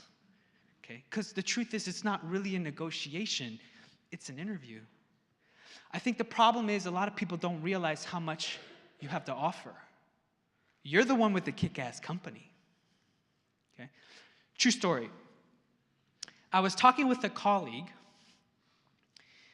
and she's a great colleague. She's very sharp, experienced. She has a beautiful practice.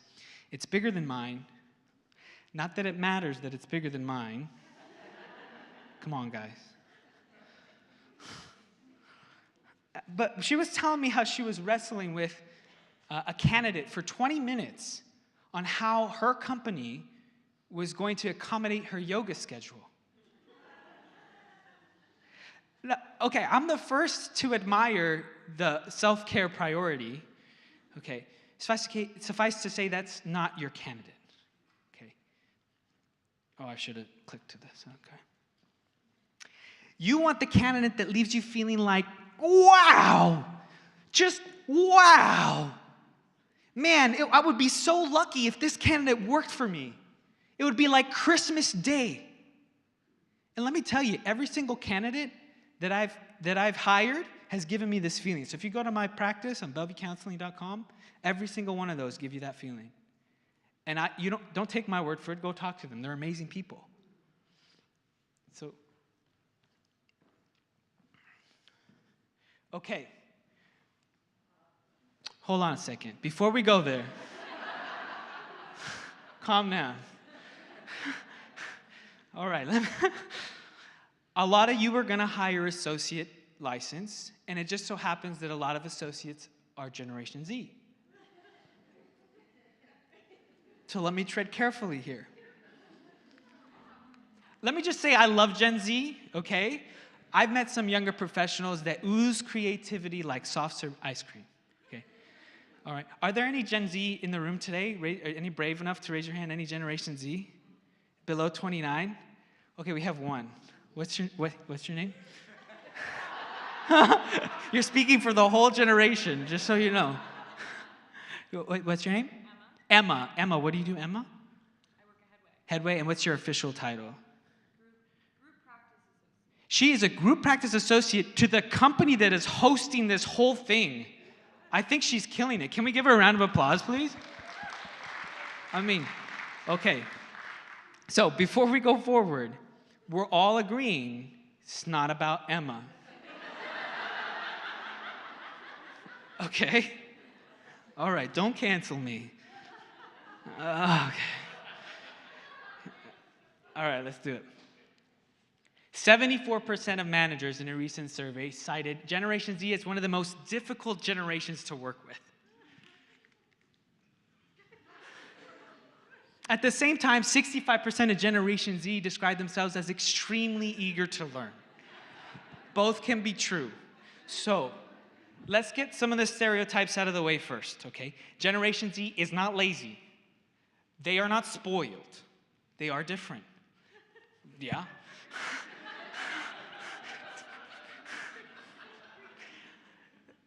They grew up with infinite information at their fingertips and zero patience for arbitrary rules. Okay? They want to know why things are done the way they're done. Okay? They value transparency. It begets psychological safety. And they bring a lot to the table. A digital fluency, for one, genuine empathy, and a directness that can make your practice better. If you give them the right structure, structure is the antidote. Okay? Young professionals thrive with clear expectations, real feedback, and most importantly, this idea that someone believes in them. And what's not going to work is vague, lazy management and that timeless, well, you know, that's just how it's always done. They're not going to just do it because you tell them to do it, which might be why they're a little bit more difficult to work with, because they hold you to a higher standard. Okay? It's worth noting that some individuals, regardless of generation, don't interview well. And that's not necessarily incompetence, so you have to know the difference. It comes with reps. I think a lot of gifted clinicians will fumble through the first conversation because they care deeply about making a good impression. So if you're on the fence about someone, give them a second interview before you write them off. Now, I do want to leave you with some takeaways. I've got 5. 1, use Indeed. You can do your own research here. You'll probably come to the same conclusion, which is use Indeed, so use Indeed. Okay. 2, use Indeed ads. Whether you have to use Indeed ads really depends on your target population, your demographic, your market saturation, that kind of thing. Okay? For example, I live in Seattle. This is a very high demand, low supply metropolitan area. So I can get away without using ads if I'm not in a rush. Do what's right for your company. Okay? 3, read the resume. I didn't read the resume. I wish I read the resume. Read the resume. And call the references. Do that. Yes. Call the references. Okay, 4, do at least 2 interviews. You can do 3 if you want. I know Tandem Hiring has like a 3rd tier evaluation if you want to do that. But do at least 2. And the first tier, the first wave, it's just the preliminary. 10 minutes, 15 minutes tops. Ask your deal breakers and do it virtually if you can, because you can assess their ability to navigate digital systems, which is especially important if you have a telehealth or a hybrid practice. Okay? The 2nd tier, or wave, is clinical. And don't pull any punches, because your clients won't. Ask the tough questions. CPS reporting, severe trauma, domestic violence, borderline, bipolar, suicide reporting and risk assessment. Because if they can't handle the conversation, they may not be able to handle the real thing. Okay? 5, and this is a pro tip, automate. I don't care what they say, automation is the future. You don't want to be left behind. Okay? Now, I'm spoiled. I happen to be in a relationship with a very beautiful woman. Her name's Daniela. I think she's here. Daniela, you want to stand up? Okay, she's a little shy. Love. Also, she's a tech Genius, okay? So I got it for free. I had to beg her for months. I said, please help me with my automation. She finally came around. Game changer. Let me explain. Oh, if you can't afford, if you don't date someone who's in tech, I'm sorry, but it'll cost you about $300 to $700. You can find them on Upwork or Indeed or your network. Yeah. So what happens when I find my wow candidate is I'll type their name first and last, and then their start date in a Microsoft form, and I click send, and this beautiful orchestra of automation happens. All of the documents that need signature, they go out for signature, and they come back signed. And all the documents needed, like the identification for the I-9 or the malpractice insurance, that's also collected. The folder's automatically created, automatically filed. They're connected with their supervisor. They're connected with their payroll. Their schedules are synced. They get their Jane. They get their email, Outlook. And I don't raise a finger. So when it comes time for me to sit down with them, we just go through the checklist and make sure everything is fired. It takes 20 to 30 minutes. And then I give them a crash course on the EHR, best practices, that kind of thing, give them their scripts, and hand them off to the supervisor. Game changer. And when I get that 2 weeks email, 2 weeks notice, I mean, it hurts. It always hurts. But I don't have that same anxiety because I know I have the systems to handle the turnover. And I want that for each and every one of you. So if you're not automated, automate. All right. Okay, the bottom line is that everything moves through your people. Okay? Howard Schultz, the ex-CEO of Starbucks, once said that we're not in the coffee business serving people, we're in the people business serving coffee. If you make meh hires, you're going to have a meh company. If you make wow hires, you're going to have a wow company. Okay? Every good hire multiplies your impact, and every bad hire costs you in money, in morale, in gray hairs. So build out your hiring process. Know your non-negotiables before you even pick up the phone. Unabashedly communicate the needs of your company, and you'll find your wow. Because you didn't start a group practice to settle. You started a group practice because you believed you could build something exceptional. So hire like you believe that. And have more of those slow espresso mornings. Thank you.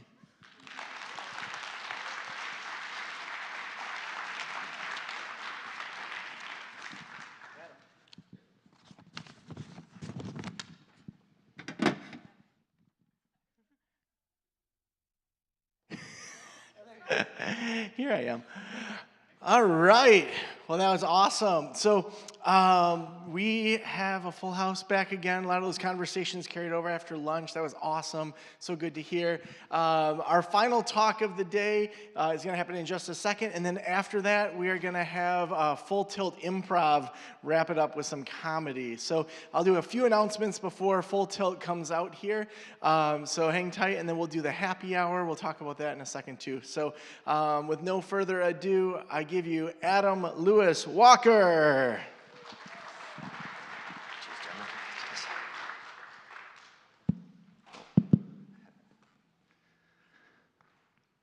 I'm standing. Oh, is that a bit loud? Is that loud?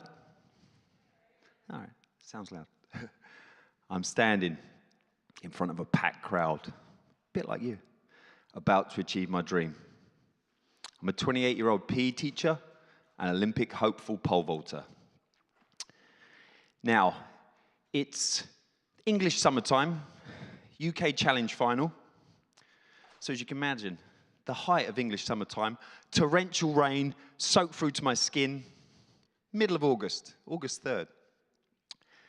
Now, in a competition like this, it's the top 10 in the UK. And on paper, I'm 10, maybe 11, so I'm happy to be there. But because the conditions are so crappy, it levels the playing field. A bit like life. It's not perfect, so who wants it most becomes a bigger factor. So it's elimination. Bars going up. There's now 4 of us left. Now, if you've ever competed in anything where there's shiny medals involved, you know fourth place is the worst spot. So I start to focus on the shiny factor, like most entrepreneurs. I'm just obsessed with this. Ooh, one more height. So I get out a bigger pole. This is a technical thing. This is not dodgy. I get out a bigger pole, and I have an attempt. And the conditions are getting worse. So I run through. Second attempt, run through again. Comes down to the final attempt. I'm right. I'm going to give myself the opportunity. I'm going to get off the ground no matter what. So clock's counting down. Literally, the water is running through my fingers. Other vaulters were standing there. We had umbrellas over the top of us trying to keep the pole dry. Clock's counting down. A bit like that. 10 seconds. So I head off. I get faster and faster and faster, and I go to take off. And that's when I slip in a puddle and rip my left knee apart. That is the moment my life changed. Just not as I'd planned. So generally I'm upbeat. Hopefully that'll come across over these next few days. But about a year in, the smile's fading a little bit. And my surgeon takes me to one side. As I say, we become quite good friends by this point. And he says, Adam, you need to think about not getting back so quick, but playing basic sports with your children when they're older. I was like, what? I didn't have any kids. That I was aware of. And no one was pregnant. That I was aware of. So, but it's that slap round the face reality, focusing on the minor things, like how quick can I get back? And then also the thought of, it's just a knee. But it was more than that. I saw myself too much as a pole vaulter. I had my whole identity in that. So I didn't know what I was. I was lost. I'm sure we can all relate when we put too much stock in a job, a title. It's not who you are. But I relied too much on my physicality. So it was about a year, and everyone's moved on. It's the middle of the day. I'm like a professional rehabber in the pool every day, bouncing around. Not a fan of the pool after that. And my mum calls me up, and then she turns up on my doorstep because she can tell. And she says to me, she knocks on the door, she says to me, Adam. Yeah, she is really that small. She's like 5 foot something. She said, are you okay?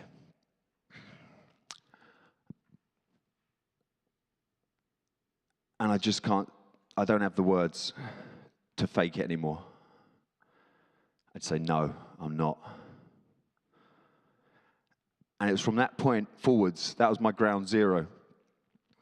Nothing magical, but day by day, after admitting it to myself, because I felt embarrassed to admit I was depressed, I started getting better. So I'm back in colleges now teaching, on crutches more, so in the classroom. And I started to share with my students some of my experiences, not just teaching from a book. And because they're in colleges, in England, that's that phase between sort of 16, 17, 18, before they go to university. So they're focusing on more real world, and then what are they going to do in life? And so it did have an impact. So I started to think to myself, what if I shared this message or shared outside of the classroom? Could I have a bigger impact? But who am I? I thought, yeah, I'll become a motivational speaker. Maybe a thought leader too. Yeah, that sounds tremendous. But surprisingly, no one wanted to book me on their stages. No one wanted to interview me. And Oprah didn't come calling. So I'm like, oh, okay. It dawned on me as well, my classroom were forced to be there. They didn't have a choice like you. So, you know, they're like, oh, it's slightly interesting. So I thought, what do those thought leaders who do get booked, who are in demand, who get to choose where they speak, what do they have? I thought, well, they got a book, standard. Okay, I fancy I have a book. And then it was around that period I discovered TEDx talks. A colleague said, introduced it to me as a way to engage challenging classes. And these are some quite challenging classes. And to my mind, we stopped, all of us, to watch this 10, 15-minute video of a world-leading expert. How can I compete with that? This person has spent their whole career, condensed it down into 10, 15 minutes, made it interesting, entertaining. And they were on TV. TEDx had borrowed them the stage. So I thought, right, I'll become a TEDx speaker. Now, it took me 3 years. Now it takes my clients about 3 months, but I did get on a TEDx stage. I more learned what not to do, so I can avoid that and shorten your timelines today, I hope. And I turned that TEDx talk in 2016 into a best-selling book in 2018. In the meantime, no one would have me on their show, so 2014, I started a podcast so I could interview other people, build the platform that way. I co-authored a book, just write one chapter even. Very simple. But then, you're a best-selling author. That will open some doors. These are all just tools that I'm offering and putting out there. Like any tool, they are worthless if you don't use them, don't leverage them to get to the next step in where you want to go. So I'm going to share with you today the 3 Ps to talk less and impact more, and ultimately amplify your practices, your mission, whatever it is you want to do going forwards. Again, I say amplify. If you're not doing great things, it will amplify that. If you're doing good stuff, it's going to amplify that. So firstly, you can do this on your phones, and I will be testing you to each other here. When it comes to the 3 Ps, firstly, I want you to be very clear on who it is you help. So just for 30 seconds, if you've got a notepad, I just want you to jot down, I help, so who, and again, you can niche this down, and this is not legally binding, you can throw this away, but this will help the next bit that I'm going to do for you guys. I help get away from pain, whatever it is, to get the result, whatever that is. And I know you can do lots of things, but let's just focus on something you're really passionate about or you feel like, actually, that's my area of genius. If I could just work purely with couples, purely with teenagers, purely with lots of other stuff that I don't understand because I'm not a therapist. Focusing on that for now. And I get the result through my method, my methodology. That's where you insert your specific process, but keep it simple. So you just do that for me, just like 10 seconds or so. Probably, because Joe, and you're involved with him, you're probably quite good at this. Now, I just want you to have a look back through that. My example I'll give here, I help therapists go from unknown to undervalued to being booked and in demand via the Amplify Your Mission method. That's just an example.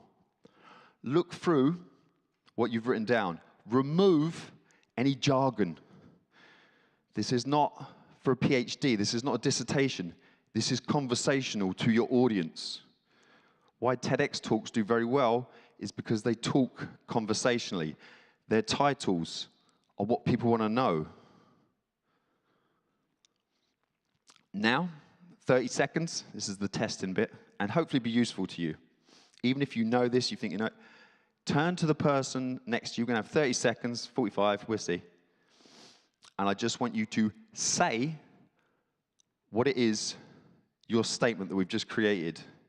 And the key thing for this to be repeatable and referable, they should be able to repeat it back to you after hearing it once.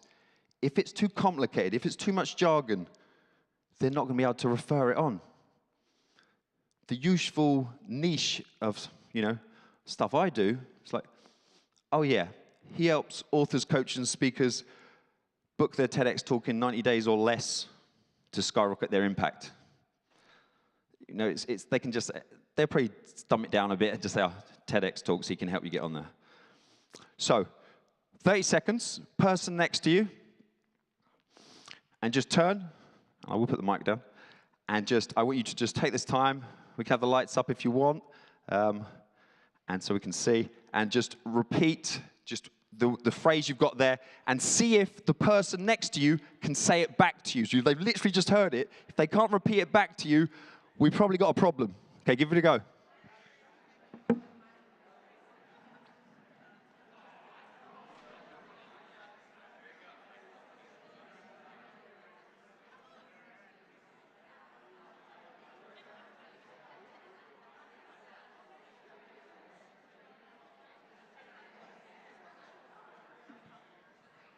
Okay, 20 seconds. Make sure you've both had a go.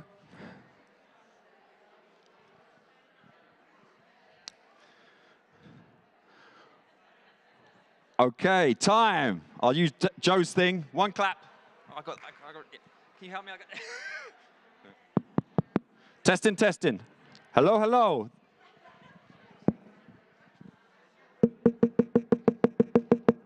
So I can't clap while I'm holding the mic. Okay, let's get into it. I'm sure you all smashed it. I don't really have time to check.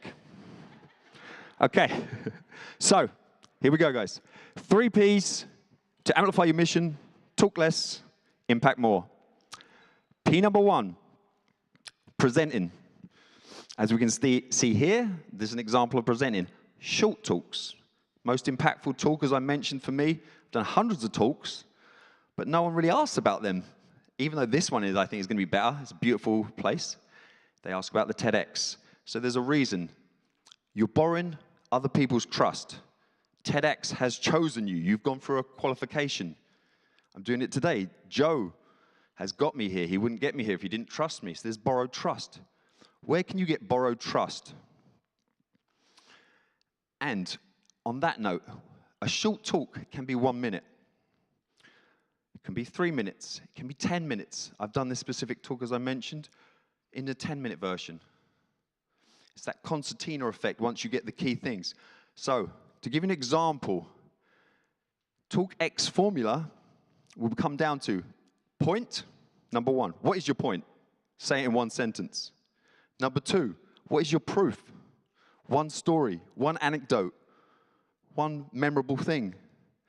And then push. What is your call to action? What is your giveaway? What is your value? What do you want them to go away with? That can take 1 minute. Don't overcomplicate it. That can also take 20 minutes. Okay, you can add in an exercise. I don't encourage that. Then, you know, the lunatics run the asylum then, and you've got to get them back on side. Okay? So when it comes to presenting as well, it's important that you don't give too much away. Okay? Leave them wanting more. And that's the thing with a short talk like in the system we've got today here. Point number, or P number 2. Publishing. Now don't worry, I'm not expecting everyone to write a book. Don't instantly think that. Think about proof that travels, ultimately while you're working. So this can be a newsletter, a PDF. That's going to be way more shareable than any advert you ever do. Something of real value. Now, if you want to do a book, if you're anything like me, I had to do a book. So, as I said, first thing, you become a best-selling author if you get on board with a good team and write a chapter. Yeah, it's not the sort of book that you're going to encourage lots of people to read because you've got 1 chapter, but you are a best-selling author. What doors, what stages could you then get on? Maybe that'll help you land a TEDx talk or whatever you need. Then, if you decide like me, you definitely want to do a solo book, you've still got 3 options. You've got the traditional, where you land a publishing deal. You've got the hybrid, where you're working with a company. And then you've got the self-published model. I've almost done all 3 soon. So I started, as I said, with a co-authored book. Then I wanted to do my own book. I thought it'd be self-published, but I thought, no, I want to make sure it's legit out the gate, because I didn't know what I didn't know. So when you do self-publishing, positives, it's quick. You could have your self-published book out in a week, in a month. Perceived credibility, a little bit lower because of that. Anyone can get it out. Quality varies. But you have high profits, not that that's going to be the goal. Okay?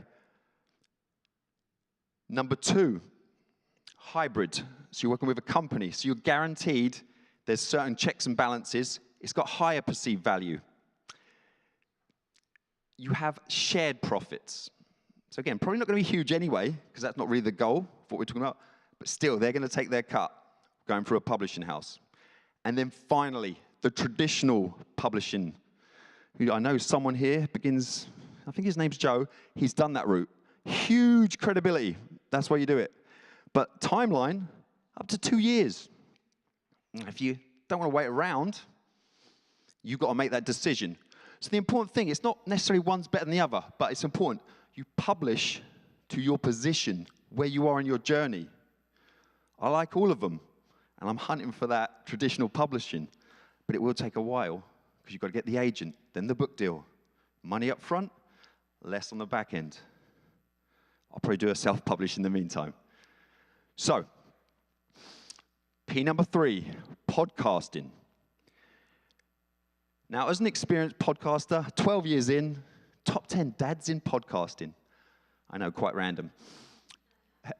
You don't necessarily need a podcast. They're a lot of work. Like the practice owners, I've wanted to quit. If this is a room of podcasters, they'd all say, me too, a lot of times. So 12 years. We talked about borrowing trust. 12 years for me.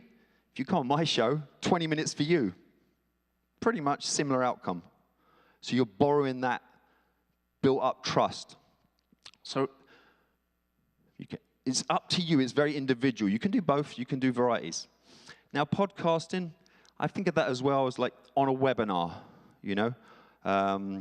Yeah, TV, you could say presenting, or, you know, there's a variety, but same thing. You're not going to get a 30-minute keynote on TV. Hate to break it to you. You'll get 1 minute if you're good. Then you might get a little bit more. So speak in sound bites. The worst interviews, and I've done over 1,000. I'm not worst, not bad interviews. I've done the worst interviews I've done. 600 plus podcasts. 200 Hollywood red carpet interviews in person, and been interviewed myself like 300-400 times. You ask one question, these are the bad ones, then you wrap up a half-hour interview. Do not be that person. Speak in sound bites. Think bumper stickers. And then we can ask more if we want it. So I want you to imagine, if you implemented some or all of these 3 Ps to amplify your mission by speaking less, imagine what that could do for the work you're doing. Imagine for the people you could help. If you decided that you're going to do a talk and impactful stage that got 1,000 views of your ideal audience, 10,000, 100,000, maybe 1 million, imagine what that could do for your mission. So creativity thrives under constraints. So be courageous and do more with less to amplify your mission. Thank you. Good. Oh, I've got one slide. Oh, there you go. So, if you want to connect with me, there you go. I'm keeping it simple. That's my slide. I hate tech. So there, we can keep it casual. You can just catch me over the next day or so. These are just 10-minute slots to have a chat with me. I help with all of I've discussed on that note, so everything I mentioned. So this is a self-published book. This came out in October. This is literally the TalkX Effect, How to Secure and Smash a talk to skyrocket your impact. It's TEDx. But, and I've got 10 to give away, so anyone have a meaningful conversation. These events are busy, so this also runs into, I've put a day aside next week for a similar sort of thing. We can talk about whatever, 10 minutes, say hello, but please do connect with me on LinkedIn, Instagram, and yeah, let me know if anything was valuable, and thank you for your time.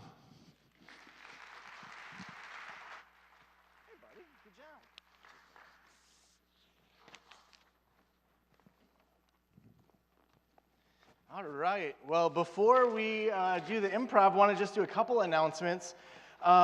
So during the happy hour, which is happening right after this from 5 to 7 in the sculpture court, we're doing a networking bingo. So if you're one of the winners of that, you'll receive we have 3 winners that get a 30-minute consulting session with Joel Sanok. And then we have 5 winners get free tickets to next year's conference. So if you want to network and play bingo, go for it. Also, we're going to be throughout tonight and tomorrow, you'll see a QR code that shows up in different places. For you to get your ticket for next year, it's going to be the lowest price for next year so that we can fill it up early and get the right people there and have some good energy and give you the cheapest prices. So also, if you're looking to, after that, get some dinner and still be around people that are from this conference, Little Fleet is our go-to place. They have a bunch of food trucks there. It's a short walk downtown, or you can take the Cambria shuttle, assuming that it's not slowed down like it was last night with the airport. But Little Fleet has a bunch of great food trucks and beverages and things there too. So that's the after party after the food court. So without any further ado, I give you Full Tilt Improv.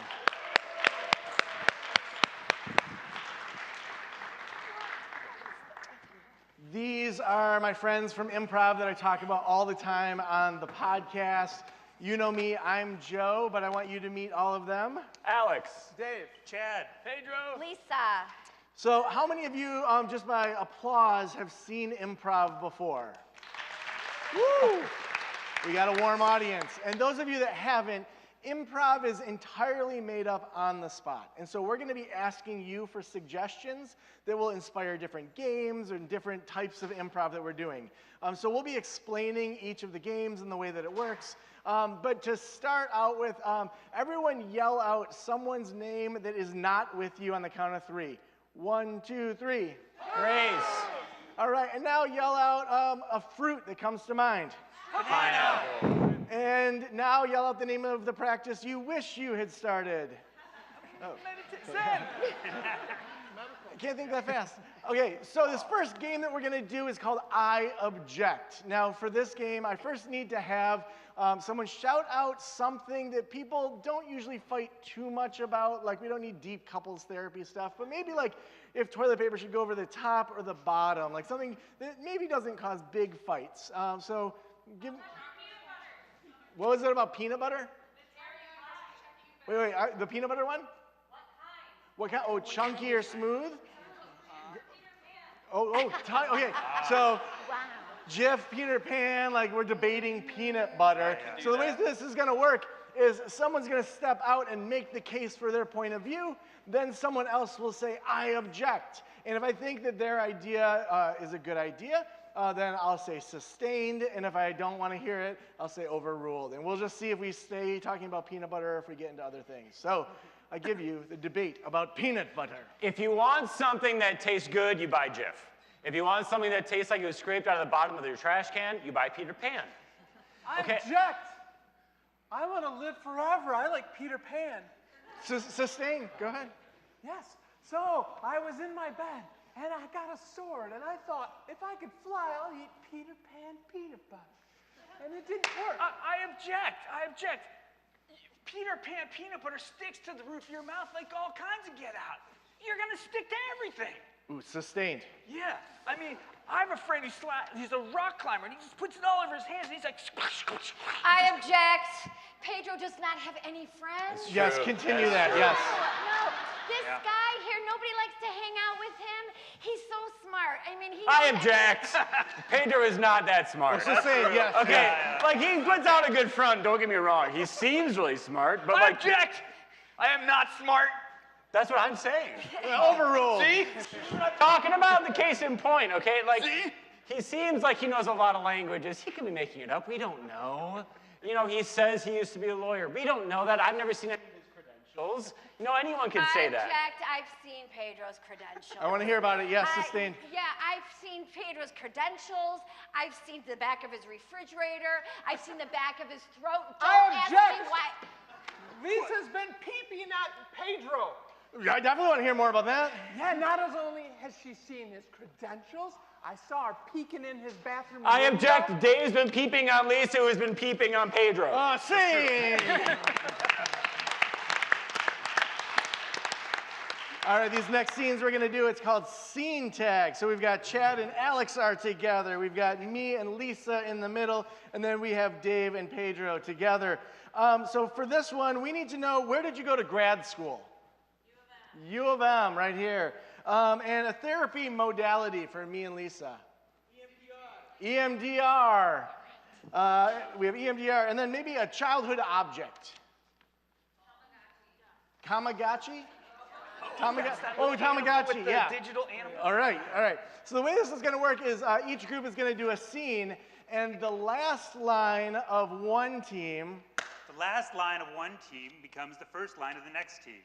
Look at that. All right, so to go over it again, your scene will be inspired by? U of M. Our scene will be inspired by? EMDR. Our scene will be inspired by Tamagotchi. Yeah. And go. No son of mine is going to be a Spartan, all right? It's U of M or nothing. Dad, I've always wanted to go to MSU. What? This is, I can't wear blue. No! This is a U of M household! No, Dad, don't beat me so hard. Look, Boy, look, when I was your age, just because you were a U of M man doesn't mean that I need Boy, to was follow I. in your footsteps. should have seen me out there on the quad. Yeah, your All the pictures ladies. are all over the dining room. Yeah. You and the quad. Didn't play football. Played ultimate frisbee, but I played ultimate frisbee. Listen, in this therapy, this EMDR, scanning back and forth isn't going to get you to your goals, man. Ultimate frisbee is my happy place. It's my safe place. Listen, I want you to think about that frisbee. You are the frisbee. You are sailing. You are the frisbee. You're free. You can go anywhere you want. Oh man, I gotta go harder on this. You're breaking it. Freeze! I gotta go harder on this. Little boy, I'm Officer Smith. You've let hundreds of these little creatures die. And I have to put you under arrest unless you can make up for this. I deserve it, Officer Smith. Yeah, I've killed like 17 Tamagotchis. 17? Yeah, I confess. That's a digital genocide. Yeah. What the hell? They're just so hard to keep alive. they're just so hard to keep alive. You know, you think you're going to have a kid and it's going to be easy. They turn out like this. And Yeah, I mean, you worked hard, but I've fought you at every moment.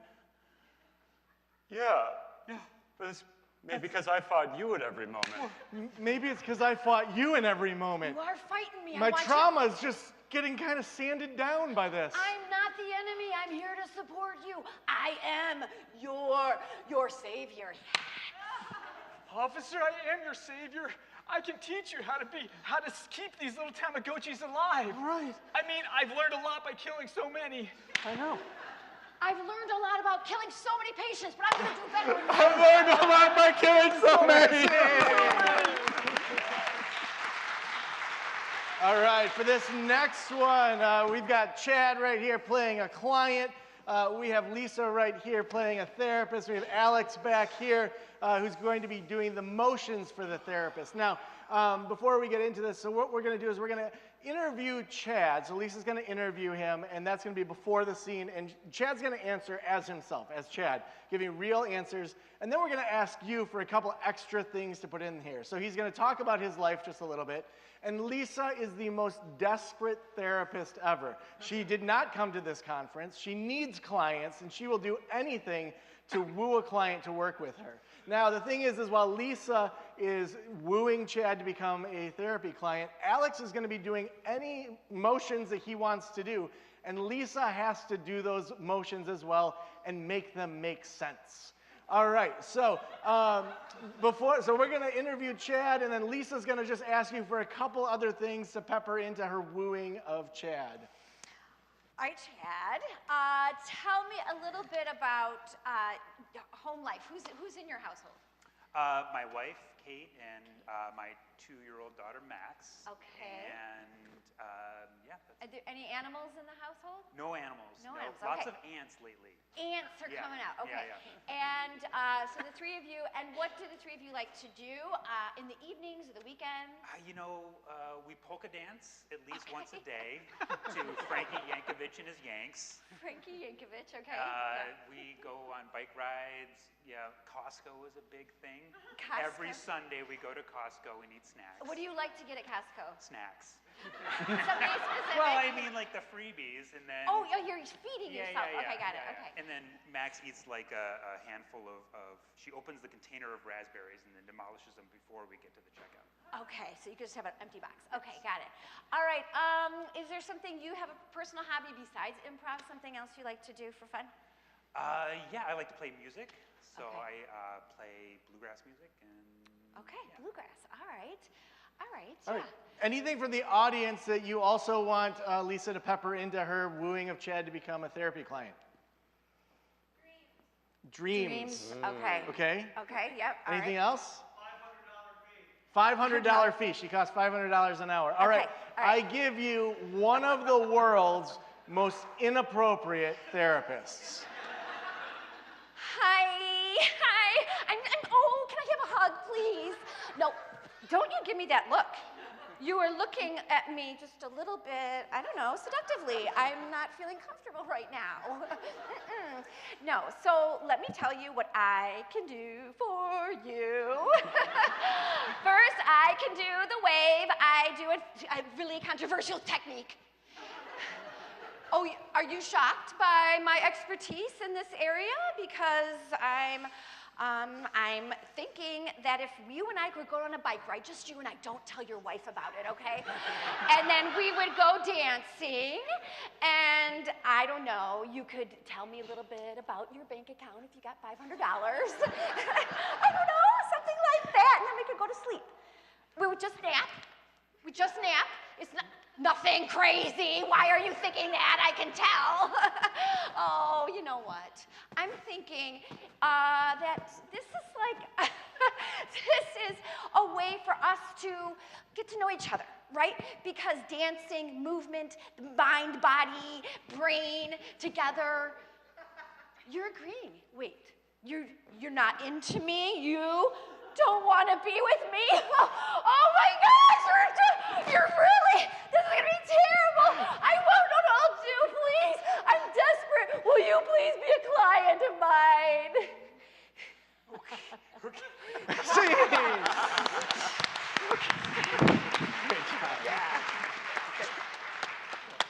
All right, for this next one, we have Dave and Pedro are joining me.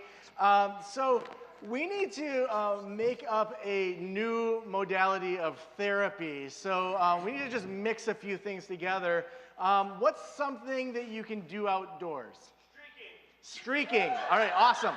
And what's a therapeutic outcome that maybe most people don't want? Like, I don't know, like not shitting themselves or something. Just something random. Itchiness. Awesome. Okay. So, welcome back to the Practice of the Practice podcast. I am Joe Samak, your host, where we help you build a thriving private practice you absolutely love. We actually have an expert with us on the show today that has started an innovative, brand new form of therapy.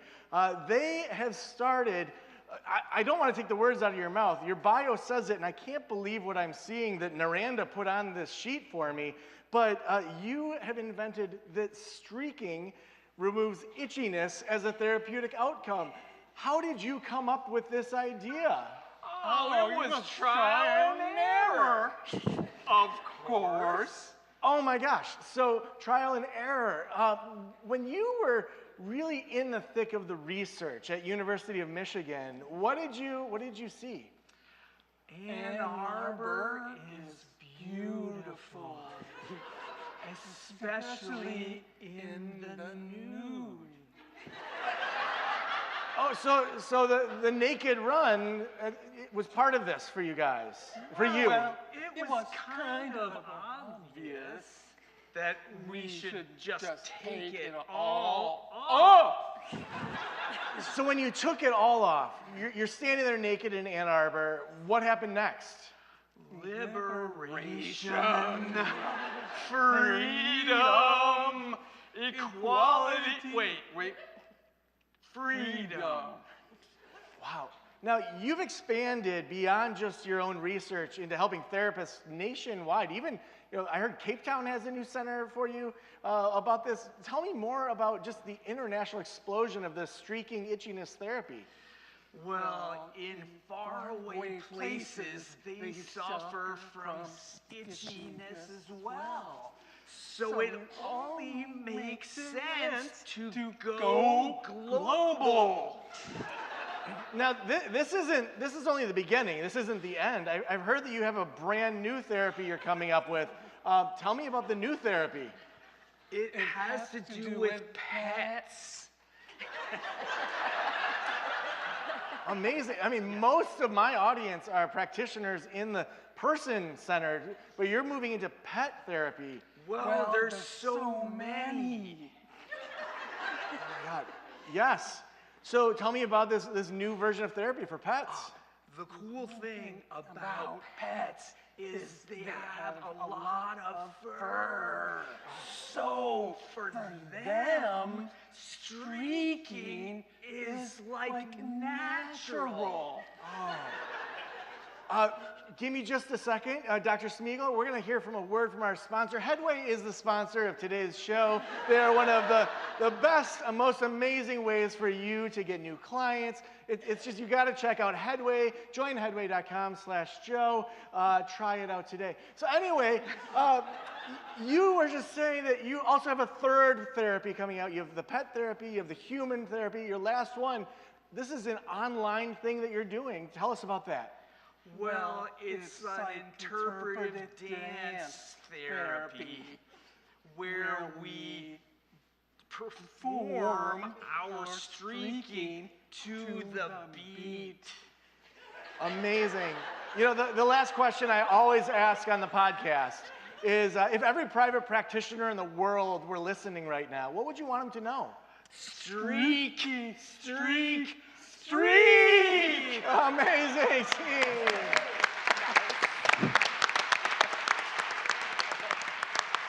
All right, who enjoys watching a good movie? All right, good. So you are going to become movie producers, and you're about to see 3 pitches for a brand new movie. And you will help decide which of the pitches will be performed here live as part of this conference. So we could have our directors step out. So in order for a suggestion, could I get an acronym like MSW? Okay. That is very like MSW. Yes, can we get another, any acronym? What was that? STD? All right. Okay, so their suggestion, STD, that'll help them determine their title. They'll take those letters for the title of their movie. So, if we could have the director step forward, state your name, and tell us the title of your movie. Yes, I'm Eddie Von Trappen. The title of my movie is Silent Treatment Disease. Now, in this movie, it is a silent movie. Absolutely nothing is said. It's torture the entire time. It's 4 hours, no talking. Thank you. And yes, sir. Yes, my name is Brad Bradley, and my movie is called Shh, They're Drowning. It's a story of a small town that, similar to this director, but much different, was very quiet. It was a bunch of highly sensitive people that were also introverts, that when people would drown, they would say, shh, they're drowning. And we follow the adventures that ensued in this small town. Yes, and our last director, yes. Yay! Hey, I'm Emily, and I have a movie you're gonna all love. It's called Summertime Dragon. the hero of the movie is a dragon, and the dragon's in love with summertime. The winter makes them really cold. You know, they're cold-blooded. They can't be out in the winter. And this dragon can fly, and this dragon can make dreams come true. It's gonna bring tears. Very good. All right, so we'll go over each of these titles again. You'll cheer for each of them. We'll decide by your applause who will win. And then that director will use the other two. They will become actors and then act out this movie. All right. So your title again was? Silent treatment disease. All right, let's hear it for Silent Treatment Disease. Okay. And yours was? Yes, mine was Shh, They're Drowning. Okay, let's hear for that. And yours was again? Summertime Dragon! Oh, and I believe our winner is... Shh, They're Drowning. All right. In this first scene, we have two introverts reading next to each other. They're a couple, and they are going to interact and pretend that they have a good relationship. Let's see this scene. Oh, darling, when you wet your finger to turn the pages, I would prefer you don't. Oh, I'm sorry. Darling. It's the only way I can get it to turn. You can get it another way, darling. Oh my God, I only have so much lotion. Oh, I love the animosity. All right, hold that. We're gonna actually steal some more actors. We need to have some children playing outside. Just not too loud of volume, but just enough to annoy them through their ears. Go, scene again. Darling, why are the children making so much noise? Oh my Go out there God. and discipline them. Oh, those children. Oh, you children, just be quiet, would you? Oh, that's delightful, absolutely delightful. Now we cut to the next scene where the children are down at the lake and the couple is just picnicking over here. They have a charcuterie board, they have some wine, a late harvest Riesling, and then over here the children, they are getting ready to go swimming. Darling, I'm sure the children are fine. Oh, they've been good All day. They'll be fine. There's no thing to worry about here. I'm thinking about running away. My therapist said I should definitely run away from these parents. They're nothing but trouble. They keep catching me. Mom and Dad put you in therapy? Yeah. What the? They must love you more than me. They did say that. They did. Me too. They love you more than Oh, me too? even more than, way more than you. I'm Yeah. the most. All right, and then at this point, there's a controversial decision where we may lose the crowd, but the children are in the water, in slow motion, potentially drowning, and the couple here is just shushing them. If you want to just do that, we'll see how it goes with the hypothetical producers that may invest in this movie. Mom and Dad didn't sign me up for lessons. Barney, it's hard to stay up. Oh, look at the children, darling. They're having fun together. Oh, Dad. Help us! No, we're not having fun at all. Please quiet down, children. Quiet. They're getting quieter. Good. Yes, that is our final take. That was amazing. So I hope you invest in this film. They're drowning. All right, we got the wrong thing. All right, character switch. All right. So for this next one, we've got, we got the montage. Oh. All right, so up until now, we've been doing what's called short form improv. So it's more game-based. The game kind of makes it funny. We don't dig into the characters. We don't know the backstory of these children very much. What we're going to do next is called long form improv. And so we're going to do a 15-minute montage inspired by something you say. So these are going to be quick scenes that are connected to what your inspiration is. It's not necessarily a whole story that we're trying to build. It's just snapping between different inspirations from the scene. So would love to hear from someone why you went into therapy. To help myself. All right, and do you care to elaborate on that? Or maybe what's a reason people help themselves by going into the therapy world? Unhealed. All right, anything around wanting to heal yourself that we could pull into this? Go ahead. Wanted to leave the country, okay? And which country were you going to? Paraguay, awesome. Any other reasons people went into therapy? Your mom, okay. Would you like to, I wish we had a spotlight. Would you like to share anything about your mom? You don't have to, but anything about your mom you'd like to share? Narcissistic alcoholic. I see I could have had a different prompt to get a different run of scenes here. Anything, okay, so we just kind of covered some of the reasons we go into therapy. What are things outside of therapy that bring you joy? Maybe a couple ideas. Reading, kids, soccer, Zumba, naps. All right, we got all sorts of inspiration there, so I give you a long-form montage of why we went into therapy and what we do to not always think about therapy. I'm going to take psychology.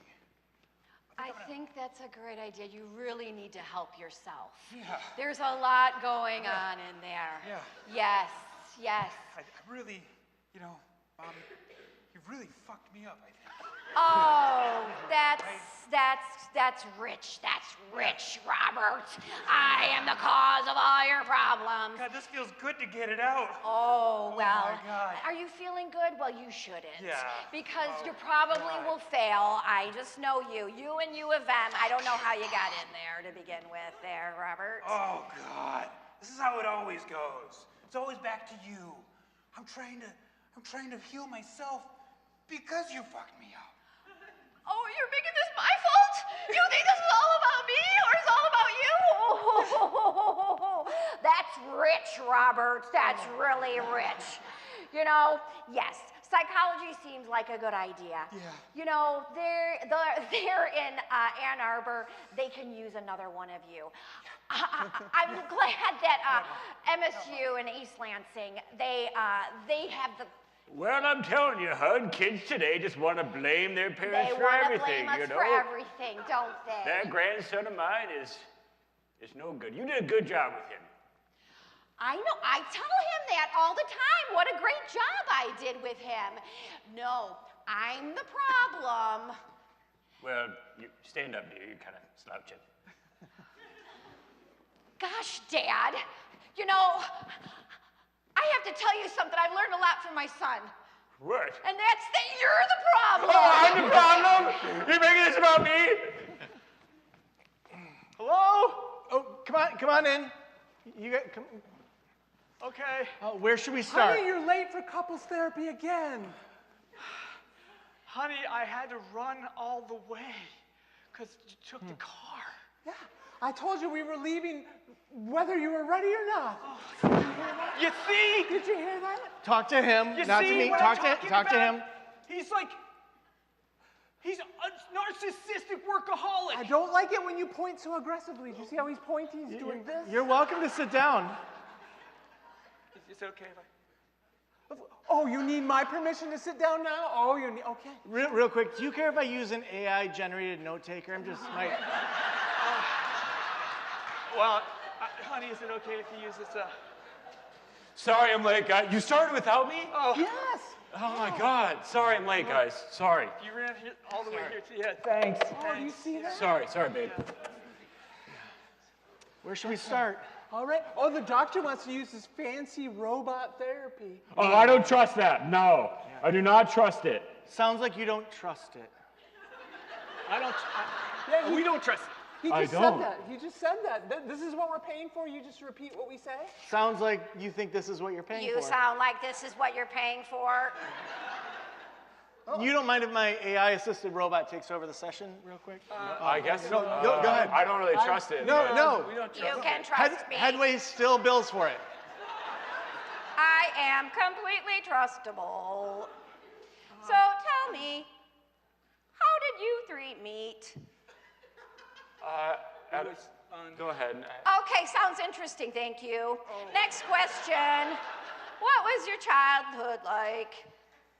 All of us at the same time? That's fascinating, thank you. I have come up with a conclusion and solution. You have smoke coming out of your ears. Is that okay? You're on fire. You caught on fire. If you all can please just listen and repeat after me. Okay. $500 an hour. Yeah, this is weird. I will need more information to get a good answer. I will need more information to get a good answer. Thinking. We've got a bug in the therapy bot. Yeah, that session over in St. Louis is not going well. Oh my God. Quick, let's type up a new script. Oh my, yeah, okay. I'm thinking like a romance novel in therapy. Oh yeah, that would be okay, good. like a rom-com. Yeah, that would be good. She's just sitting there quiet. Okay, updating and Update. okay, go. Rom-com therapist is there. How'd you guys meet? Tell me a little bit about it. I bet you, because you are really cute, and you two not so much. So there must have been charming right there. I love you. How much? Yes. Oh yeah, You're you two. so good You at are it. so good at too. this, Yeah. Can you not flirt with everyone? Every single doctor you flirt with. I'm doing what the doctor, maybe you would do better and heal if you actually are open to experts. Oh, these are two cute little sidekicks. I love that. Sidekicks.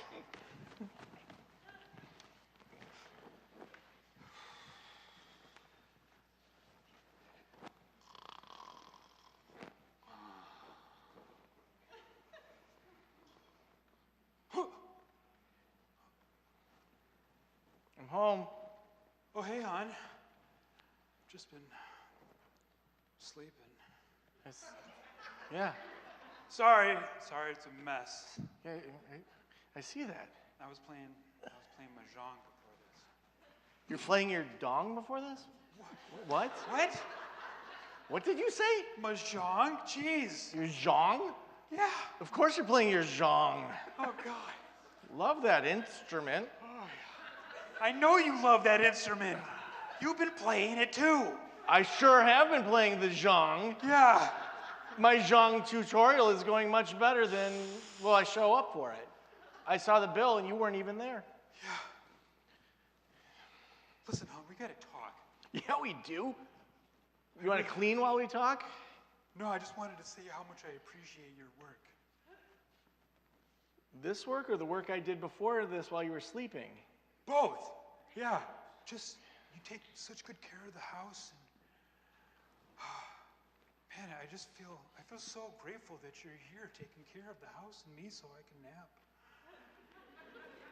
I appreciate you recognizing my contributions to this family. You're doing great, hon. I know. I am very strong.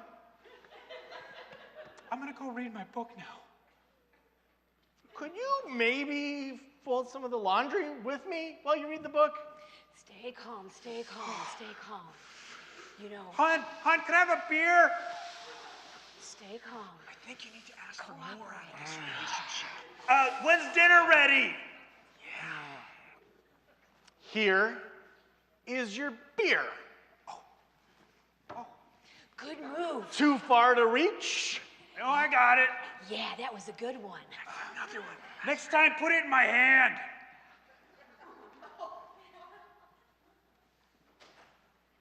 Oh, now you can reach for it? Oh, yeah. You just put it there to put it back in your hand? I want it in my hand. Oh, thank you. Could you change the channel while you're up? Ask for some Chex Mix, too. Oh, my fucking God. Chex Mix, too. Turn it to an infomercial and then walk away. Mind, that's a great idea. Can we upgrade to a remote TV? No. It's 2026. We lost the remote. Tell her to do a little dance. You look good up there, sweetheart. He's complimenting you. Take it in.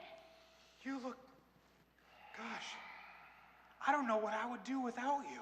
Notice I her appreciate incredible your aura of affirmations of me. Wow.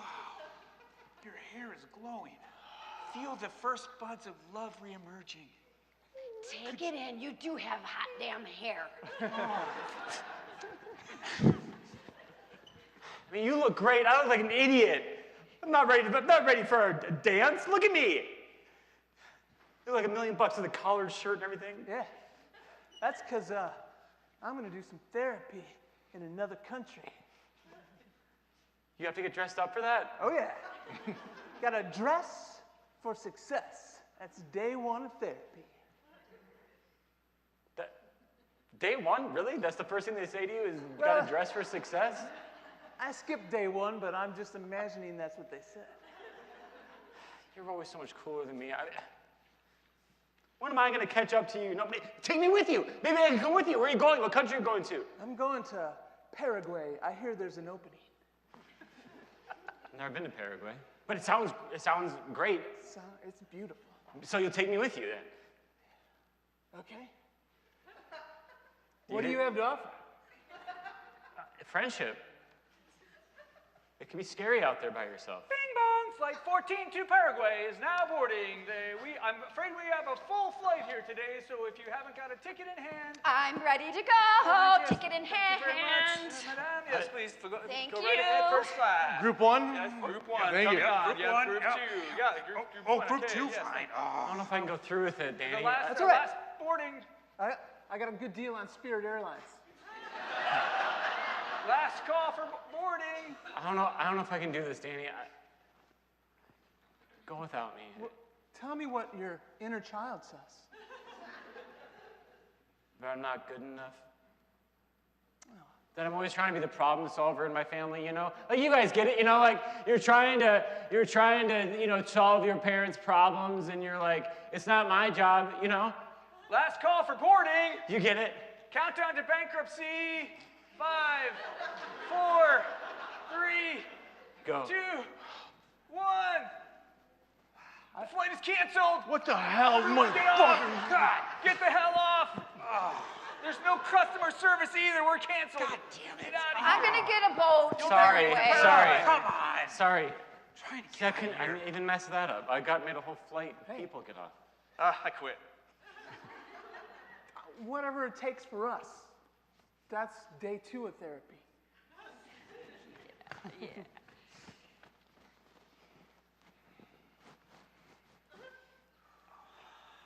I know. It just won't heal. Oh. Swords are sharp, and I had no idea they would be so realistic at the Renaissance fair. Oh my God. I know. I thought they were all plastic. Is that my, like, what, or is that my appendix or what? God. Renaissance fairs seem like they're worse than the 80s. Way worse. Hello, we're the goblins. Oh, shit. They look really realistic. Well, that's because we're real. You can say that again. I would, as goblins, maybe you have healing powers. Like a little help? Maybe? We do. Oh, we do. We do. We do. But we don't know if we want to heal you. Come on, unless- guys. I'm into alternative medicine. I'll try it.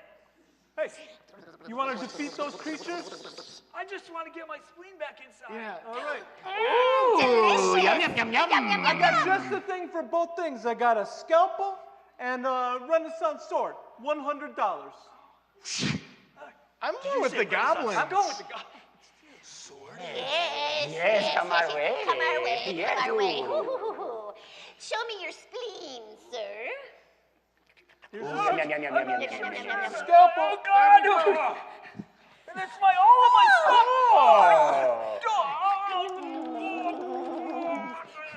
Oh, actually, I feel a lot better.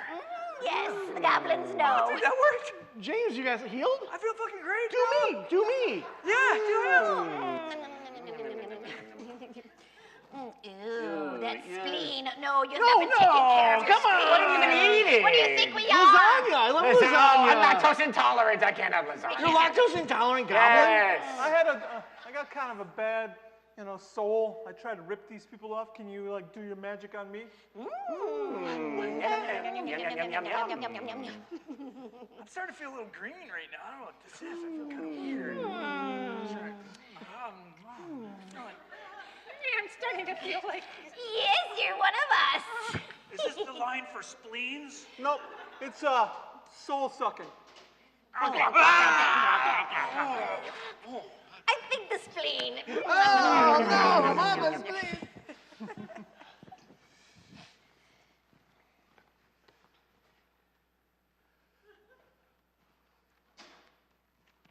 That's my PowerPoint. It's pretty good, dude. word. He's speaking at the group practice conference. There he is. Look at that PowerPoint. Wow. Is it animated? Watch this, watch this, watch this. Oh!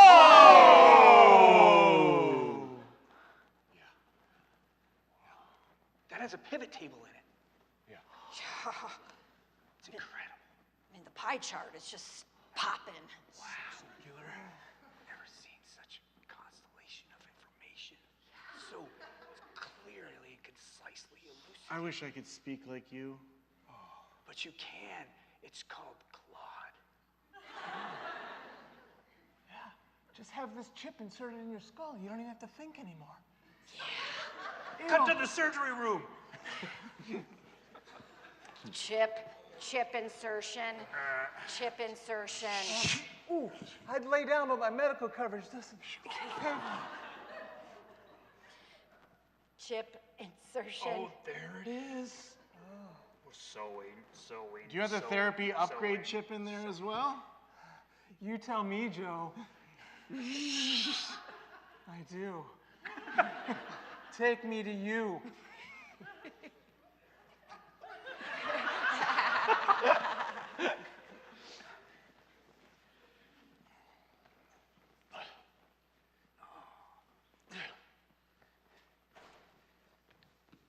Man, you're amazing. That's like a 7 skip. I know. Been practicing a long time.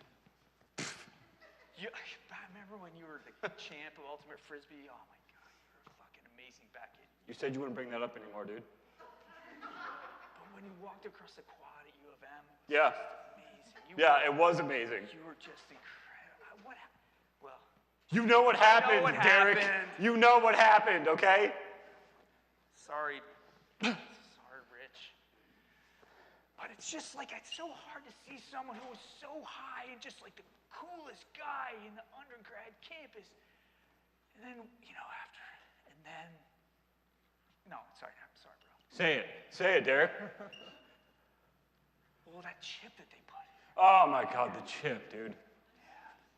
Let me start on the chip. Yeah, man. All you could do is like obsequiously compliment everybody.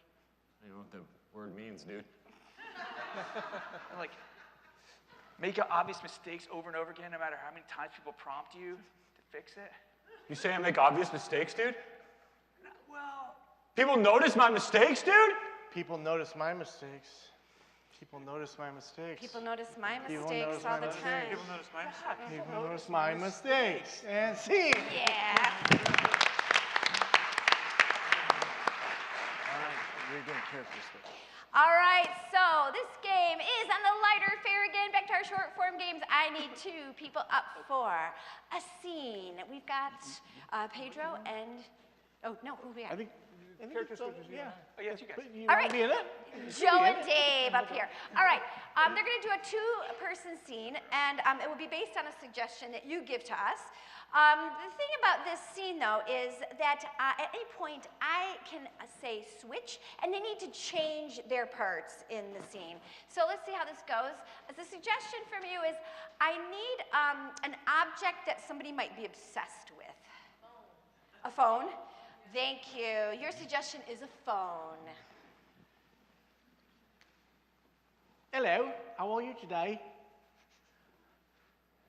Great, Papa. Ever since you got the latest upgrade, you don't even notice I'm here anymore. I'm sorry, what? Dad, you don't even notice I'm here anymore. Just notice me, see me. Don't you want to get to know me? I mean, TikTok really is dialed in this algorithm. Dad, we're all so worried about you. Mama's worried about you. Little buddy's worried about you. Switch. Dad, I just wish that you would just get off your phone a little bit. Dad, I just got 10 new likes. Dad! Switch. Come on. But Dad, please, I need you. Okay. Maybe you can help me make content. Okay, that sounds good. I'll do that. Whatever you want me to do, Dad. Switch. I mean, anything you want me to do, I'll do. All right. Well, I believe when people get injured, there gets lots of Hits. I'm All a right. child with a parrot on my shoulder now. Oh, a parrot? Sure. All right. All right. Could you bite the parrot's head off? Just Yes. for views. Switch. But Dad, this parrot's been my little friend. All right, if that's the only thing. Switch. I'm sorry. All right. Okay. Now put its head back on. Switch. And I feel like we're getting. But Dad. All right. He's bleeding. Oh, Switch. Dad, I feel like you're getting so far from me because of I that know. phone. It's a long shot. It establishes a point of view. Dad, I feel like you're metaphorically telling me about how you actually feel about me by making it go so far away. End scene. Whew, I didn't train for that one. All right, for this final one, we are going to talk about what it's like for us to be therapists. Because right now, let's step forward a little bit. So we just need to have an everyday object that reminds you of springtime. Flower. Therapy with me is like flowers. Therapy with me is like flowers. It's really important to get to the roots. Therapy with me is like flowers. It's expensive. Therapy with me is like flowers and needs a little bee to kind of get things going and multiply. Therapy with me is like flowers. It takes so long to grow them yourself, I could just buy them at the florist. Therapy with me is like flowers. It starts off great and smells wonderful, but then it quickly wilts. Therapy with me is like flowers. It's good to do it on the same day that you're having a date. Oh. All right, we need another object, maybe an object that just reminds you of your childhood, something positive from your childhood. Basketball. Therapy with me is like a basketball. Therapy with me is like a basketball. It has its ups and downs. Therapy with me is like basketball. I use a lot of elbows and butt moves like that. Therapy with me is like a basketball. I'm just full of hot air. All right. Go ahead, Chad. Yeah, therapy with me is like basketball. You just gotta learn the fundamentals. All right. Maybe an object that reminds you of your parents in a positive way. Cigarettes. All right. Sex with me is like cigarettes. Sex with me is like cigarettes. It's hot at first, but after a while, it's not good for you. Sex with me is like cigarettes. Stinks and leaves a residue. I'm not following that. Yeah. An object that you is bigger than this. A refrigerator. Sex with me is like a refrigerator. Sex with me is like a refrigerator. Every once in a while, you gotta open it up and get it on defrost. Sex with me is like a refrigerator. If it goes too long, it gets stinky. Sex with me is like a refrigerator. It usually has food involved. And that's our show. All right, we are Full Tilt. Thank you.